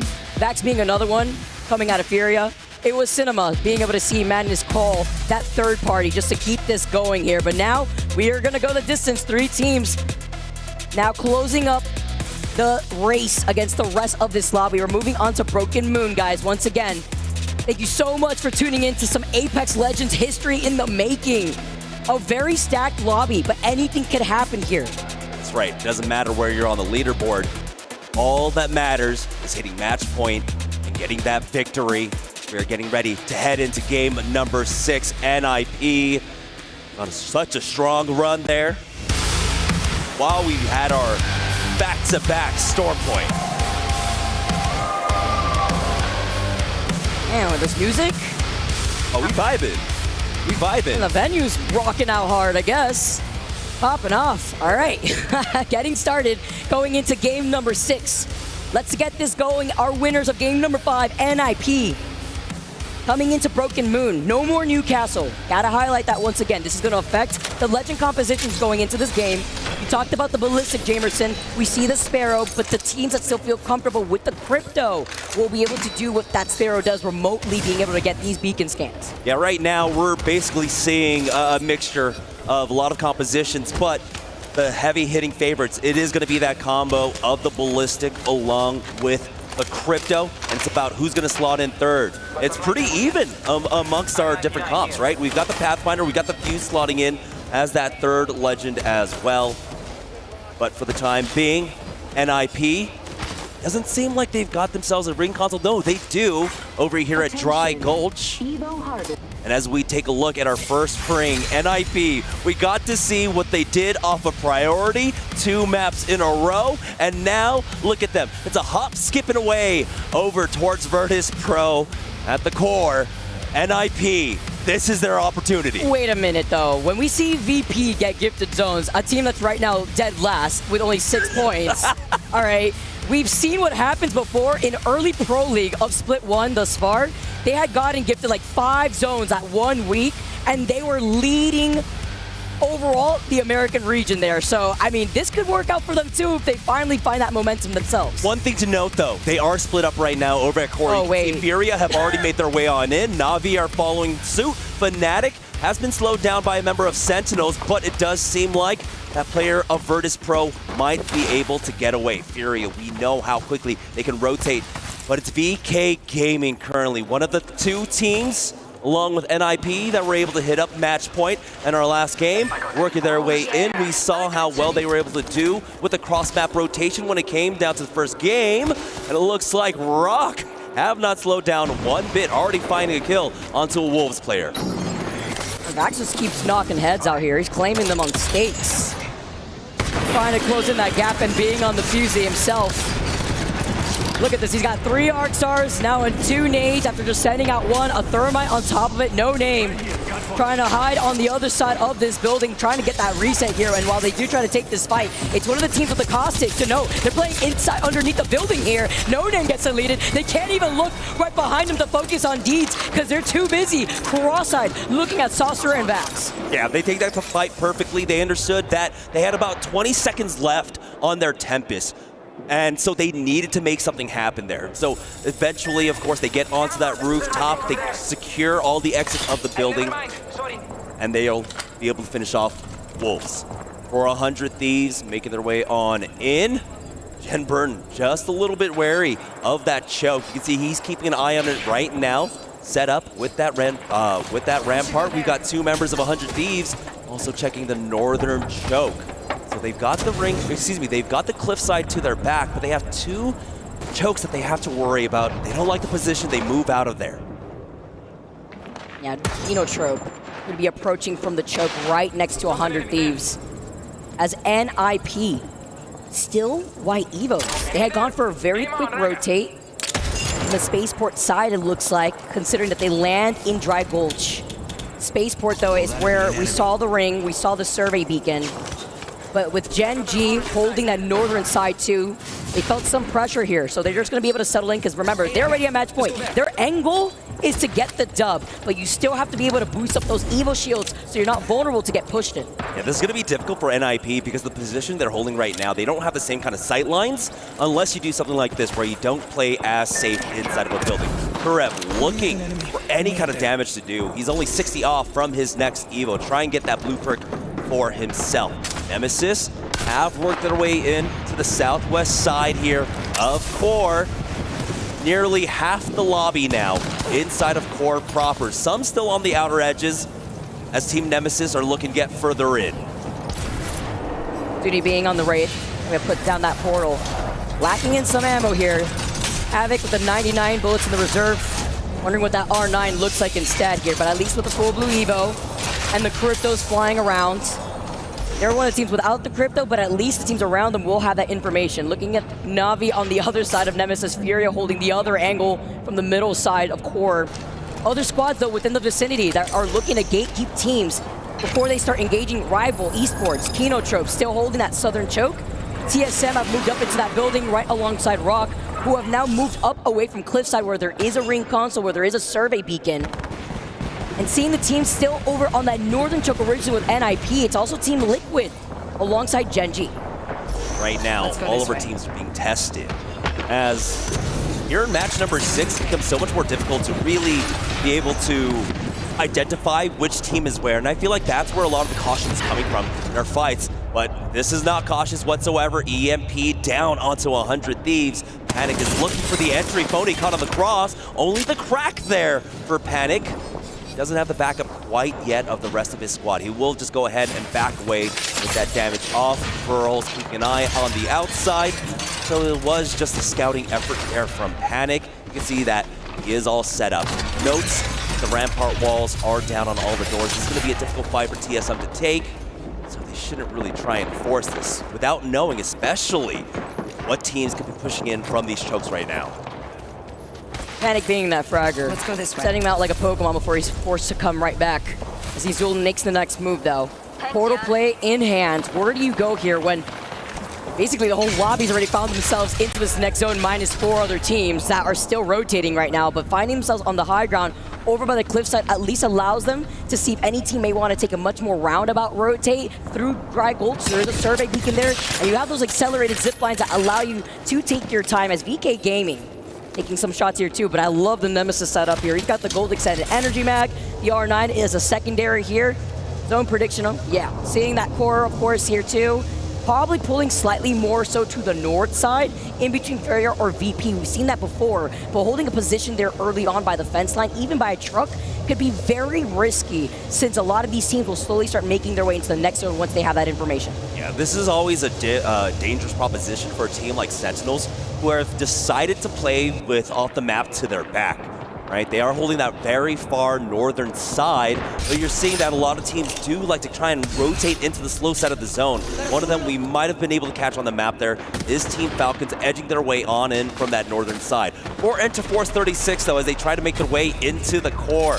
Looks like they were gate kept. It was a combination of BK Gaming and Rock Esports. Rock Esports taking out a long distance there by LD. Not gonna be, never mind, it's the Thirst. They're not able to recover him. We'll see if Vax and Sauce have an opportunity to get there. They do have the crypto to try and plug him back on in. That was a call out from BKG. They do. They knew right there too.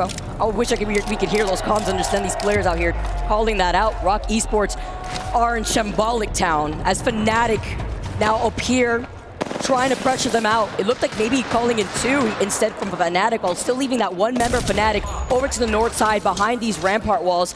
Now gonna be able to see this Level Ace holding that angle. Fnatic's getting information with the crypto drone, and Rock trying to run for their lives, but guess who they met up on the other side? Team Falcons are rotating out of Alpha Base, looking at that one member of Rock. Rock Esports about to get knocked out here, and watch on as NIP and VKG might have now the opportunity to steal victory away from them. Falcons on the hunt. This is a squad that needs the kill points. They need the win to catch up, and that will be Rock getting eliminated early on here in game number 6. Huge! Our first match point team out from this game. Their fate is out of their hands. NIP, VKG, still alive in this lobby, while VKG still playing on the edge of zone. Actually about to meet up with Alliance, by the way, over by the choke on Cliff's side, trying to deny that ring console away from Alliance. That's why VKG have been holding this position for so long. We saw that original fight between that one member of VKG and Rock. Ring console along with the survey beacon. Alliance tagged by that EMP. They are forced back. VKG trying to regroup right now.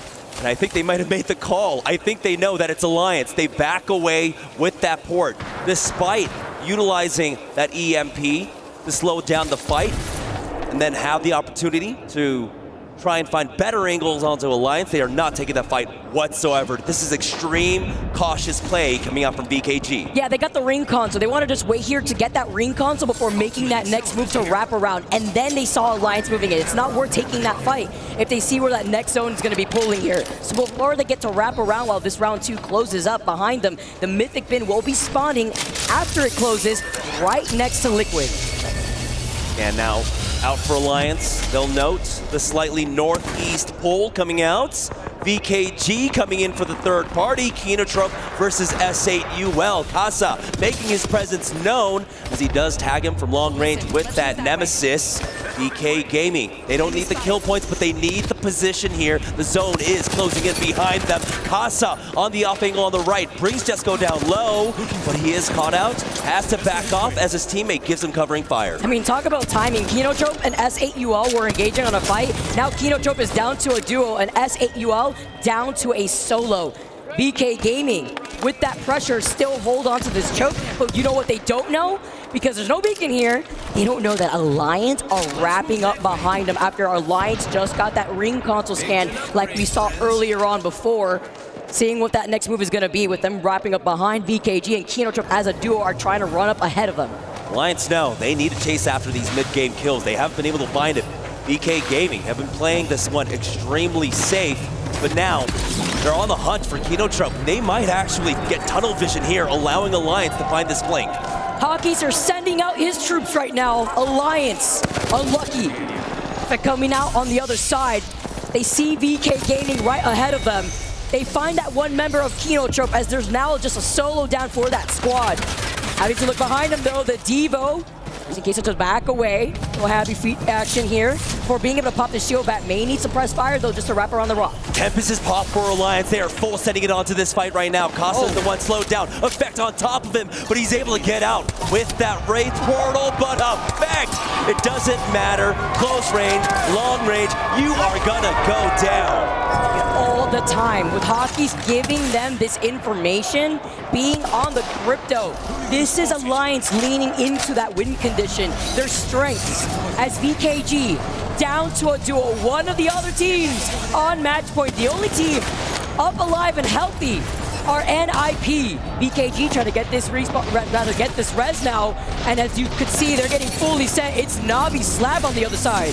QQ holding the angle, nades in with the EMP. He's forced out of position, forced to Q. QQ on the verge of getting knocked out here. He is able to use that Wraith Q to get out and stay alive as LD gets dropped back into the game.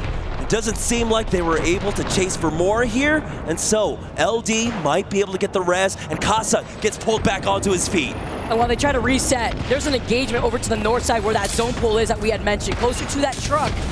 And it's going to be Sentinels, Team Falcon, CSM, but looking at another fight happening down here to the south. Even more important here too with S8UL trying to get the respawn right next to Alliance and TSM.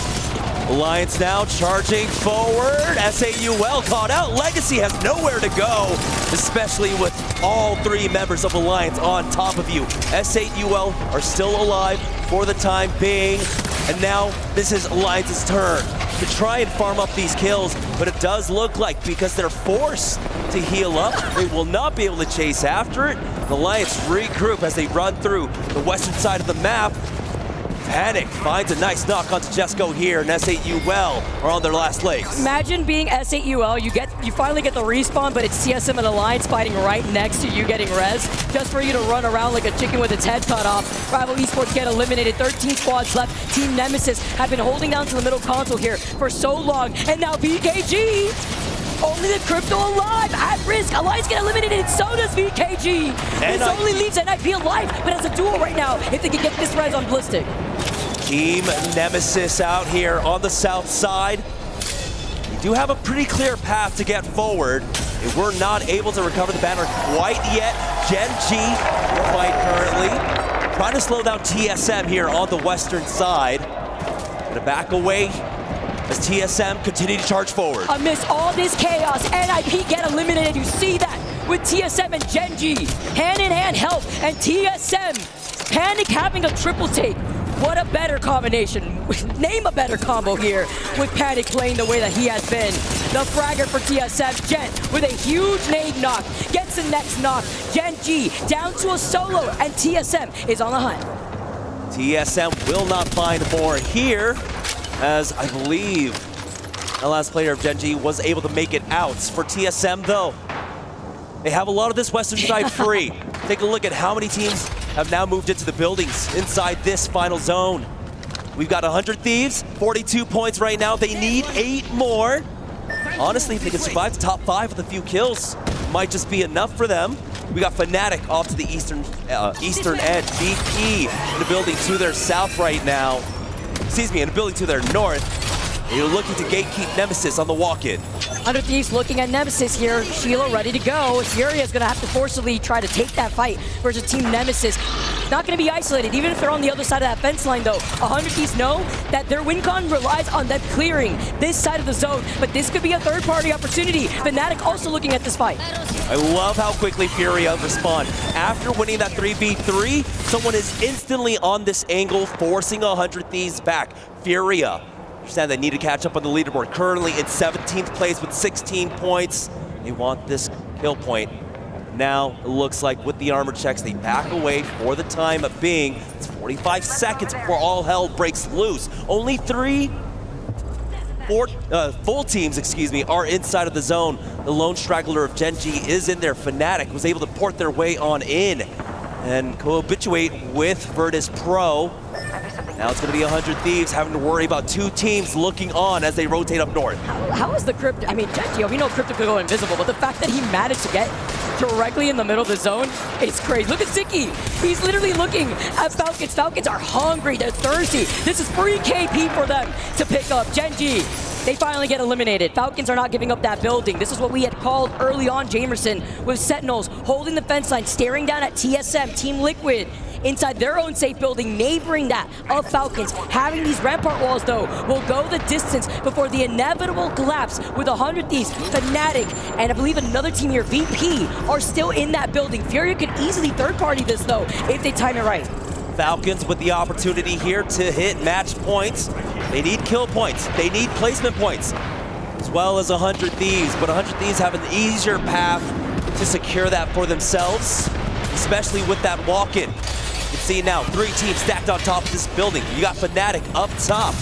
100 Thieves inside the building right now with Virtus Pro just above them. A lot of nades, a lot of utility coming out. Wall is gone that they were able to utilize. Jen Burton is getting tagged down. Lou goes for the peek. Jen is ready with Sheila. This is so scary, especially with the Sparrow ult here as they let the Sheila ring. Looking right behind them. Pearl's holding the other angle, trying to help them out. Literally one-shot both these players, but with some help. This is the third party that we were talking about. Fnatic now walk up to clean up what is left of VP. 2 members of VP gone, and Fnatic are just cowering in that corner. Colonel Garcia will secure that thirst onto Slayer. Might even be able to get the res. You can see the walls coming down here. Providing them cover, EMP, Colonel Garcia does not want to check that Sheila by himself. Lou able to get one back on up, so VP are still up as a duo, and they're turning the tides of this fight, and now 100 Thieves have the opportunity to get Phony back up. This is literally a match point fight for 100 Thieves if they win. The reset for all these 3 teams of respect is crazy, but Yukaf comes in, he finds Zach, Jen gets the next knock, and VP get eliminated. 5 more points before 100 Thieves find themselves at match point themselves. Have Fnatic reset though. You can see now they have taken that rooftop back up. 100 Thieves have fully healed. Now we are left with 5 squads remaining, 5 full squads. So the res did come through. Team Falcons, Team Liquid, TSM, Fnatic, and 100 Thieves. Colonel Garcia does need a top off there, has that med kit, but it's gonna be Fnatic. He's one of the best positions here on that high ground. 100 Thieves looking down the amp barrier. Gen looking right behind them. Portal play, in play, TSM. Now move up, Panic.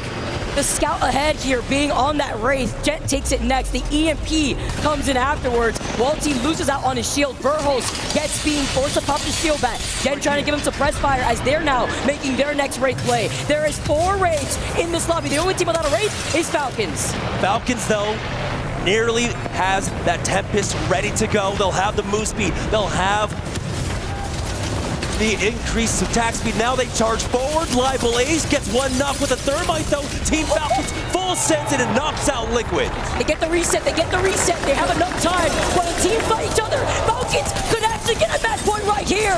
100 Thieves, though. They're so close, but they don't clutch it. They get taken out, and the mother load from Falcons. This is going to be the Falcons versus TSM fight as Falcons move up.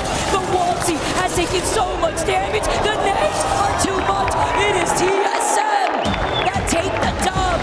Falcons go well, but they hit match point. That's what matters. They hit match point.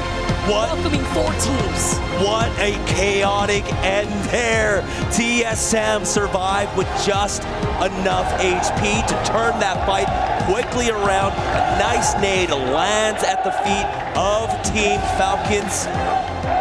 Knocked them out. But despite all that, like you had mentioned, Vicky, Falcons will secure match point for themselves. Join the other 3 teams. Now it's Rock, NIP, BKG, and Team Falcons that'll have the opportunity, game number 7, to close this one out. This is cinema. Of Falcons fans in the crowd with the Falcon chants. Will they take back-to-back lands after they won in New Orleans? You often don't get to see Hal left breathless and speechless there at the end of a game. I think with how close it was, he just needed final confirmation that they were able to hit it. You see Duke's face right there. No cheering for TSM. There's nothing to cheer for when you're not at match point. But at least they get closer.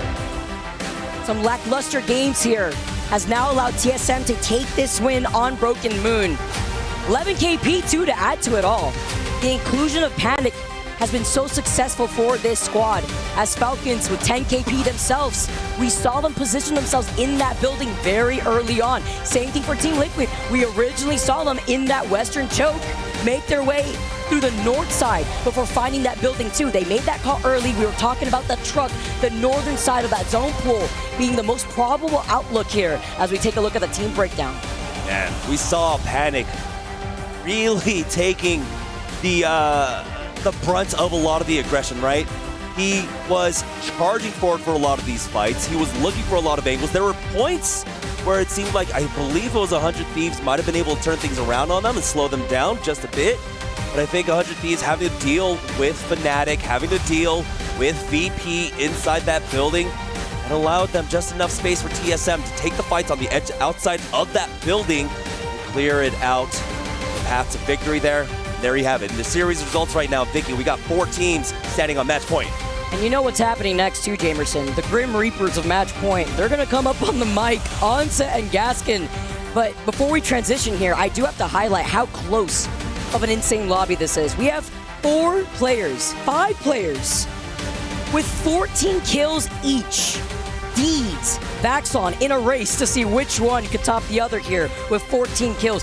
Vayne from NIP, Hal, Effect. I mean, this is crazy here. Yeah, I mean, of course, you can't leave out Effect when it comes to the top of the kill leaderboard. But surprisingly enough, you know, Alliance just hasn't been able to convert any of their team fight wins really into decent placements. And that's something that we're more than used to, right? Even though they love to play that edge style, their ratio was closer to like 1.3, 1.2 kill points to placement points. They are so good at hitting top 5s. but they just have not been able to do that quite yet. And so now Alliance are going to look on here as 4 teams try to close things out in game number 7. He's literally hit like 50 kills event-wide in the lobbies that we've seen them. It's been incredible so far. It's a great day to be a Falcons fan looking at the teams at match point. There's a lot to break down. I want to hear from you guys over at the desk. Thank you, Vicky and Jamerson. Good cast there, guys, and obviously a lot of action. We've got 4 teams now on match point. Rocky Sports, Ninjas in Pajamas, VK Gaming, and Team Falcons, the latest one to join them. 100 Thieves, only 4 points away with 46, rounding out our top 5 so far after 6. And Lauren, I guess I'll start with you because you ended with the guess of which or how many teams would be on match point. Right. You were close. It's not 5, though. It's 4, but 100 Thieves almost joining them here. I know. I'm going to blame 100 Thieves for getting that prediction. 4 points off, okay? Come on. Right on the cusp of things, but I feel like we're on a really good pace overall for this lobby. Yeah. The ones that opened up strong managed to get themselves on that match point. They've had a couple opportunities to close it. I haven't been able to get it yet, and that has opened up just enough time, like I also mentioned, for the heavy hitters like the Falcons to show up. And now that they're at match point, everybody's going to be that much more scared. Snipe, I mean, taking a look even at these leaderboards as well for,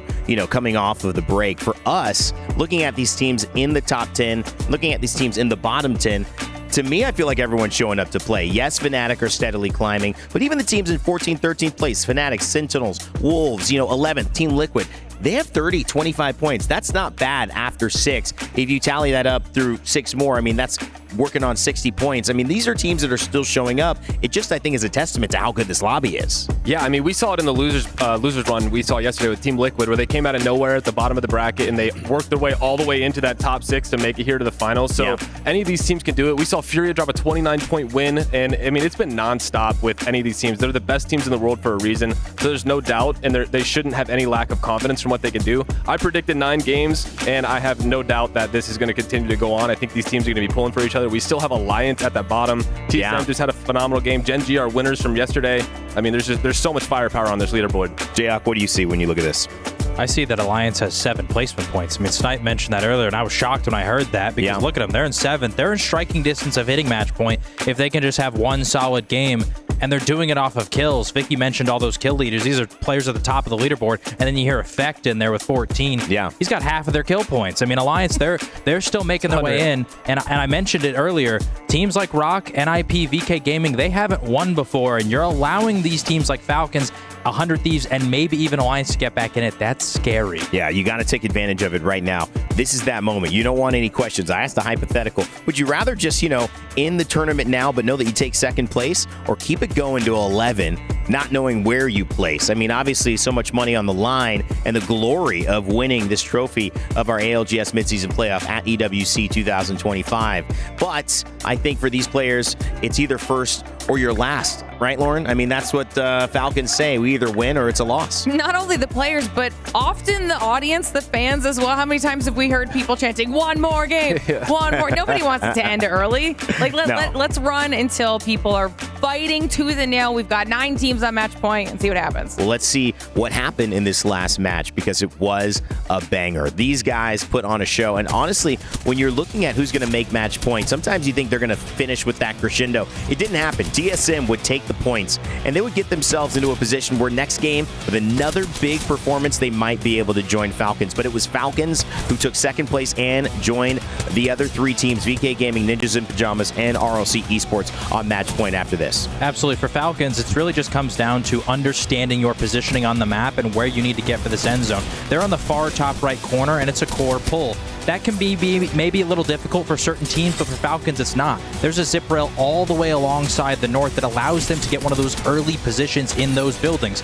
Now, there was a crazy play from Phony where he portaled off one of their doorways, and Zero on the roof wasn't able to get back inside, but Falcons in unison all then decide to send it onto Team Liquid because of this play, and they get the wipe, and that puts Falcons over on match point. And so Falcons, I mean, they really popped off here. Here's that fight that I'm talking about. I mean, Team Liquid just backed into a corner, no health. The Devo going crazy from HAL.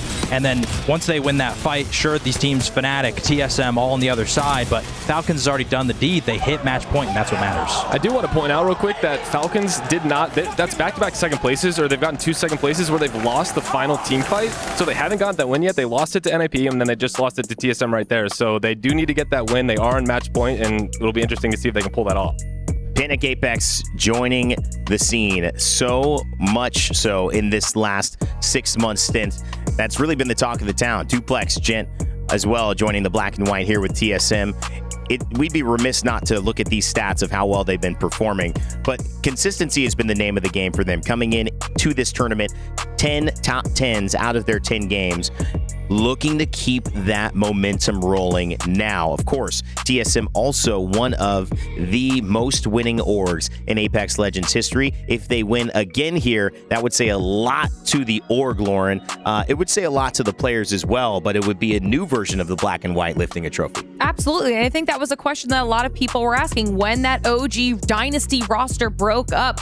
Would the title go back to TSM but under a different name, or would it stay with the players who are trying to create all of these new rosters now? I think there's been a little bit of a chip on anybody's shoulder who's ended up on TSM with that kind of past behind them, wanting to prove themselves on equal footing as well. So I feel like they've started to get a little bit hot now, but with a couple teams already on match point and now a decent chunk within striking distance, they've got to do a little bit more. Well, I want to talk about a team that's been getting icky, zicky, as well as Dexter and Asia. Gen G, these guys have been phenomenal. And coming in from yesterday, Gen G and Asia were a dynamic duo. First place as a team overall in our last chance, but also Asia had the #1 performance as a player individually. So Jay, that put him in a position not only of confidence, but experience. I mentioned today, I made a little video saying, you know, I feel like there's something to be said about playing 20 games here at EWC versus coming into this lobby and only playing 10. And Gen G had the benefit of playing those 20 games, even just familiarity with the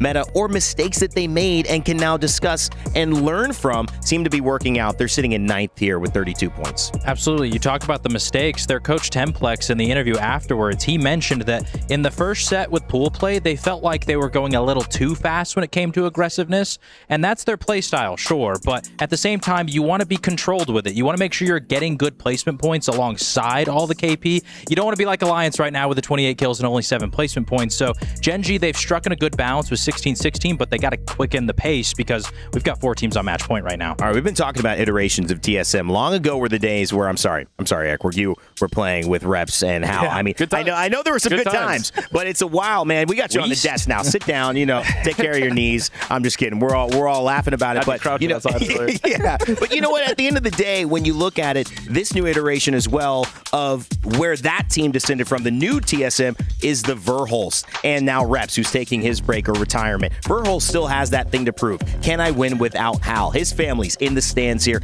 in Riyadh. We saw his brother Evan. We've seen his parents show up again and again and again. But it's also with Phony and Jen Burton, maybe one of the most stacked stories that we have in this lobby. The fact that he's still wanting to get that trophy away from Hal, and also the fact that Jen Burton wanting to get that trophy away from Zero, alongside Phony having his appendix burst before we started play, and now leading his team into a top 5 position almost on match point. Speak about 100 Thieves here. Yeah, I mean, honestly, in 100 Thieves, every one of these players has one of the most interesting storylines. You had Phony, who won a tournament and instantly got dropped by Zainu and Koiful, and then you have Jen Burton, who they had the fallout on that roster with Zero before, and then now you have Verholst, who left the roster with Hal, and there was a fallout there as well. So you have 3 players that have all won tournaments, all in their own ways, kind of went off separately, and now they're back trying to bring a banner to 100 Thieves. And this team has kind of flown under the radar. They've underperformed. They even underperformed in Pro League. They came out hot, and they obviously have something to prove. I mean, we've talked about it before. I tweeted out kind of jokingly, this would put Jordan's flu game to shame in a sense.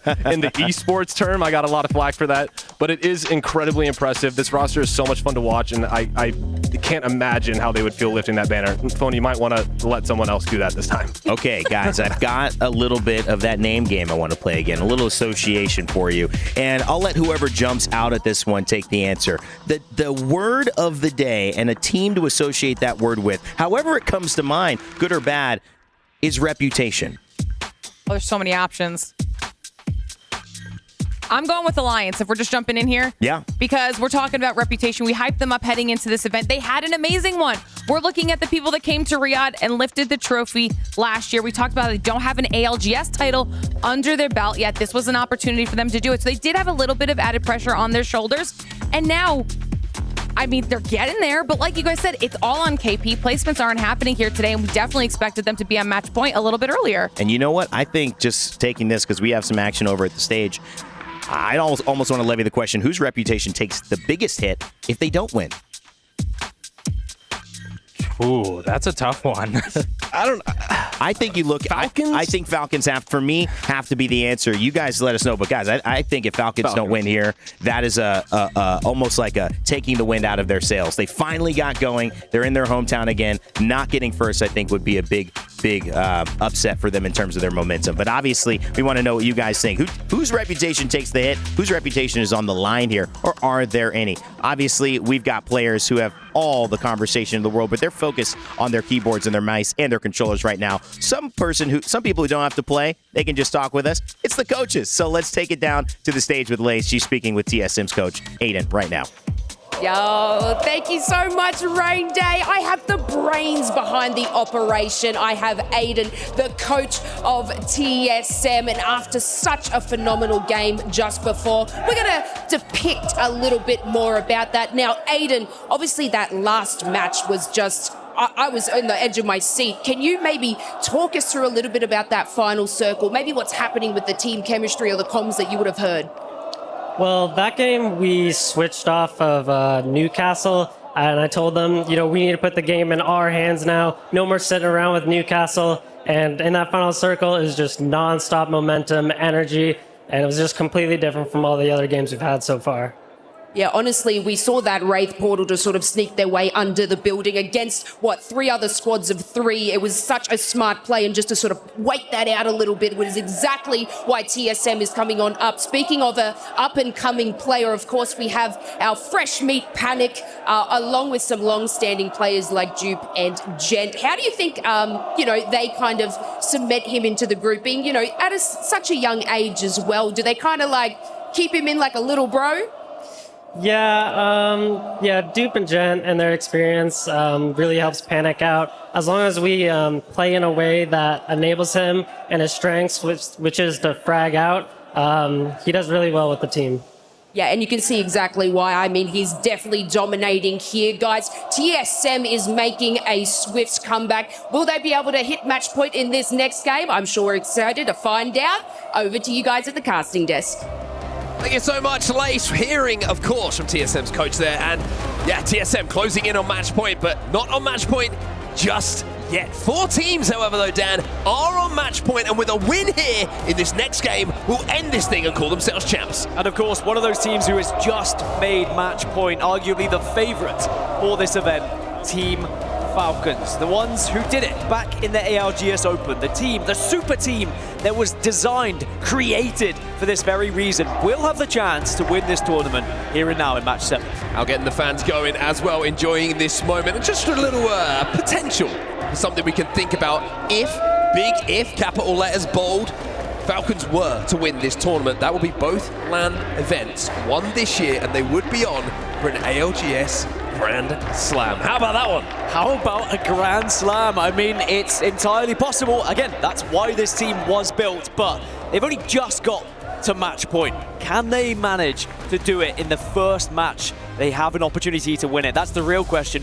One key factor I will mention, crypto is banned. And the reason I want to mention that, we know how good Falcons are when you have Zero with the ability to get info from the crypto of Waltzy. How does that change now going into World's Edge? Well, that means Waltzy's out of jail. Maybe Waltzy's going to have a little bit of fun in this next game and drag Falcons towards a match point win. But we are heading to World's Edge once again. We say goodbye to Broken Moon. We've got 2 E-Districts back-to-back coming up after this, but match 7, I don't think we're ending here. I got a feeling there's going to be a few more teams who are going to be focusing on those MP teams and making sure they don't get to that end game. Yeah, I'm sure there's a lot of teams who still feel like they have what it takes to get a win of their own and get to match point. I mean, only 4 teams after 6 matches. There is a lot of room for other teams to catch up. If you think about how many teams we had on match point at the Open, how many teams we got on match point in regional finals, and way back when to EWC last year, I think you could be right. If we don't see one of these teams step up to the plate,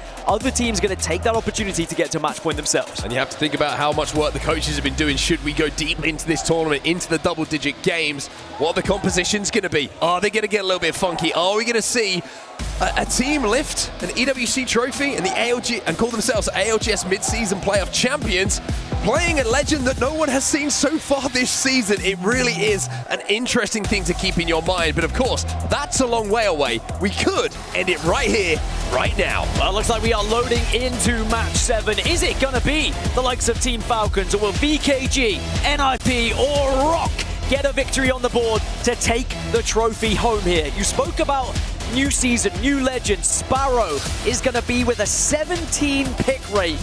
85% across the board are going to be playing Sparrow here. He's going to be banned going to match 8 if we get there.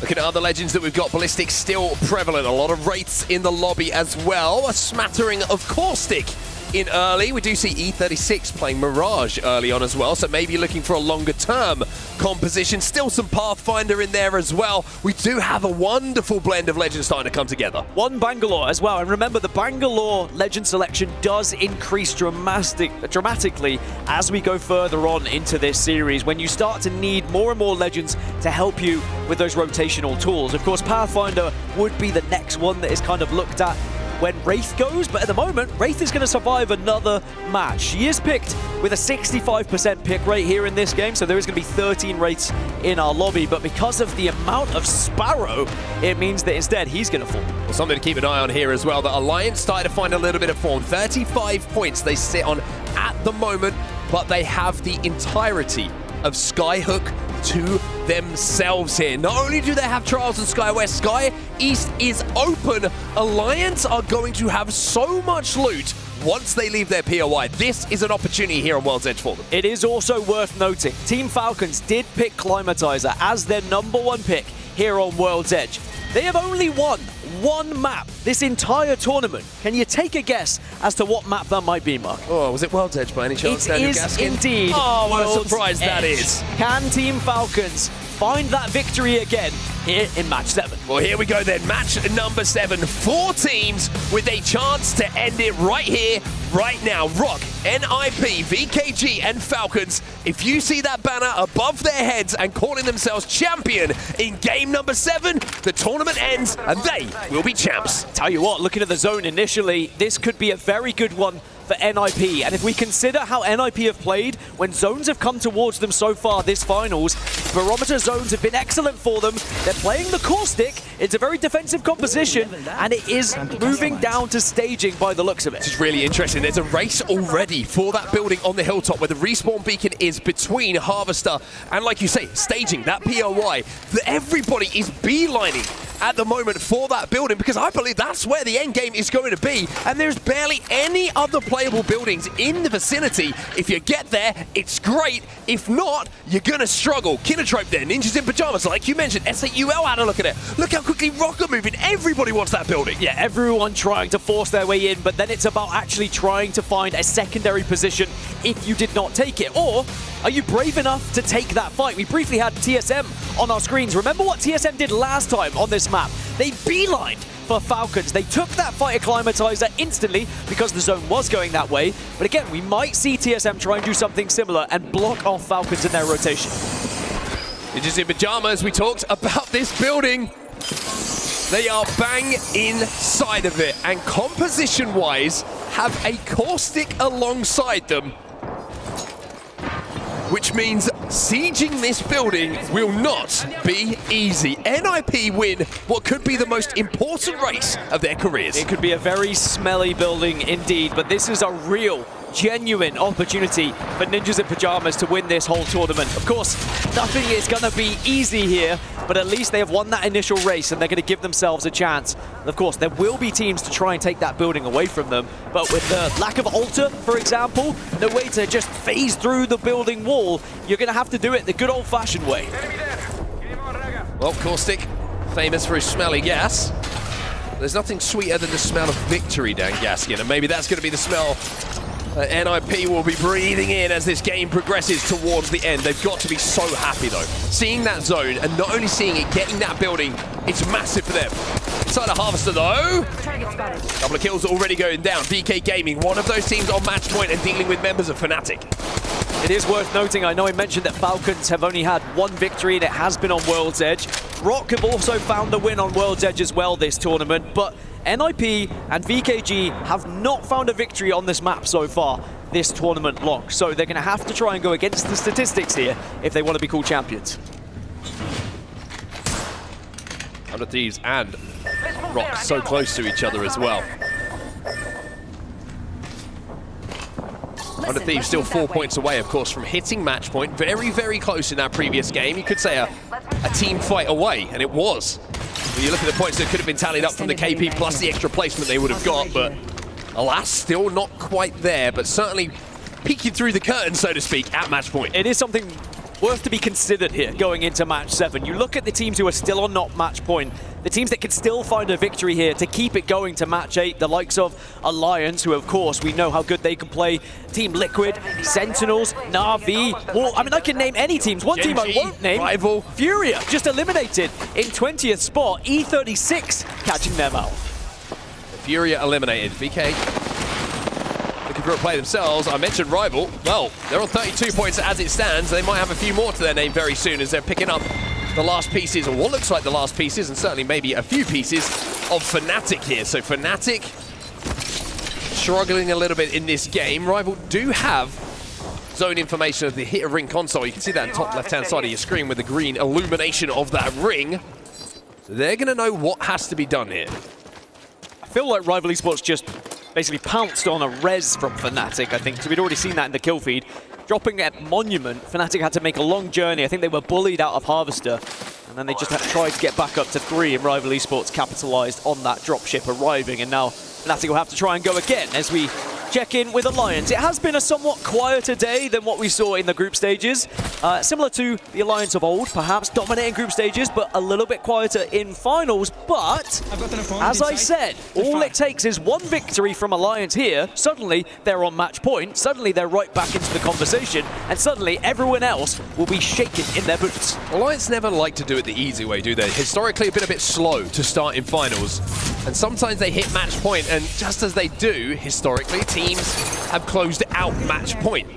A lot of discussion about doing it quickly, showing you're a dominant force, but I think this lobby is just so talented that it's a lot to ask of any team to be able to do so. But Alliance, like I mentioned, one thing I want to highlight, leaving Skyhook, leaving Trials, 2 gold armors already in this game. Hackett's on the blue, but you would imagine with the Evo available en route, should be up to purple as well. Well, this next zone shift could be a big one. We think it's going to be heading down towards the staging area. It does shift back towards Harvester.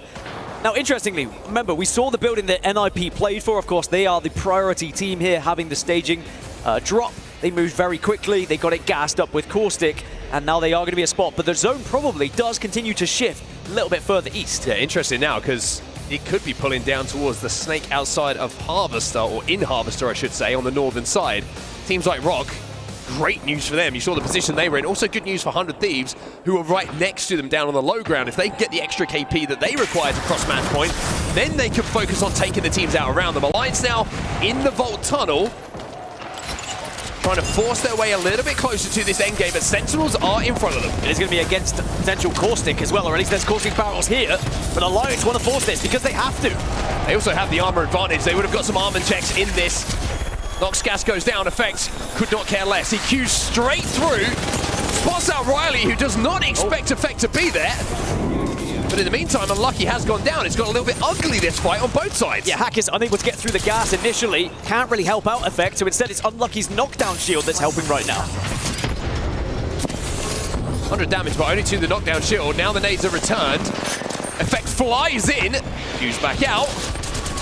But look at the ramp now coming in. VP have just appeared like a ghost in the night. Alliance are out, and VP pinched them in the tunnel. Alliance fans mortified, and Sentinels still alive. That's the frustration of going up against a defensive legend like Caustic. It can stall it out and allows for a third party, as now VP start to pummel Sentinels, but now here comes Falcons. Falcons try and repeat the dosage, you wonder. If VP are healthy enough, though, to hold this off themselves, it may also give Sentinels a chance to reset and escape from this tunnel. And I think Falcons have decided that it's a little bit too busy here for them to get involved with. KP, not a priority. Survival and being first place, the only thing they care about. I mean, Falcons just making sure no one's coming behind them as well. I mean, good news for them is there is no one further north. Probably seeing Alliance being eliminated in the kill feed, they're going to be thinking, all right, well, that's the one Skyhook team we don't have to worry about now, so we should be the last to this fight. They can play on the northern side, they can wait for this ring console if they want, and get that information. Back to where we believe center zone was going to be. It's going to shift a bit away from Ninjas in Pajamas. Potentially, of course, it could shift back as well. But they're going to be safe inside of that building. And Rock now are playing the canyon between NIP and 100 Thieves in Harvester. They've left that high ground position. And they're playing for the late game here. Now, I've seen teams survive here for a long time, but usually that's when Watson's involved. Obviously, Rampart could do a similar thing, quite defensive, but it's the lack of the interception pylon. You are going to find yourself in a difficult position when those grenades start to arrive.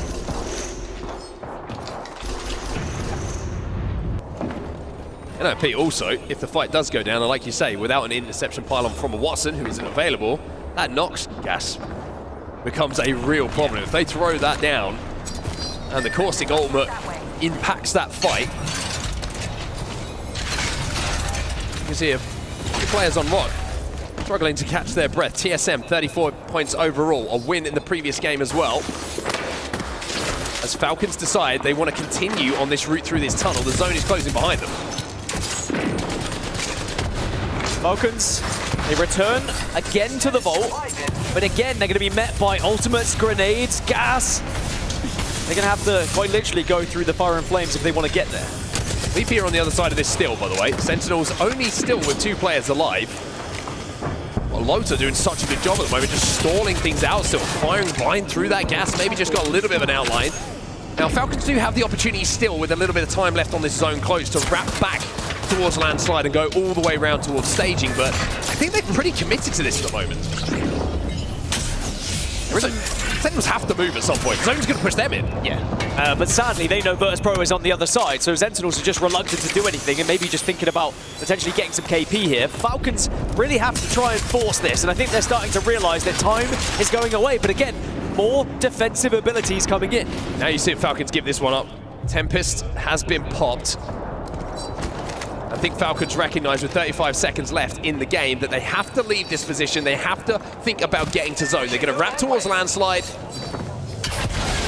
They're actually not going to wrap round. They're going to go straight over the top here with an evac tower. Now, ImperialHal. Many a team we have seen either a Valcol or an opportunity to hit the ground. Let's see in a listen-in how it goes for them. Len, Dorito, look at this team in front of us. Okay. Okay, I don't really see them. Where? Yeah, Rampart team in the truck. It's a Sparrow team I'm batting. No ult though, no ult. He's here! He's here, they're crossing back! Okay, hey fuck, batting. Trying to walk forward. There's someone main stage, we have to kill bridge now. It's a raping, it's a rape team, okay? They're toiling past me! They're going low ground or something! Okay, I'm walking forward. Oh, on the lane! I'm watching the right part! Is it a different team? Yeah, it's a different team. They're going low ground! I ported. Can't get any wrap, I'm pushing full team. He's down here! Bridge forces! Okay, yeah, right armor. They just took port, behind. One. Dead. I don't see anyone here, Ben. Oh, there's one guy. There was a race. One guy. 100, go! Yeah, I'm walking forward. He's the one. Let's chill, he's going back building. On the right. Cobra. That's the team. Okay, it's a Sparrow with Cobra, okay? Yeah. Getting Cobra, guys. Yeah, I'm crying, my bad. Yeah, I don't know how much I want to pick this. Care package over there. Another Cobra down. Web zone. We've got spot. They have to push us. Yeah, we can't not get boxes are in. I'm gonna play back there. Listen, team C is wrong. The evac works, the Oracle for Team Falcons. You heard it from the listening there. We think we've got Godspot, but the zone has pulled back towards Ninjas in Pajamas. That house still as valuable as ever. Not only Ninjas in Pajamas, but also Rock Esports down in that little crevice that they find themselves between NIP and 100 Thieves. So Team Falcons, NIP, and Rock all within the final circle right now. This could be a very exciting ending. The real question is, Is there anyone not on match point to maybe disrupt things? SAUL perhaps pushing it onto Rock. Word, they're dropping down onto them. They want to call the crevice their own, but Deeds alongside Sheila, making sure that this lane is very much closed. However, it has drawn attention to other teams. Wolves are taking a little gas. SAUL eliminated, but Rocket having a survive right now as ultimates are raining in above them. Wolves, like you say, wanted to take this fight, wanted to get these kills. Deeds is down. Deeds down, but 2 more still alive, and Wolves have yet to press. But now Crazy Kong, you see him fly. Wolves are full sending, and it looks like Rock. This could be the end of their run here in match 7. What was going to be taken, it only gets him out of trouble for a second. Sorcerer in another clutch situation, but the thermite is enough, and Wolves will win it. Rocker gone. One of our match point teams is out. 1 down, 3 still to go. Remember, VKG also a part of our match point teams. They're on the northeast though. They have to move out of the snake as Team Falcons are currently holding out Kinotrope Gaming from this runway. You can see they're trying to push through at the moment. They just got a kill and finished it as well. ImperialHal finds 1. That makes this much, much more comfortable for Falcons. And if Falcons win this fight, no one, absolutely no one, is on their side of zone. VP have moved to the high ground. VK Gaming try and jump into the ravine once again, but a lot of pressure's coming their way. And a lot of teams. I mean, it's pressure, it's teams, it's damage, it's ult, it's everything to try and take down VK right now. QQ into the void, using the Q. 104 from Zach Mazer. The bow check is singing, as VK Gaming will be eliminated as well. Down to just 2 match point teams now. Team Falcons and Ninjas in Pajamas, as we see Na'Vi, Rival Esports and Kinotrope Gaming all wiped off of NIP are moving! NIP are moving up onto the position of Falcons. They're moving under them at the moment. The portal away. Maybe they thought there was a third-party opportunity. Maybe just during the ultimate, they recognize now is not that time.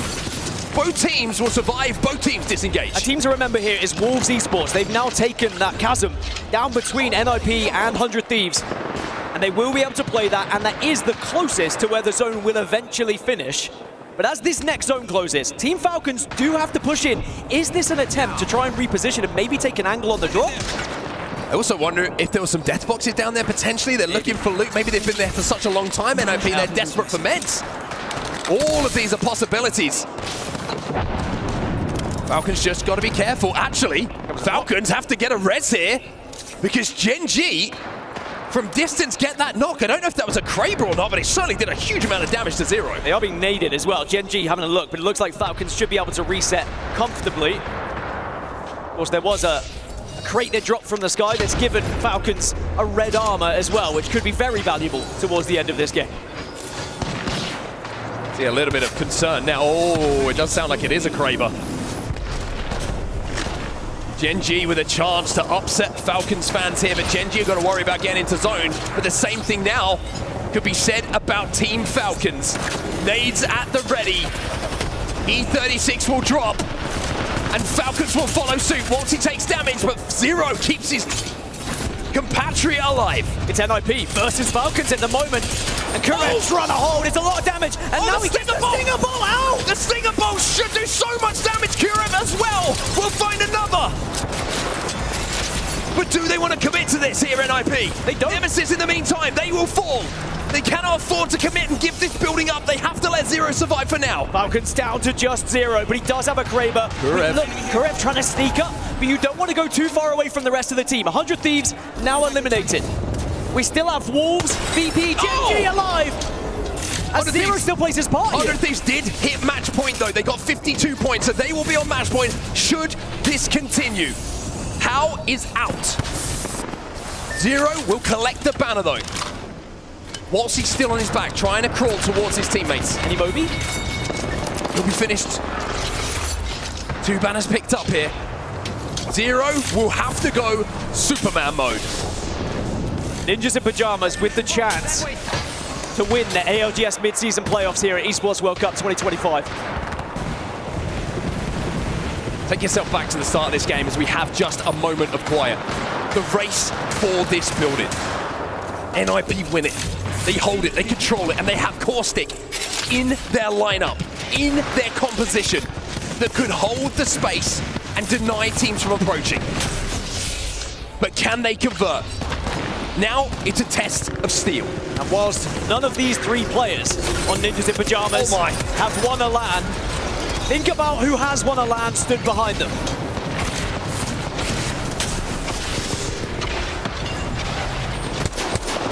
VP and Gen G, they're fighting, and VP will go down. The only thing that is hurting NIP in this position is the armors that they have. Falcons are eliminated. It's NIP, or we go one more. They are on blues though. There are some blues here.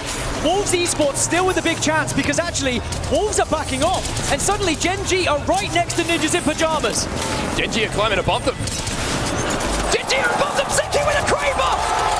Zeki with a Kraber, but Gen G go down. Vader's lost alive. He can't do it. We go again here in Riyadh.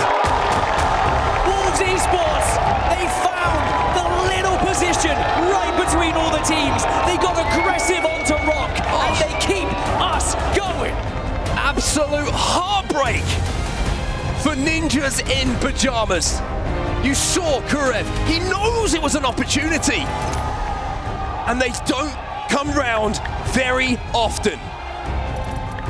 But it's Wolves Esports who not only keep us going, but join the club on match point. If they win the next game, then those fans could call them champs. And not just them, 100 Thieves did also reach match point during that game as well. So we now suddenly have 6 teams on match point. But we still have another match to go, match 8.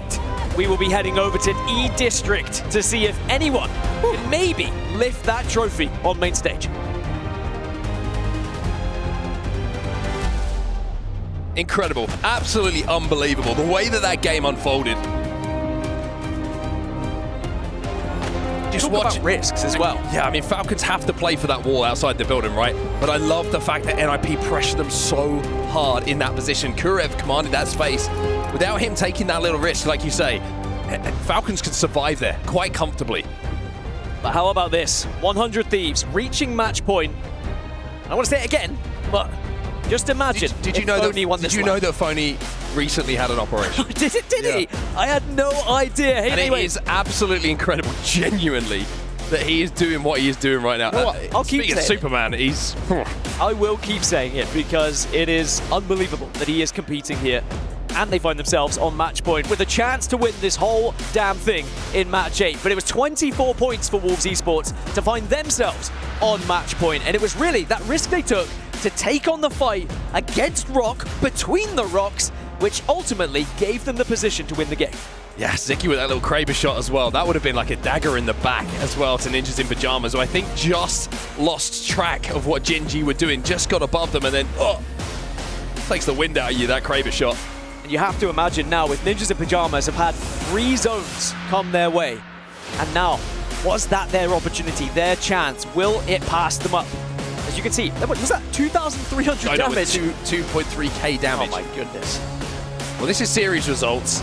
Ninjas in Pyjamas, 78 points, match point. Rock Esports, match point. Falcons, VK, Wolves, and 100 Thieves also on match point. 100T and Wolves joining the top 4 in that previous game. And to reiterate, if you're watching for the first time, you want to know how match point works, hit 50 points, and then you have to win a game. So if any of that top 6 wins the next game, they will be your mid-season playoff champs. And I mean, guess good news for NIP is we are going to E District. I say they've had zones, but E District has been their home this tournament. They've already found 2 wins on E District in general, so they suddenly become one of the favorites here, because outside of that, the likes of Rock, VKG, Falcons, I mean, only VKG have found wins on E District out of those 4 teams.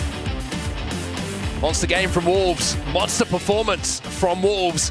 We have to see if they can continue that as they join these teams on match point. 6 teams in the lobby have a chance to win it all. We'll find out if they can after this break.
Welcome back to the main stage. It's Barney and Lace here, right? It has been a phenomenal day. And that last match, Lace, that was spicy, wasn't it, at the end there? Honestly, Ninjas in Pajamas had that in the bag, but of course, Apex South Region Gen G have to just get in the mix of it and ruin it for them. They did indeed. Wolves Esports are now on match point. Speaking of match point, I think I'll just give you a quick rundown. If you're catching up with us at home or if you've maybe gone for a little break over here, I'm going to quickly tell you that ROC Esports are on match point alongside 100 Thieves, VK Gaming, Ninjas in Pajamas, Team Falcons, and Wolves Esports. I mean, Match 8 is going to be absolutely crazy, Barney. There's so many teams, but you know, I've seen worse. We've gone to match 14 before, so another team could sneak in there. Who knows if like TSM is going to come to play. Yeah, 14 is, well, potentially on the cards. I don't know about that because we're only going into 8 soon, aren't we? But how are we feeling in the arena right now? I think they're feeling good. We're going to match 8 on E District very soon.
下头，别下来，我下来，别，现在不尝试了。他要枪打，我们就等我们，等就行了。OK，我来血。我去一个很阴的位置，等会儿我去一个很阴的位置。他拉不过去了，他们真的走了。是的，我们慢打。我这个图了，帮我兄弟。我下一个。能上去吗？能。慢打，听我说慢打。残一个。慢可以吗？我上不去。防区里还有一队，防区是满边。别急。我有大的，马有大。好。一滴做一个一滴。护倒。往前。我上了。给他。抓了。剩一个。抓了。nice 兄弟。牛逼 ，nice。An amazing moment for Wolves Esports as they take that game and become another team who join the rest on match point. We are now starting to see this lobby get very, very full when it comes to teams on match point, Dan. And we've just watched that back. We were talking about what happened in that endgame. Gen G might have just broken and crushed the dreams with a solo player in Ziki. Yeah, we thought maybe just Ziki had got the Kraber shot, but he also followed up with the R99 onto McLovin. He took down 2 players on NIP, single-handedly ruining their chances of winning the entire thing. One thing to mention as well, that was Wolves Esports' first win of the entire tournament, and they do it during the match point finals when they bloody had to, else the whole thing was going to end. Yeah, they do it in match point finals to get on match point, crazy, to stop match point finals ending. The perfect time for them, and I'm sure the perfect time for a lot of people who are watching at home who just want to see more Apex Legends here in Riyadh. I've got to say, that entire break, we were sat on the edges of our seat, just desperate to get back into the Giddy Arena here, desperate to get back into the games, because that was an electric end, and that is what match point finals is all about. It's just so exciting when we do get to go to another match, especially when we see a team get so close, within touching distance of that trophy, but then it's quickly ripped away from them in the final moments. But can Ninjas in Pajamas go again? Because now we move across to E District, which is, without a doubt, their best map in this rotation. They have already found 2 wins on it throughout this tournament, alongside VKG, who have 2 wins as well. They are the only teams out of the 6 match point teams who have wins on this map. Well, if you don't know anything about Dan Gaskin, a couple of things that you should know. 1, lovely guy. 1, loves a cold, sparkling beverage. Oh.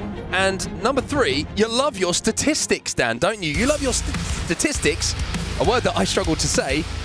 Let's talk about conversion rates. Let's start talking about if a team gets to top 5, how often they turn those top 5s into wins. Let's look at our match point teams. And let's talk about Ninjas in Pajamas first, because as I have mentioned, as we take a look at the legend bands here, as Sparrow disappears, NIP have 3 wins so far this tournament, 2 of them on E-District, and they have a 42% conversion rate from top 5 to top 1. So actually, that went against the statistics the previous game. They were at 50% before that game, and then it becomes lower. Outside of that, Rock have a 33.3% conversion rate when they get to top 5s. BKG, 28.6. Falcons, only 10% when they get to the top 5 if they convert it to a win.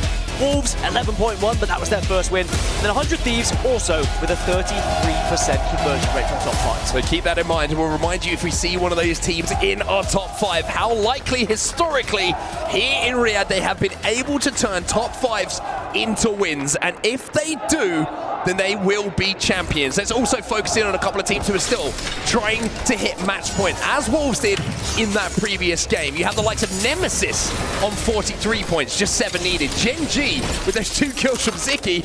Oh, NIP fans are going to find him after the event. 4 points away. We are still having an opportunity for these teams to join the collective on match point. Another impressive statistics is actually We're both struggling with that. That's your fault, I think. Is the teams on match point, their conversion rate of getting from top 10 to top 5, and the likes of Team Falcons, a 90% conversion rate. When they get to top 10, they will make it to that final circle. That shows how good they are. But this tournament, they just haven't been able to find that win. VK Gaming. The floor is yours. However, what I will say with Humbert Labs, it gets very, very busy. VK Gaming on match point. But remember, what side of that wall will it be going? Remember, because we see balls either side. They do have 2 wins so far on E-District in this tournament. It is their best map without a shadow of a doubt. This is going to be such a good opportunity, but you've got to look at how close Team Nemesis are to them as well. Is there potential for an early fight, depending on who hits ring consoles here and actually gets that information? Because I can only see survey beacons for the 2 of them right now. But of course, it could be covered up by their names, as our previous winners, Wolves Esports, also in an early fight here. Wow. Crazy Kong with some crazy shots. Thrown in the needle with the heavy ammo inserted into the 30-30 repeater. And look, Wolves Esports, so they're making a rotation, trying to get to this ring console on their way down south. And if they do catch it quick enough before E36 catch them, they can continue to move to the southeast down to Humber. Yeah, interesting to see that ring console and survey beacon in the position they are, just slightly away from some of the main POIs that we do have here. Fnatic also very close. This could be very, very interesting here. A lot of teams going for this ring console, and if Wolves aren't aware, they jump on it without any cover. Fnatic might be going 3, 2, 1. All aboard the jump tower there, and be able to take him off. Is the timing that good for them? Enemy over there. They get the survey beacon. I think they'll see him by the time they've hit it. Yeah, they'll know they're going to be there because of the survey beacon, but I think Wolves have already away with it. It's going to be in and out. It's a heist for the ring console. But Fnatic maybe have gained enough information purely from that survey beacon alone as they continue now to transition to the southeast here. Well, that's how quickly a game can change on either side there. If Fnatic have a little peek at that ring console a few seconds earlier, Wolves Esports might not be running across towards Humbert Labs with 3 players, but maybe with 2 or less. We're checking the hands of No Name here. R9 in the back pocket. Interestingly, Humbert Labs is the 2nd best POI this tournament on this map for gaining points. Hostile right here. There has been 1 victory so far throughout this tournament from Humbert Labs as well. It is very busy already, as expected. As you can also see, Panic has just got a knock onto Kinnetrope's Gaming's player. Rolls goes down. I want to kind of highlight, just looking at the map overhead at the moment, I think there's still some teams who are probably thinking, are we going to see that weird pullback that sometimes we have seen from Humbert Labs, where it goes to the other side, like the main fence line that kind of divides it off from the rest of the map? Looking at where ring consoles are that you could play for late, Shipyard Arcade, right down on that southern side. Stadium, just outside of where that zone is as well, are accessible. And then that kind of middle of nowhere one that we just saw 3 teams converting on. Speaking of converting, Kinotrope, TSM all in a fight at the moment. And I think there's another team in the vicinity as TSM will dispatch of Kinotrope and send them back to the lobby. Panic, though, has gone down. Sensors focusing on that spot. Gonna be Rock. They're gonna be above them here, but suddenly all of the commotion just ceases to exist, and Rock don't really want to commit to anything, because again, you don't need to be third party in kills unnecessarily, as we will get a pause here just to make sure everything is okay. It looks like Falcons with an issue, actually. I did see one of the players kind of halt, so headset issue. Perhaps just a headset issue for one of those guys. It looks like Zero just having a word with the admins, but I didn't get to discuss legend bans and who is going to be featuring the most here. Ballistic actually was picked 16 times, so he's going to be gone if we do get to match 9. Again, Ballistic often gets banned at this point because when we start to lose some of the legends that provide a little bit of oomph, his ultimate is unbelievable. And especially, one thing to consider in match point finals, the bans go a little bit different because people are looking for ways to catch up. And Ballistic is certainly one of those. More than one way. He is excellent to help your team get that little bit of speed boost. Also, the ability to just absolutely run through teams with the Devo. When hearing from the floor now, the issue was indeed headset off Falcon Zero due to the fullness of his hair. Turned itself into the speakers inside of the... it's all made up. It's not an issue you've had recently. No, it isn't. All right, that was mean. I'm sorry. No, it's fine, because I choose to shave my head to avoid those kind of issues when I'm entering the competitive gaming sphere. Ah. Speaking of spheres, yep, my head's round. Yeah, that was just revenge for the Stonehenge comment yesterday, by the way. Just fair, you deserved it. We're even now, but this is going to be quite a nerve-wracking time. I mean, pauses always can be a little bit frustrating for players, but at the same time, they're always welcoming of them, because if they were in that situation where they needed help, they would prefer a pause happen as well. But when you are this deep into this series, and there are 6 teams on match point, is it a chance to kind of have a little chat with each other and think about really what are you going to do to try and push yourself maybe closer to match point yourself? I mean, I keep thinking about what happened in that previous game because it was just such a crazy situation for NIP to find themselves in. They're probably looking at that like, we've got this one. Like, they have so many good angles. They're holding down so many, you know, great positions that they can fire down onto Wolves Esports. They forced one player down into the ravine as well. But then as we take a look back now at that endgame and how it developed, we mentioned Ziki from Gen G. It is just insane to think the impact that one player can have.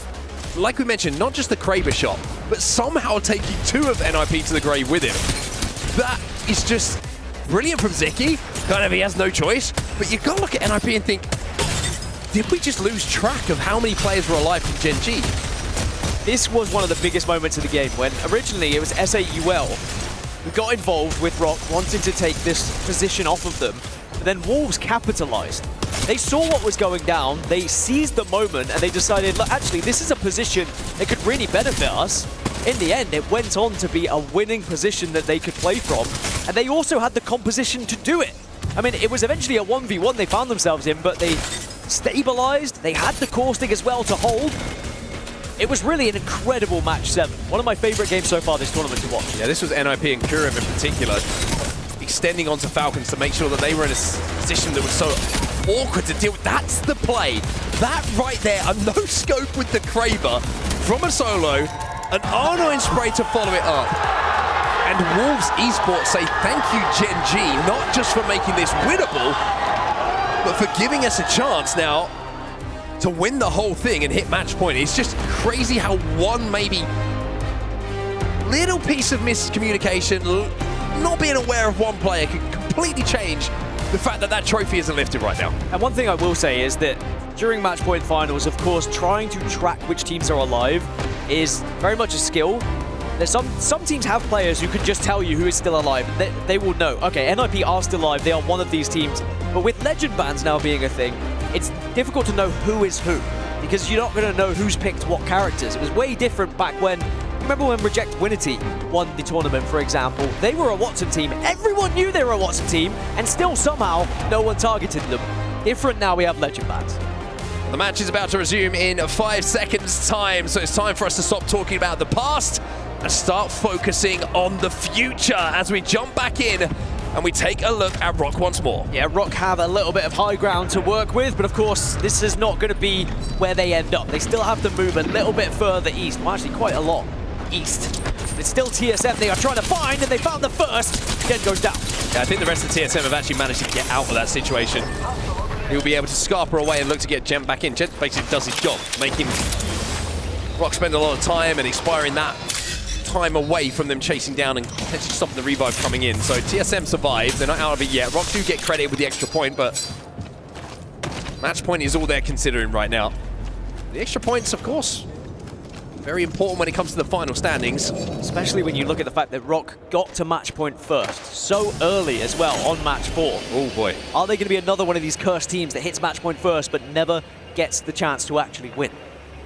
Heart in the mouth moment, always, when I see Falcons hitting a evac tower, even when there's absolutely no one near them, as they will be approaching Street Market now, you would imagine playing for Survey Beacon and Ring Console. Memories of the past, of Falcons taking an angle through the sky. Either really good or really bad. There was no in between. It was so strange. There was just a period of time where Hal's team would just either fail in the sky or finally find themselves in the center zone. It was so bizarre. Now, Street Market is their target, but they are not the only team heading to Street Market. S8UL are also going there, so potential conflict could happen if neither team spots the other. Other Thieves Insider Zone, this is where they're going to be playing. On match point. And I gotta say, I'm going to avoid the phony highlight because we keep doing, but even without that, the trials and tribulations this team have been through in recent times, I think a lot of people may have lost faith in the fact that this 100-team roster could go and win a tournament. They obviously have the talent, but just felt like something was missing. Maybe what they've been through over the last 48 hours has galvanized them as a team and put their focus in what they want to achieve, which is winning tournaments. Of course, VKG getting priority to this zone, dropping down at Humbert Labs, and remember, they are on match point. Just to go back to 100 Thieves, 3 LAN champions, of course.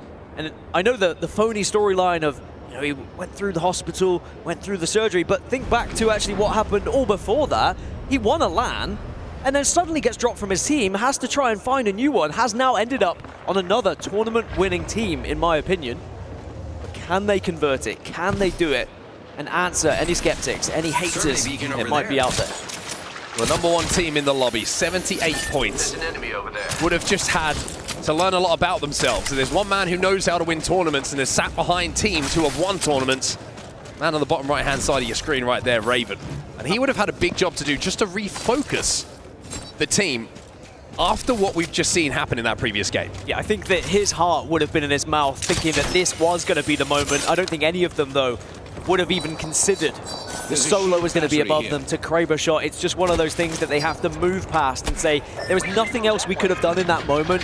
It's just a freak accident, essentially. We're now moving to the best map that we have in this entire rotation. Let's convert it next time. Yeah, much different rotation for them, though. Last time we were talking about the race to center zone. This time we're talking about a long trek. A marathon to try and get anywhere near where this zone is going to be. It's a very different style of play here. 4 ninjas in pajamas to get their way towards zone. And the same could be said about the team on our screen right now. Team Falcons now down at Shipyard Arcade, all the way down on the southern side of the map. Get Survey Beacon. They're going to be up to purples. They're going to have all the attachments you could ask for in the weaponry as well. If Falcons want to win it, they're going to have to fight literally and figuratively to get to this zone and call themselves champions. There's going to be some huge fights as this zone ends because not only Falcons are moving from that side, but Ninjas in Pajamas are also moving from the east. Rocker on the south, and a lot of our match point teams have to make it into this zone now. And I think actually NIP are fighting Virtus Pro right about now. Yeah, actually, Fane's just gone down. Yeah, Luz just picked up a kill, got the finish. McLovin's going to tie things up. You can see that a lifeline is in the lobby as well. Luz sending a couple of Skynades up. McLovin goes down. Lewis going a little bit crazy here, and Kurev maybe watching his dreams slip through his fingers and his teammates, has to escape, but at least he's on the path. Is going to be able to survive here. Med situation, at least has a He's out. He's good enough to get out here. Yeah, he's going to be okay, but it's about where you go. I'm looking for a crafter. And actually, you've got to go all the way up to Heights or Energy Bank to craft at the moment. But remember, crafters do arrive onto the map, so you could play one. I guess there is a crafter somewhat close to draft point, but that's equally as far. It's going to be a journey for NIP, that's for sure. Broken bones. Akis and Alliance just managed to find themselves a care package as well. Some of the notes about the position that Alliance are playing, by the way. They are one of the only teams playing the western side of that wall we were talking about earlier. TSM find themselves with Gent getting knocked in defeat as we look at Falcons now trying to bully the way in towards zone. S8UL are in front of them. Alliance moving down to look at this as well. This is a tough spot, but they are going to be safe in zone. Falcons do know of Alliance though, so they're not going to be caught off guard here, but they are caught between two teams. A decision has to be made. Do you try and push aggressively towards one of these squads? Well, Rock Esports are overextended now, and S8UL actually find themselves in a little bit of a pinch, so Falcons have been helped out of this situation by the overextension from zone by Rock. And Rock need to make this play as well, because if Rock don't command this southern space, their position in zone is under threat. Care package has been looted by Madness, so some toys for them to play with. They want to take this fight here. They've just popped the Tempest. But Falcons aren't going to be able to close the gap in time to really make it effective here. S8UL have to kind of back off into the zone though. Falcons maybe have done enough just to scare them away. Perhaps they heard that ultimate being popped and they say, we want nothing to do with that right now. All the meanwhile, the zone is going to continue to shift south, closer to VK Gaming and closer to Rock Esports, and of course, close to Falcons. Rock are in an amazing spot, by the way, for this endgame.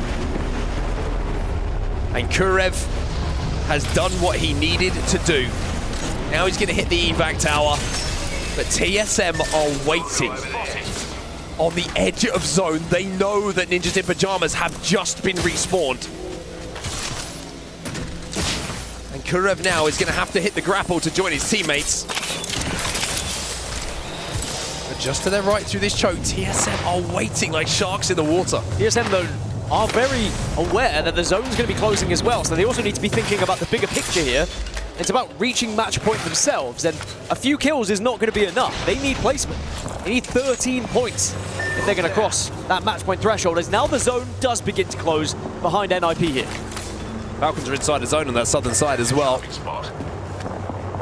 But two of our match point teams isolated on the south side of the zone where nobody else really is. S8UL are kind of hovering, but Gen.G are about to arrive. Gen.G might cause some problems here. They've just landed between Alliance and Falcons on the southern side. 100 Thieves inside the zone. They're going to be safe. I mean, round 3's closing here. It's still 19 teams alive, may I add, but ImperialHal has just gone down to Sorcerer. Falcons now as a duo. Is there a chance for them to get a mobile res? Perhaps, but that is going to be a match point team on match point team action. I mentioned how Rocket is commanding the space. They are demanding the space. Taking out ImperialHal could be massive for their chances of being crowd champions here. Falcons are eliminated. Rock send it on to them. Falcons will not win. Here in this game, one match point team is gone. They're going to have to hope that they'll get another chance going into match 9. As I'm sure a lot of disappointed Falcons fans in the audience here at the Gidea Arena. Maybe some jubilant Alliance fans, though. Can Alliance be the team to keep us going to match 9? As just a Wolves esports player has gone down as well. As we continue to follow the journey of NIP, because it has been a treacherous one. Back up to a full 3. And now they have to transition south, which they will be greeted by Alliance, but we check in again with these teams within zone already. Let's go over there. Wolves now creeping their way forward, but the zone is going to force about 7, 8, almost 10 teams to have to move, even with 18 squads alive here. Very few are safe. TSM been eliminated. They will be next to fall in this lobby. Vayne taking damage from so many different angles.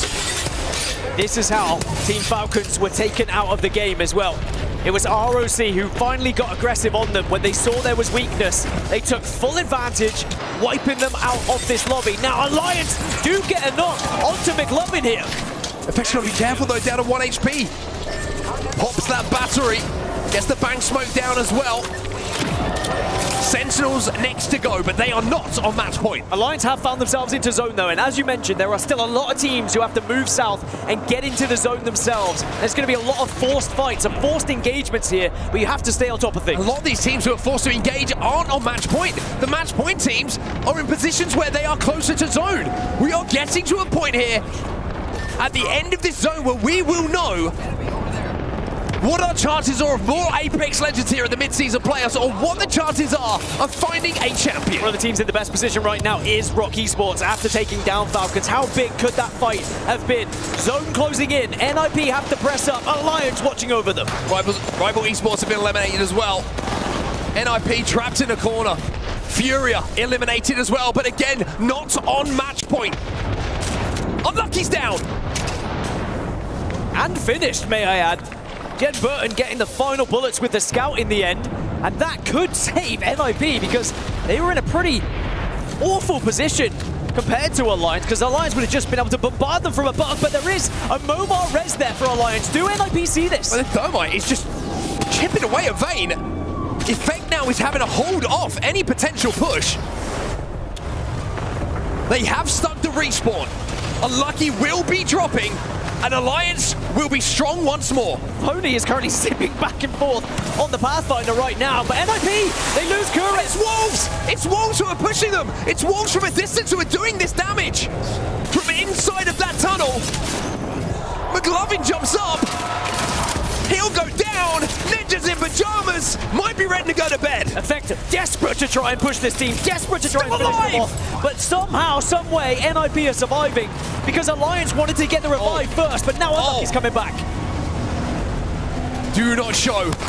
Hackis finally tucks in Ninjas in pajamas, and Wolves have gone as well. 2 match point teams gone.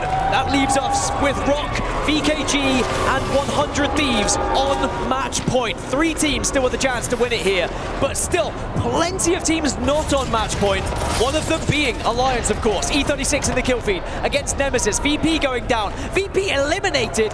Now we're down to 10 squads. Sorcerer kill leader in the lobby at the moment, and Rock will have to move towards his zone in a few moments' time. But before they go and think about what could be a tournament-winning, a career-defining rotation, they have to deal with the traffic in front of them, damage as many teams as they can, as VK Gaming are struggling. Another match point team as QQ hits the queue just to give himself a chance. Worth noting, we have seen another zone. He's set the zone. 100 Thieves might be struggling here. 100 Thieves could be gone. Alliance are out. Phony gone. 100 Thieves are gone. The only teams alive who could still win this, VKG as a solo, and Rock, who have commanded this zone for so long. But Rock are down to 1. Fax escaped. It's the 2 solos at match point against each other. You couldn't write this. The Wraith Q saves QQ for now, but Vaxlon with the chance to try and win the tournament himself. I don't think there's any way you're going to get the team back. So instead we look about who is going to cross match point maybe here in match 8. Genji on match point. Asia trying to find some ammo, trying to find a shield swap. Will do exactly that, sprays and prays.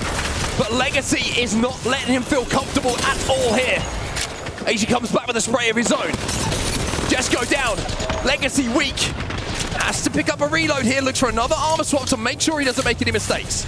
So Genji crossed the match point threshold, as did Nemesis before they died, may I add. A couple more teams put in the mix for match 9, excuse me, if we get there. And I say if, because we still have 2 match point teams alive, albeit as solos. Vaxlon on the Pathfinder, VKG with a Wraith. QQ on the Wraith. Can you believe we watched the 2 solos, the only players on match point, stare each other in the eyes, and both of them survive. Vaxlon, though, is taking damage. The world champs on our screens. S8 will be out next, down to 4. 2 teams, 2 solos, still on match point. And Genji and Na'Vi are currently looking at each other, shooting at each other, but they have spotted Vaxlon. They have not spotted QQ, though. If they take this 3v3, there is still a chance. As Hyaka goes down, there is still a chance one of these 2 teams could win it. Genji trying to dispatch of Na'Vi. Slab is the last alive, playing behind the knockdown. Even as solos, with all three Genji players still on their feet, you have to think that Genji are going to keep this one going. Vaxilon's still alive. Two solos, both on match point. Genji control the fate of the ALGS Midseason Playoffs. It's a Kraber as well for QQ. A big shot could change everything, but that was his last bullet, I believe, as now they push in onto QQ. But he jumps into the void.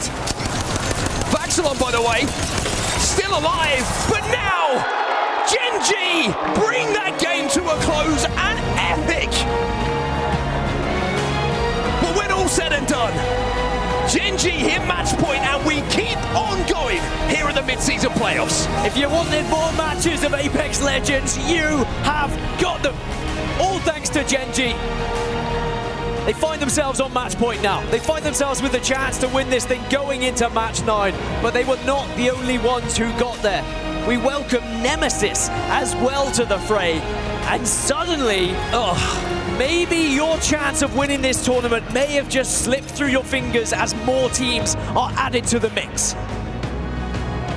ROC with the chance, but again, not converted.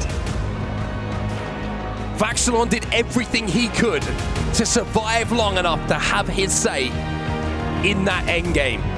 QQ had the Kraber, had the chance, but could not hit the biggest shots of his life. Could have changed everything. If he had hit one shot, that could have changed everything, because then potentially there's a 1v1 on both sides for the two match point eligible teams. Wow, what an ending. And you can see that maybe VK Gaming feeling like they had a real opportunity there in that game, which they did. Their zone pulled to them. That could be the best chance they get. And remember, it was on E-District, their best map. But also worth noting, we go back to E-District again for match 9.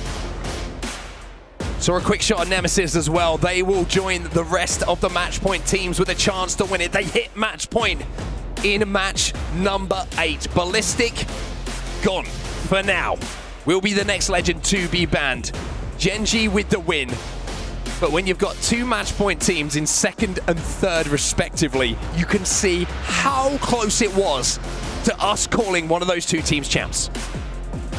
So match 9 is upon us. Surely it would finish in 9. But I remember saying those very words back last year, EWC, when I was, surely I finish in 10, surely I finish in 11, surely I finish in 12. It just keeps going sometimes, because these lobbies are so difficult to find wins. And there are still some of the best teams in the world that have yet to find a victory here in this lobby.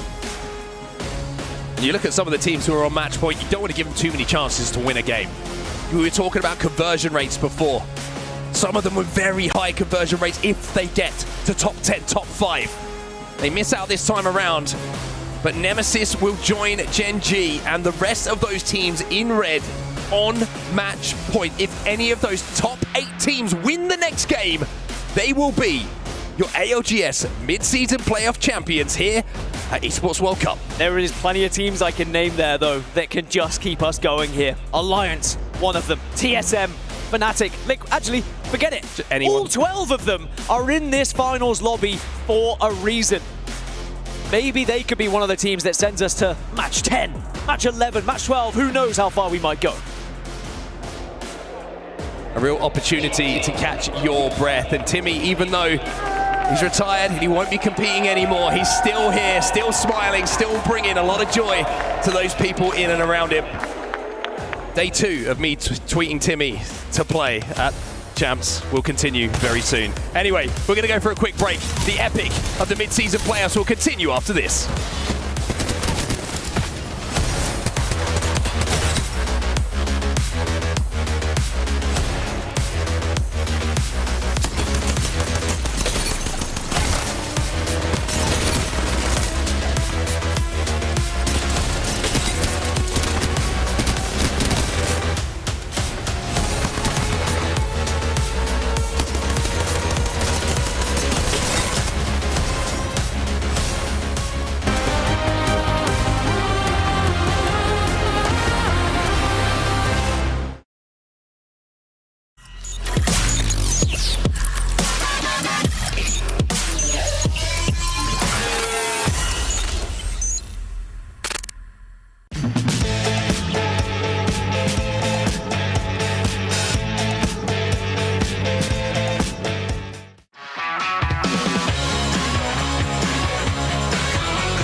bad. You think I'm good? You're really good, man. That was a crazy play. That's a classic move from you, man. Dude, how do you understand the game so well? You're so smart. Dude, you are playing some phenomenal chess right now. You must be a grandmaster, man. You just do not know when to stop. Hit after hit, man. You got me in check, man. What am I gonna do? You're a strong player. You'll figure it out.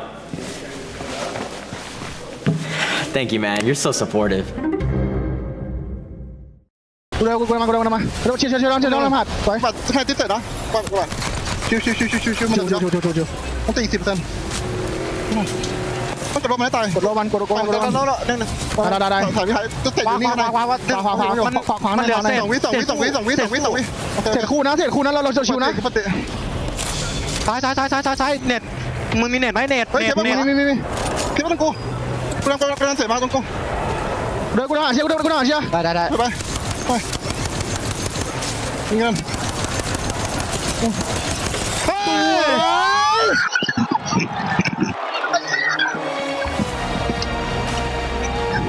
You don't need to hear it here. You can just hear it in their voice. The energy.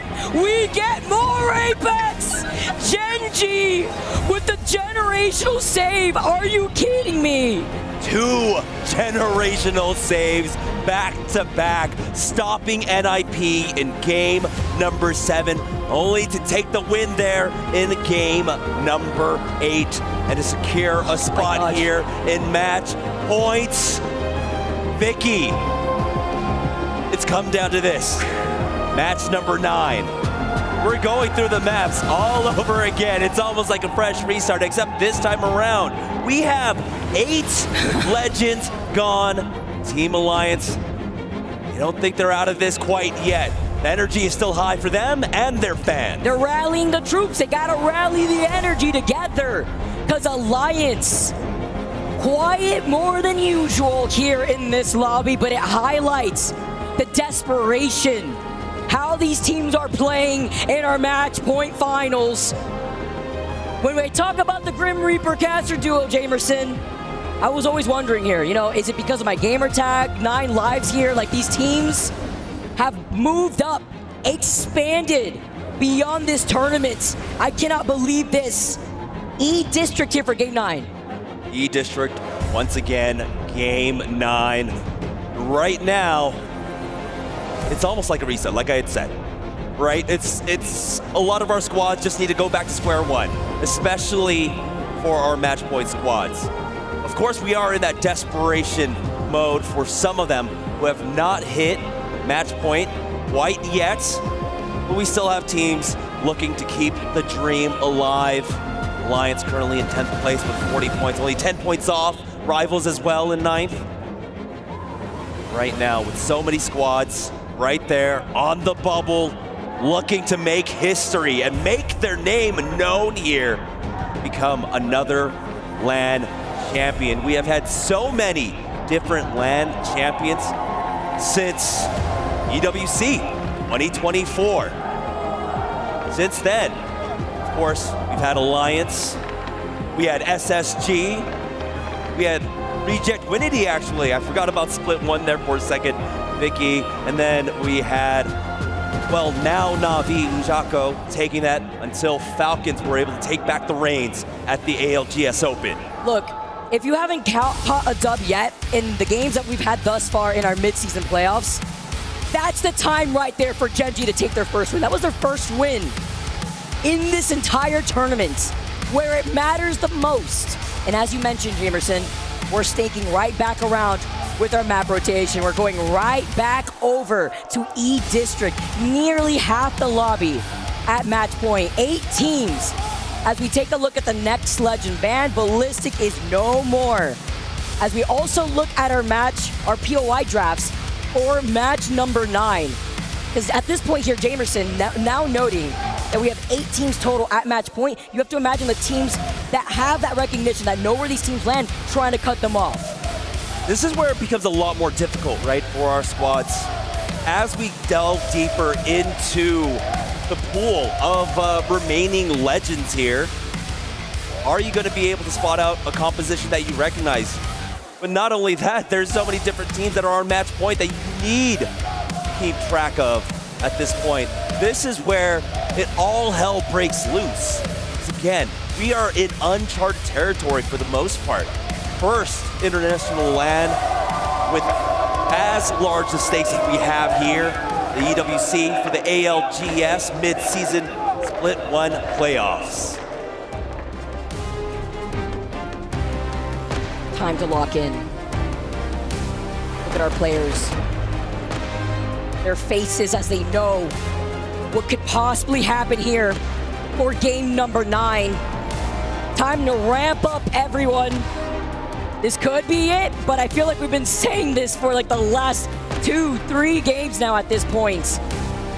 And time is of the essence. These points here too are being soaked up by the teams that still find themselves consistently getting KP, but I also feel like there's so much respect here in this lobby. You have to. Every single region have shown that they belong here. Rival Esports, another squad coming out. APAC South moving why they deserve to be here. Now, again, with so much on the line, the pressure, you heard it there from Gen G. They keep the tournament alive, they hit match points, now they are ready. We are ready, Vicky. We're ready to go, everyone. This could be it. Time to go into game number 9, or will it go the distance? We have E-Districts. This could be the nail in the coffin. We moved over to that south side of Humbert Labs. Where will we be going next? As we take a look at Gen G after that dub, they move up to match point, one of the 8 teams. And looking at this composition too, when we say goodbye to the Ballistic, you have to imagine closing up that gap here. Whether it be the Wraith, whether it be the Valkyrie here, whether it be the Pathfinder. Once we got into these further rounds, we saw some strange picks, right? Some Gibraltars were coming out, but I think a lot of teams kind of want to avoid that, especially with the aggression that we typically get to see in round number 9, round number 10. Mad Maggie comes out. She's a natural counter to that Gibraltar. You're really not going to want to play here when it becomes so easy. No Hit way. that wrecking ball, and oh my God, Vicky, we are about to get a repeat, but we've seen this zone before. We've seen the ping pong that can happen between that wall that goes straight down the center of this next zone. Teams put a lot of focus onto Humbert Labs, onto Old Town, but this time around, this is much further south. This can pull directly on top of Team Nemesis. But teams we have to mention, BK Gaming coming up from Humbert Labs will have one of the highest priorities to take a priority position. We're running this back. We're running this back. And you know what? With Alliance being right there in Shipyard Arcade, how cinematic would it be if Alliance take a dub to also find themselves at match point? I mean, at this point, we'll probably get half the lobby at match point, depending on how Rivals and Alliance do. The last game, Alliance, of course.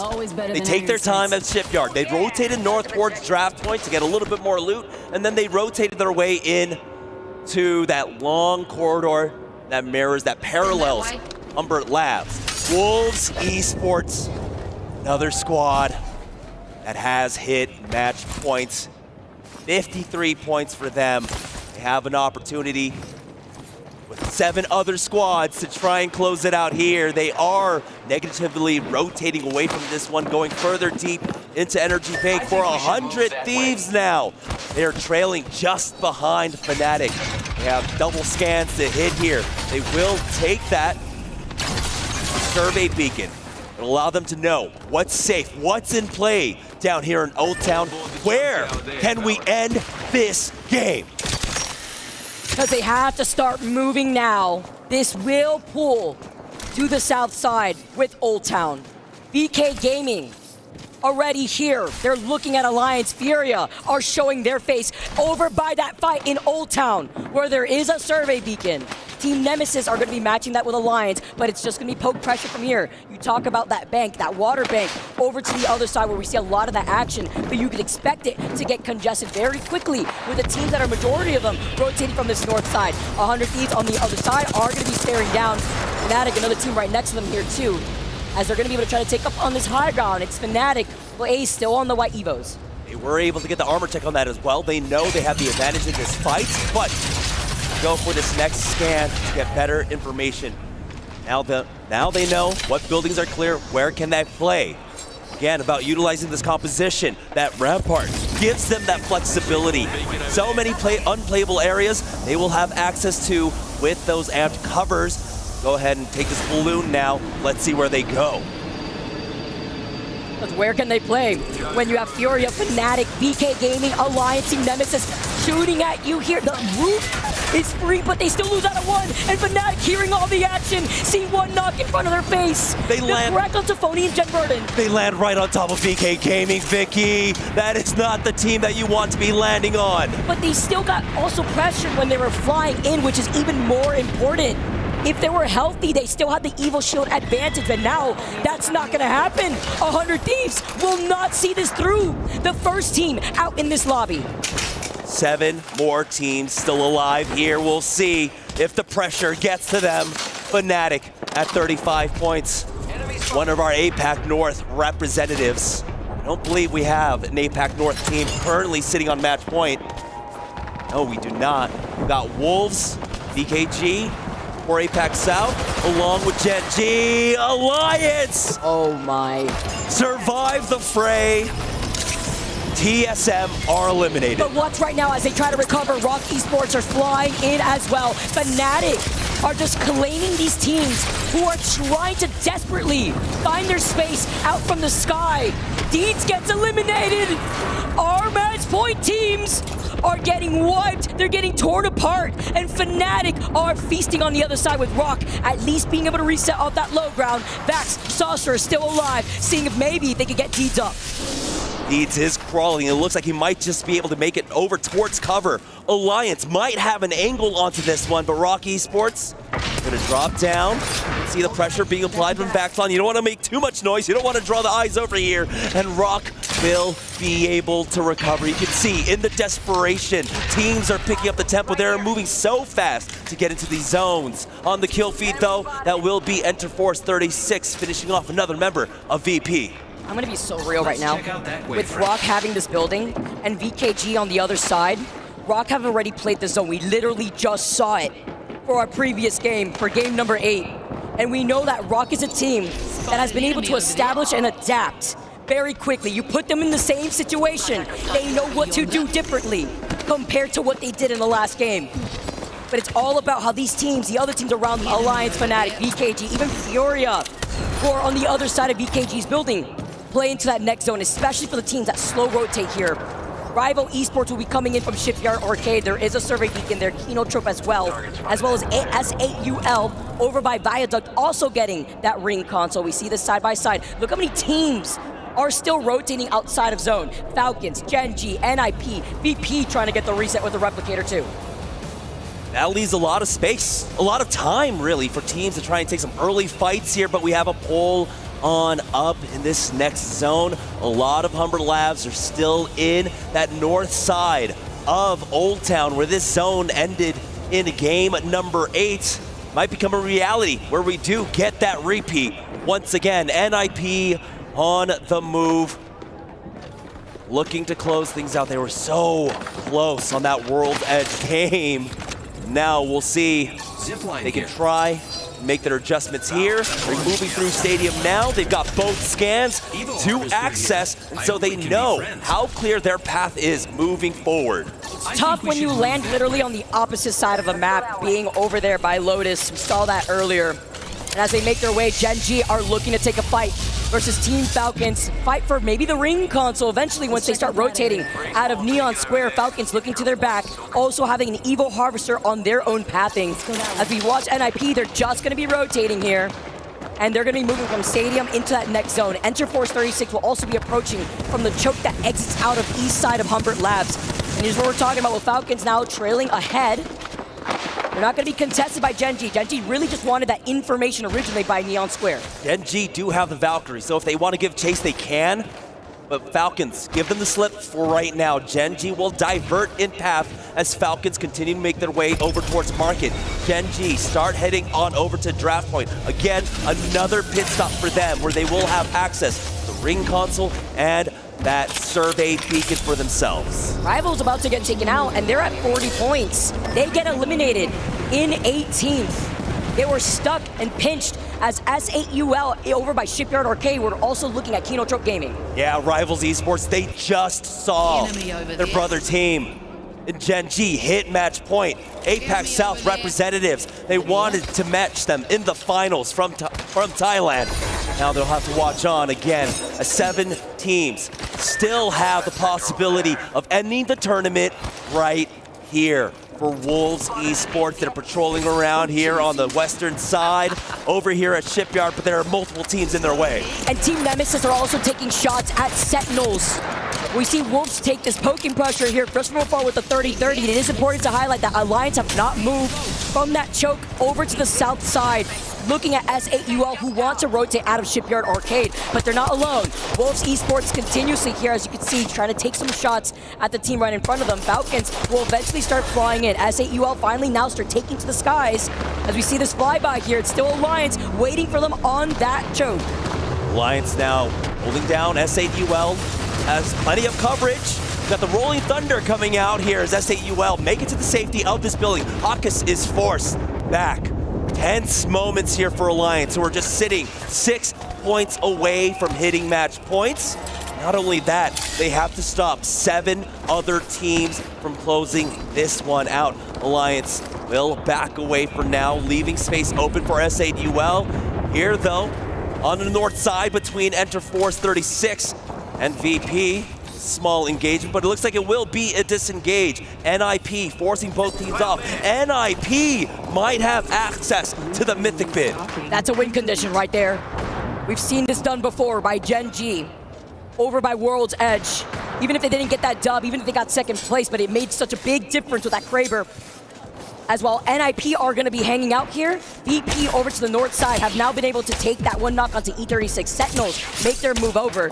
Nice shots here with the bow check, but I really want to see that collapse eventually over to that south side. Team Falcons are getting gate kept too, by the way, by Gen G on the outskirts of the zone. Have some time to work with, but you're forced on the low ground with Waltzy losing out on his shield. He cannot be the first one to go down. He's got some cover. He's popping out the shield bat. They have more than enough meds. I mean, look at this. You think Hal's got enough shield cells here with the 20 shield cells? Yeah. Along with that dock, we'll keep them topped off for right now. Let's go ahead and listen in with Team Falcons as they make their way on in. What's in that sector?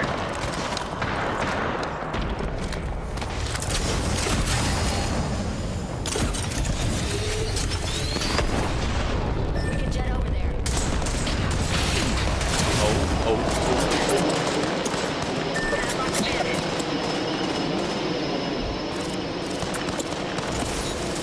Not much to say. I'm okay. Wait, you by yourself, Reese? I know. Oh, here we go. There's a game drop on the inside of the thing in front of me. Do we come to you or go above us? Lifeline, that helps them reset extremely well there. The Halo down. Wolves Esports keeping an eye on them for the time being. They still have a lot of teams to their back. So there will be some pressure coming in. Enter Force 36, Gen G flying above them right now with their own Valkyrie. It's so important to note the Valkyries in this lobby, just allowing the advantage to have that purple perk that Zero has to get the scan through the building. That's huge here. That's the difference maker against the teams that are running the Pathfinder. They don't have that information on their rotate. Sentinels do get that knock in the feet against that Phaser. It's E36 who are going to end up committing over to that northern rotate on the north side of Humbert Labs. Team Falcons look down at Kinotrope Wolves. They take out Kinotrope Gaming, and they will be able to reset as they have the Cossack and they have that Kraber. Long time coming here. Wolves on the western side. They've got Falcon to their north. Gen G to their south. Trading blows. That riot drill comes in. No damage for them. We do have Ziki finding a knock onto Hawkus. But that is going to be with that G7 Scout long range. Possible opportunity for someone to come in from another squad to try and third party. Alliance do get the res though, and that's important when they're sitting at 44 total points. The closest team right now to hit match point thus far in this lobby at the moment, BKG. Q making the next move with the portal play. Sees Team Liquid right to his left. Is there space here to play? There is. It's free for now as S8UL are their neighbors. And now as they take the portal, they find that safety. Furia right in front of them too, on the other side of that building that they've been holding from the very beginning. Somehow that riot drill not tickling him in whatsoever. VK Gaming now here on the Western Edge with Team Liquid as ninjas in pajamas. If we get a look at the map feed, Get the Ring pulling their way. Donut finds a knock onto Dexter with the Kraber. We'll see if he can secure that thirst with that knock. Right now, Rock Esports just slightly outside of this next zone. So many teams are flying in to the next ring. Team Falcons are just trying their best to survive with this fly-in. Where do you go? At least you have the rampart, you at least have some barriers, but both Wolves and Hal were in trouble. Luckily, Hal having that lifeline helps him recover some of the health. Zero, though, gets pinged from behind, from the distance. Rock on the other side, looking to get involved, but it's Falcons looking down the barrel at Ninjas and Pajamas or Rock, trying to swing on Falcons. Zero backs away. He needs some HP, and it's going to be ImperialHal down. And that is not the legend you want to go down in this engagement. Rock sets blood in the water. Nade out from Zero. No shields on the other side. Rock cannot overextend because Team Nemesis are coming into third party. Huge shots, huge nades. Thank you very much, Team Nemesis, to clean up Rock on aisle 3. You find the next knock. Team Nemesis are looking to reset. Falcons might have been able to full heal at this point, but Team Nemesis still need the res as we've got another third party coming in. Changing on over to the northwest side of the map right now. It's gonna be Wolves, another shot, another connection from Donut. Slayer will go down on the VP side. Throughout all this, VKG in a fight, Team Liquid are knocked out. Team Falcons are looking to get the reset, but they fully lost out on Zero. This is huge here, as they have the lifeline and they have a Moby. Furia came in for the third party, but somehow Nemesis hold on. Mobile respawn beacon down. Ninjas in pajamas. Bane with the ring to their back, with the fight in front of them, with Kraber in hand, has an opportunity to seal the deal here. There's only 5 teams not at match point here in this lobby right now. VP, E36, Fnatic, Sentinels, and Na'Vi. While NIP keep pressuring up the teams that are behind them. Kraber in Vane's hand, not giving up on looking at that team behind them. Team Nemesis looking at Falcons and Na'Vi, but they haven't given up this space if you're NIP because there's going to be a huge collapse over on the north side by Humbert Labs. Run all that Gen G. They're able to get their res, get all 3 members back into this game. Wolves caught up. The riot drill connects right onto No Name, forcing him back. We'll be able to reset, but the Nox gas might be a little bit too much here. They poured out to keep themselves alive. Wolves drop down. It's Hierarcha now coming in, possibly for the third party. Lots of gas everywhere here while Team Falcons look down with the Sheila, but a huge nade gets the crack, forcing out the shield bats with round flags closing behind their backs. It's gonna be hard with only Nemesis being a duo. Nice clip, but Remix can't clutch. Nemesis get taken out. Can they get the shield swap? They're getting pinged from afar. E36, and right behind them, it is NIP. This is the collapse. Sentinels, VP, Genji, Na'Vi, and Wolves as VKG look at Ninja in pajamas. In the center of the map as well. NIP and VKG are engaging right now. VKG gets a knock onto Kurev. Na'Vi is down. We're down to 9 squads. Genji still on this pileup. We're VP, Sentinels, and Wolves here. As E36 slide in, they come up behind Falcons. They get the first knock, and then it's only up to 1 member. They can't do it. Falcons will not win it here. They get taken out. There's only 2 teams in this lobby that can keep this going. Fnatic and Sentinels. If you want more Apex, you're cheering for them. But right now, as it stands, Wolves, BKG, and Gen G looking to close it all out. But it's 5 squads, making 11 players remaining. Fnatic are down to just Yuka F, and QQ has spotted them out. Fnatic, Wolves, take them out. With Apex South on their backs, VKG are primed and ready. It may end here. 4 squads left. Sentinels is the only team not at match point. The Caustic Barrels, it's looking like a duck jumping before he slides over to the side. You don't want to overextend, especially when you're on the Caustic. Loader has to play Enforcer here because he is the enemy Caustic. He needs to infiltrate through that gas right now. Pressure onto Wolves. VKG trying to control as much space as possible. Sentinels, the only other team not on match point, starting to make their move right now onto VKG. VKG splitting up their attention, still looking at that one member of Wolves. Gen G now wrap up. VKG are in such a good spot. They get that knock onto Donut. They have to hold on to height. QQ doesn't know right behind him though. Having to be careful. Crazy Con being right there. They're splitting their attention, but they cannot let Sentinels walk up for free. Wolves as a solo, Gen G as a solo. Right now, VK Gaming were evicted from the high ground. They slowly take it back though.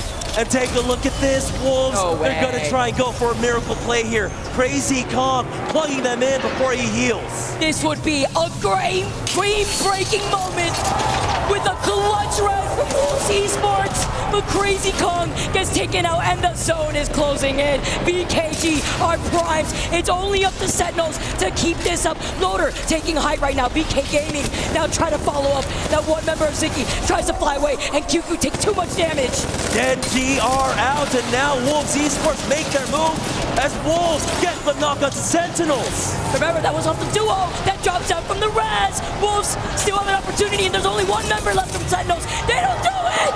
It ends here! VK Gaming! They take the top! They are your champions of the ALGS Midseason Playoffs at the 2025 Esports World Cup. They did it for APAC South. VK.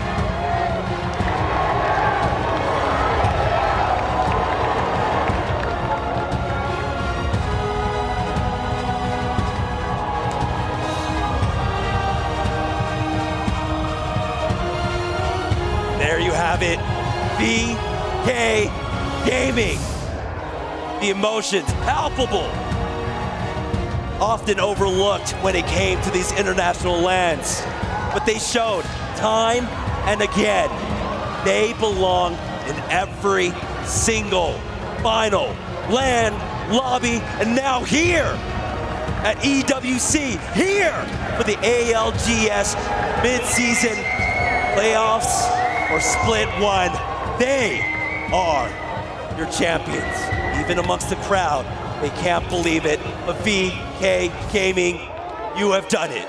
You are our champions. They started off the day strong.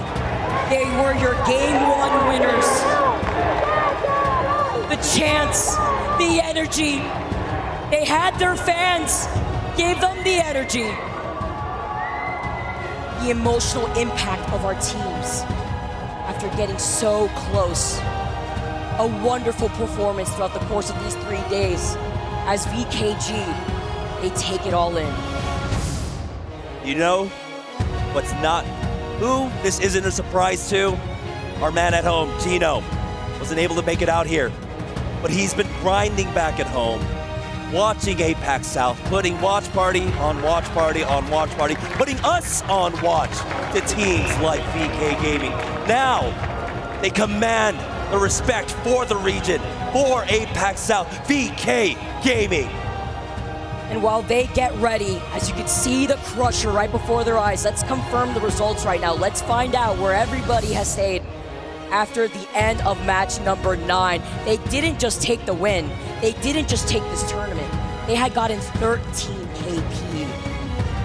And most importantly, let's look at the results of the final lobby, the entire series standings. And as it stays, 96 points for VK Gaming. It is Rock Esports. They come in second place. They obtain the $300,000 in their pockets. NIP, 2-point difference. That's what separated them, and $100,000 in third place. And it's been insane here, Jamerson, to see. But let's see the teams that have to go through that crush.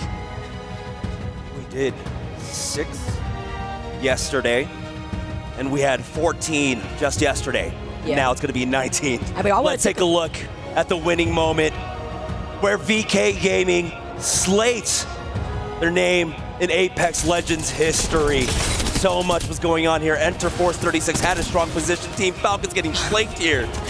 Looking at this winning moment and looking at the action that went down here was insane. Not only where they try to recover off the side of this building.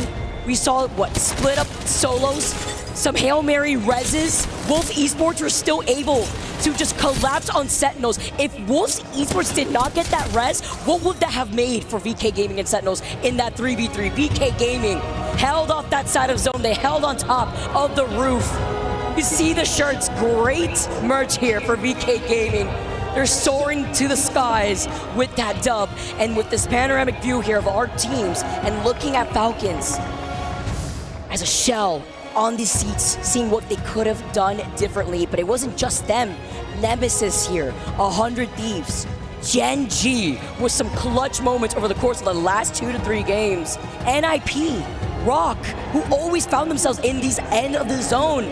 How much does this mean for this region, for APAC South, once again to rally again? A region who should have all the attention on them. VKG do it. They take the trophy home. APAC South sent 8 amazing representatives. 5 show up for that final lobby, and 1 stands on top. VK Gaming, Casa, QQ, and LD, proving that this last year, every single ounce of effort they put in, every single LAN where they saw themselves not securing victory, well, that was all just building up to this. One of the biggest stages in the world here for EWC 2025. They secure the victory. And while we get set up, everyone, we're waiting on VK Gaming to raise that trophy, but it's an emotional time for them. They're trying to recollect their thoughts. They're trying to pull it together, because this is the $2 million prize pool mid-season playoffs here at EWC. See them on the other side of the stage, excited, ready to go to hoist that trophy above their heads. Vicky, I mean, I'm trying to compose myself here. You saw the tears streaming down the fans' faces, the tears streaming down our players' faces. Once again, Casa, QQ, and LD. These are names to remember. Every single LAN, they show up time and again. They have proven now that APAC South needs so much more attention. We've taken so much APAC South talent and dispersed it amongst the ALGS, and now it's time that they get the attention that they deserve. When you send out 8 of your teams from APAC South and 5 of them make it into a lobby like this, that's a statement all on its own, and it is VK Gaming that rode it to victory. And as VK Gaming, they get themselves together, they rally up with their trophy. I'm tossing it out here. Barney, take it away as our winners are looking to take this trophy and send these losers home. Fans, both at home and right here in the Gidea Arena, Match Point Sunday has concluded, and your winners are VK Gaming. What an amazing performance, gentlemen. Congratulations. First and foremost, what we would like to do here, you can see emotions are running high. QQ, what a round you played. The first thing that we would actually like to do is to present you with your key as the winners of the ALGS Midseason Playoffs at the 2025 Esports World Cup. Congratulations. Round of applause, everyone, for that. Our next thing that we would like to do here on the stage is that we would like to ask you which 3 teams you would like to place crushed in the base of your trophy. 你们要选择哪3支战队的钥匙来碾碎，压在你们自己的奖杯下。We're going to go one at a time. One at a time. Alliance. Alliance is that first team in the base of the trophy. That is just going to be pretty spicy. Okay. I'd like to know your second team you want to place in your trophy, please. 第2支战队是什么？ Team Falcons! Team Falcons! This is setting up to be quite a spicy trophy. Team Falcons and Alliance already, and I want that third and final team that's going in the base of your trophy.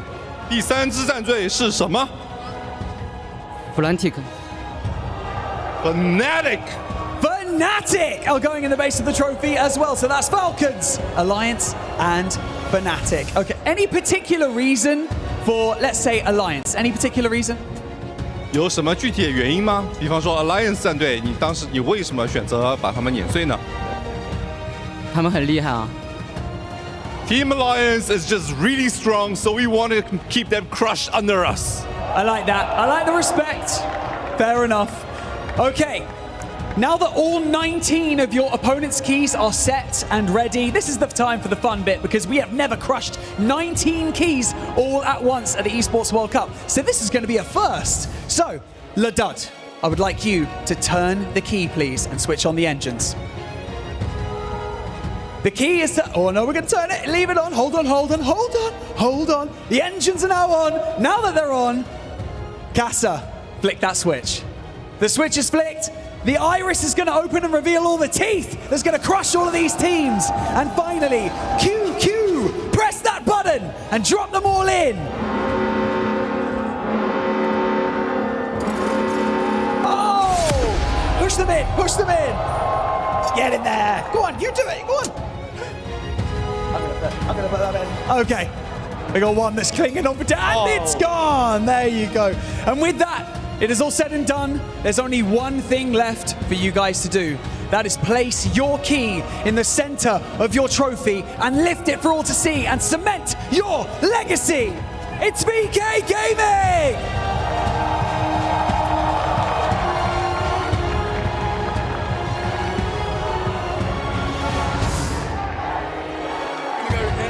Which one? This square? Okay.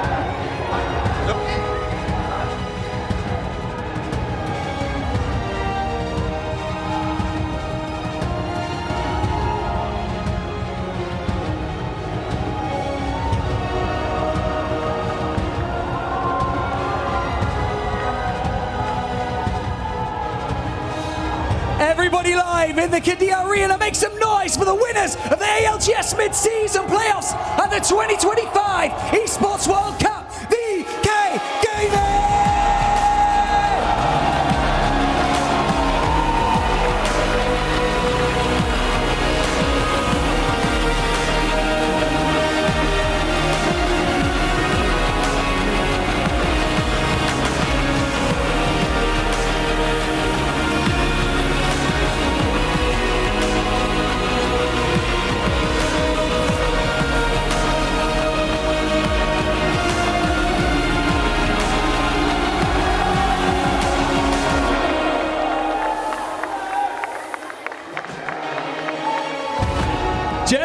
Gentlemen, I mean, what a performance today.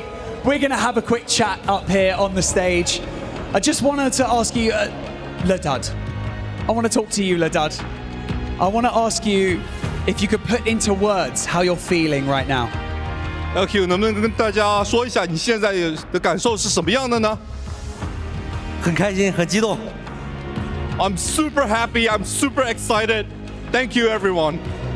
Look, Casa, you've done all the hard work and you've got such an incredible team behind you, the coach, the fans who have all been supporting you throughout this entire journey. What would you like to say to them?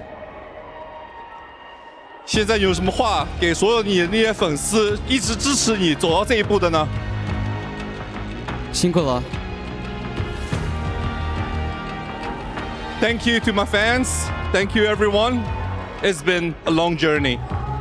Okay, well that is, you know, not so many words, a few words, I like that. I'm going to walk over here because QQ, you are the last for me to speak to. And there's a reason for that. And that is because you are the Sony MVP of the tournament and you will get an additional $10,000. QQ, 你这里不仅仅是冠军，你也是索尼的 MVP， 所以会额外得到$10,000的奖金。How do you feel? What's your response to that? 有什么感受？太爽了 It is incredible! I like how much energy you put into that answer, but here is your MVP medal for you right here. Congratulations. And so, For the final time, gentlemen, to solidify this moment into the Esports World Cup history books, I'm going to get you to lift that trophy one more time and cement your legacy. 请冠军再次举起奖杯。 Ladies and gentlemen, in the Gadia Arena, please give it up one more time for your ALGS Midseason Playoff Champions at the 2025 Esports World Cup, VK Gaming!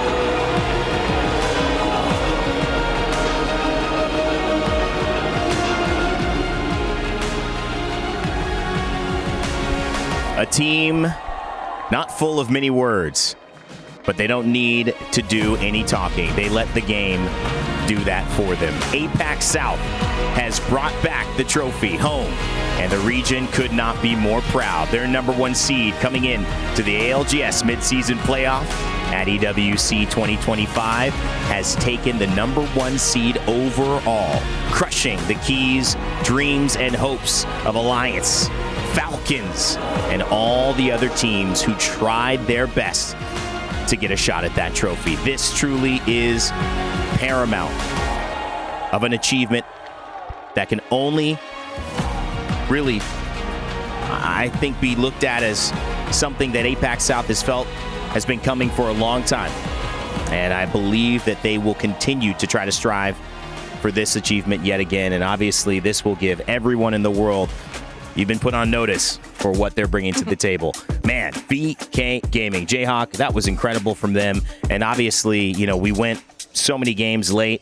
It's one of those things that when it goes down that late, you do see a lot of teams be able to bring open these new storylines that maybe you were not expecting at the beginning of the day. But VK Gaming, it just felt like, as we watched, that they were constantly in the mix. And it turned out that they were in the mix in the right time at the right spot there to win it.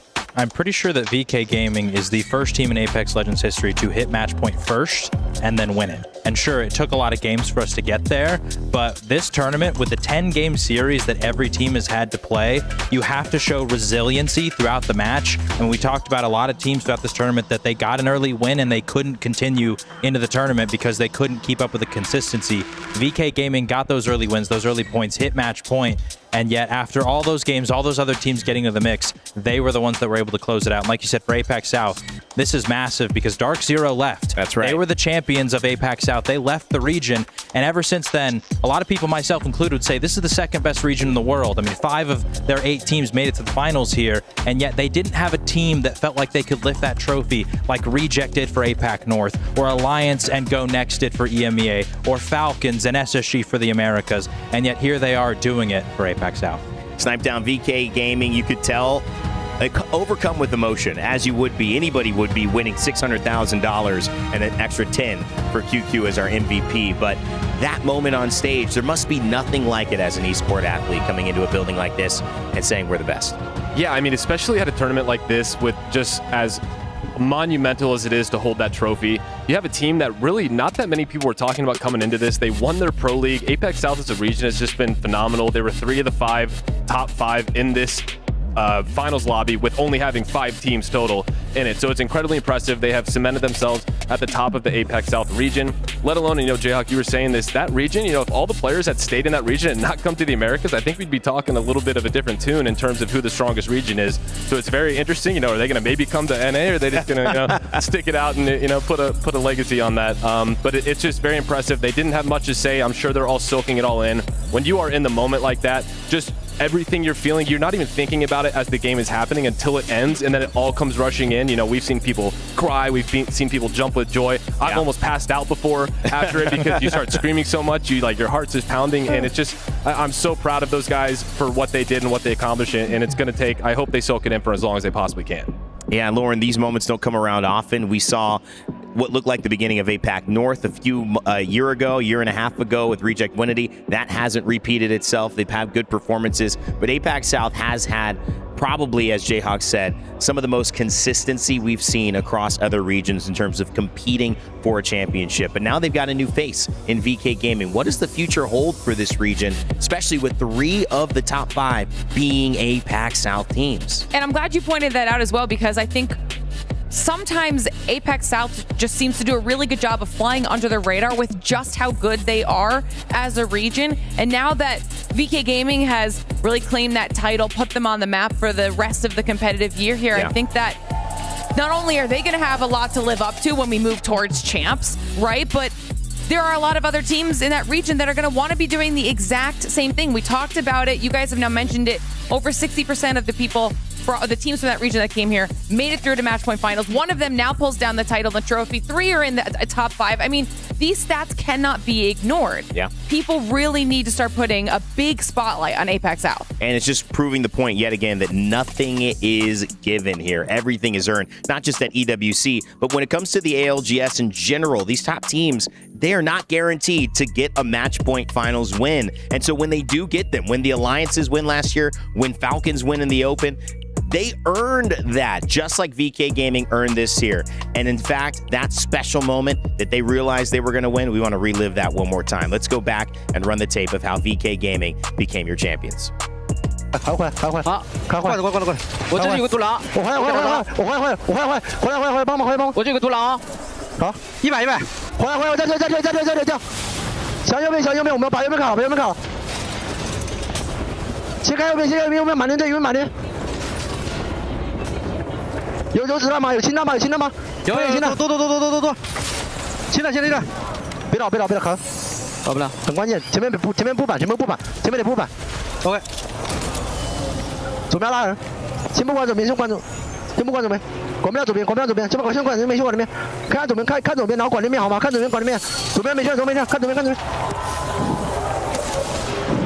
别跟我来，别站起，我知道，打个可以打吗？打个绕，不是，实际上是他拉了2个，我跟你了，来，踩着，滑进150，帮不了，我拉给我跌2个，2个1。 接了！别！不！慢慢来！我抓！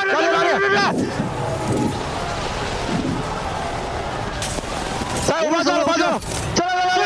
走了！来！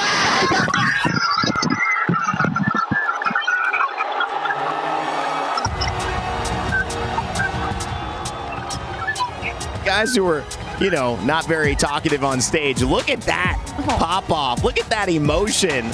I think it was QQ trying to hold back some tears, personally. That's what I saw originally. But they sure had their translator giving some energy. I love that as well. I think this was one of those things where you see a team genuinely feel like they made it, Lauren. And I will say, the contrast, while it's not better or worse who won, the contrast of a team like Falcons or Alliance who go, yeah, we're those guys. We know what we do. Versus VK Gaming going, I can't believe we just did this. Oh my God. I mean, viscerally, it's palpable to watch. Absolutely. And I feel like we saw the same thing out of Go Next. When we get these new teams that are etching their names in the history books of Apex Legends, it means something different the first time it happens. I think that they were so overwhelmed with the excitement, but also like the relief at the end of that match. You could see and hear just how intense they were in those final moments, knowing that they just had to finish this last fight to not only get the trophy, get the title, but life-changing amounts of money. I mean, this is going to be something that they talk about and tell people about for the rest of their lives. Yeah, and I think honestly one of the most memorable things about this is how difficult the path was to get to this grand finals. I talked about it before. I think this is the hardest path to get to the finals of any tournament that we've had so far.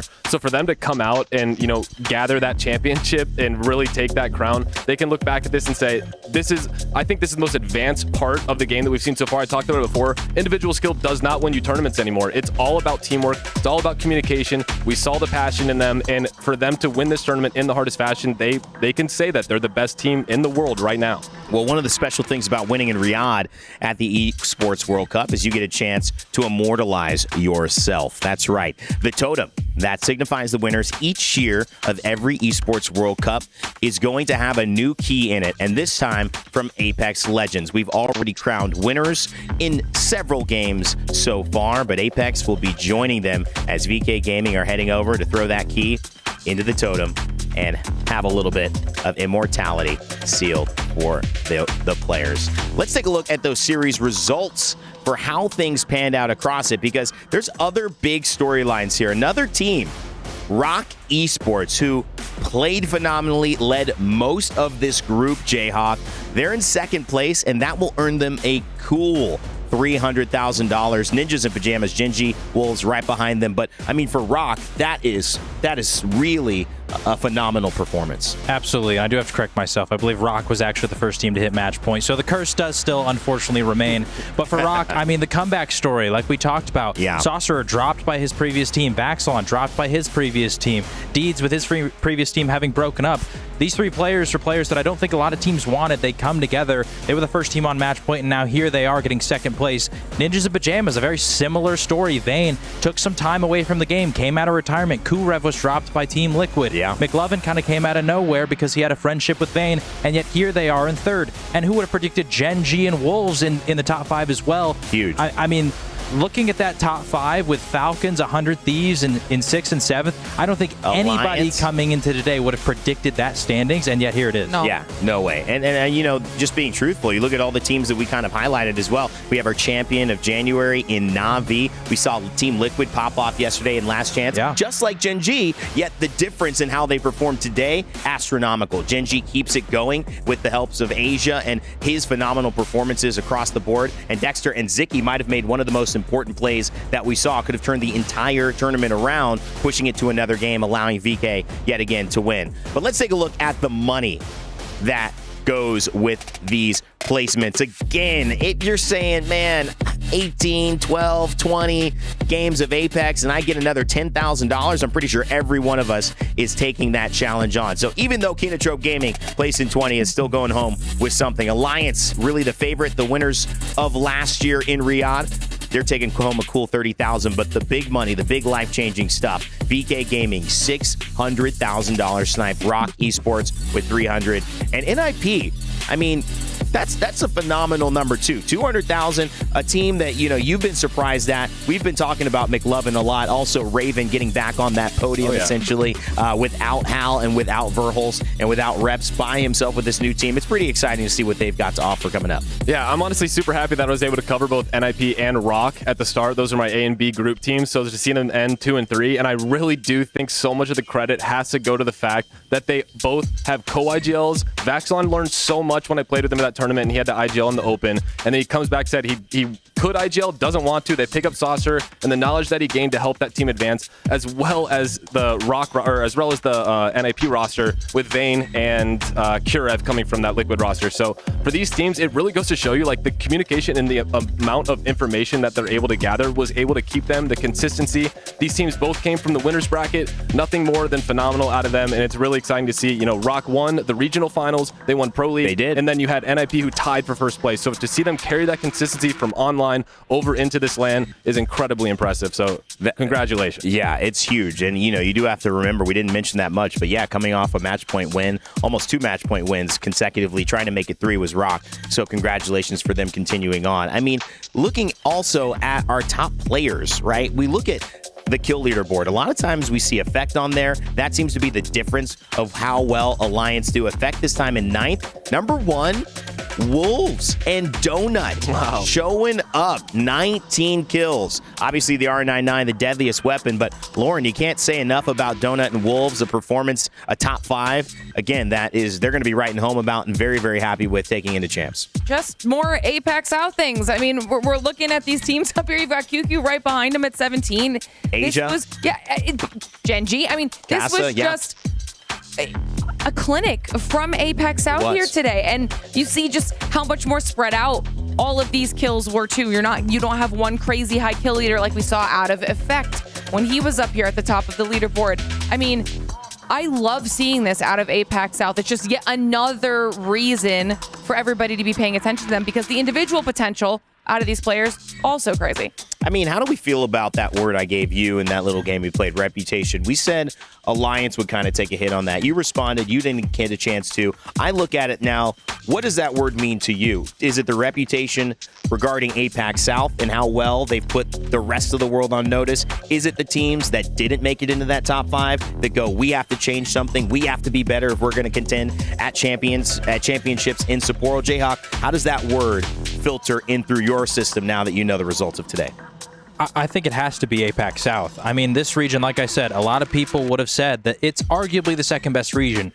But the biggest counterpoint to that argument was, well, which team in that region can lift the trophy? Right. Because Dark Zero's gone. They're in Americas now. All those players, even other players that weren't on that Dark Zero roster, MT, he comes over. Waltzy, he comes over. So a lot of the best talent from that region was leaving. And so people are starting to say, okay, sure, maybe they're one of the best regions, but Alliance is over here lifting trophies. Reject is lifting trophies. Where is APAC South's champion? And now all of a sudden they have one. And we've seen not only do they have one, but look at all those teams that popped off today. Right. Wolves, amazing. Gen G, amazing.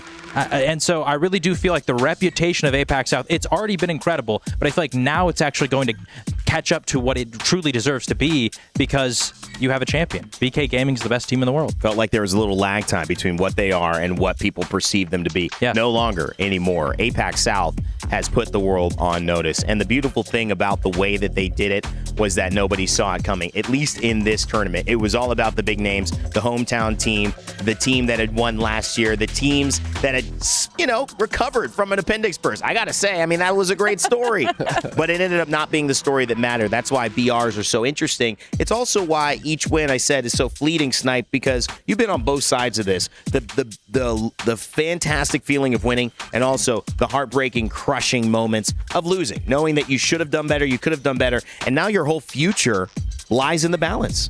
Yeah, I think there's a lot of these teams that are going to be coming out of this. Obviously not what they were looking for. Furia had a really good losers run, and then they ended up at the bottom of the leaderboard. Alliance, their first round performance was just phenomenal, and for them to end with only 9 points total when it comes to the placement points, they got to go back to the drawing board when it comes to that, because they can get the slays, but for some reason they're not finding the spots. So and especially Falcons, they said nothing but first is acceptable, and they didn't really end where they wanted to. So I think there are a lot of these teams, like the Rocks and the NIPs, that can come out of this and think, we're a young roster. There's a lot of things that we did very well, but there's some other teams that have been around for a while thinking we really underperformed and underachieved from what we had set out as expectations. Well, that's a great point. And just to kind of make my final point here on the desk, it's been a lovely tournament with all three of you. You guys have provided incredible insight, great charisma on camera, and obviously great friendship on and behind the scenes. It's been wonderful having you all on the desk with us as well. What a pleasure, as always, when we do our ALGS broadcast. And this time in Riyadh, it was extra special with APAC South winning. But let's go to that moment, the moment that you've been waiting for, the moment that is live near the totem, where your APAC South winners, VK Gaming, will be putting their key to immortalize their victory here in the ALGS. There comes a time when you see moments like this, and you know that they are not to be forgotten. They're not to be taken for granted. What these players had to do coming in as the #1 seed, it was phenomenal. And while still being doubted, they had a chance to show the world they belong. And now no one will forget the name VK Gaming.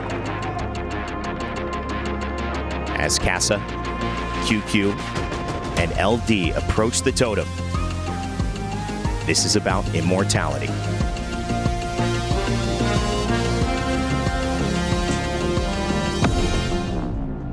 Our first winner in APAC South since Dark Zero had disbanded and left. A dearth was left in the region. Who would fill it and seize the title of the team that could lift the trophy?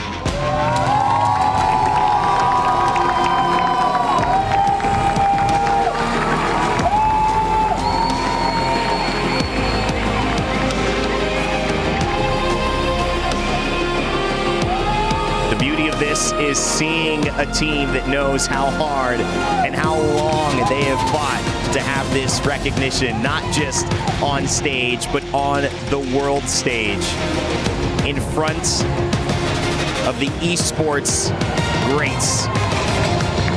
And of course, those in front of the ALGS greats, saying goodbye to those who have been a part of our seasons past, and saying hello to those who might join us in the future, that anything is possible if you put your mind to it and you step forward and take a chance. This region that was counted out is counted out no longer as they begin to shake the hands of His Royal Highness Prince Faisal in celebration and commemoration of what this moment means, not only to the ALGS, to the Esports World Cup, to Riyadh, but to esports.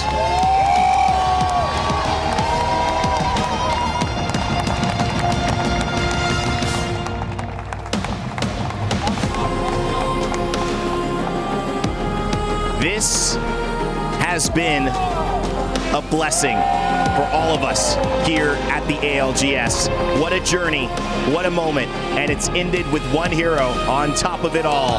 It's VK Gaming, who are your champions at our ALGS Midseason Playoffs at the Esports World Cup 2025. And with that, good night, Riyadh.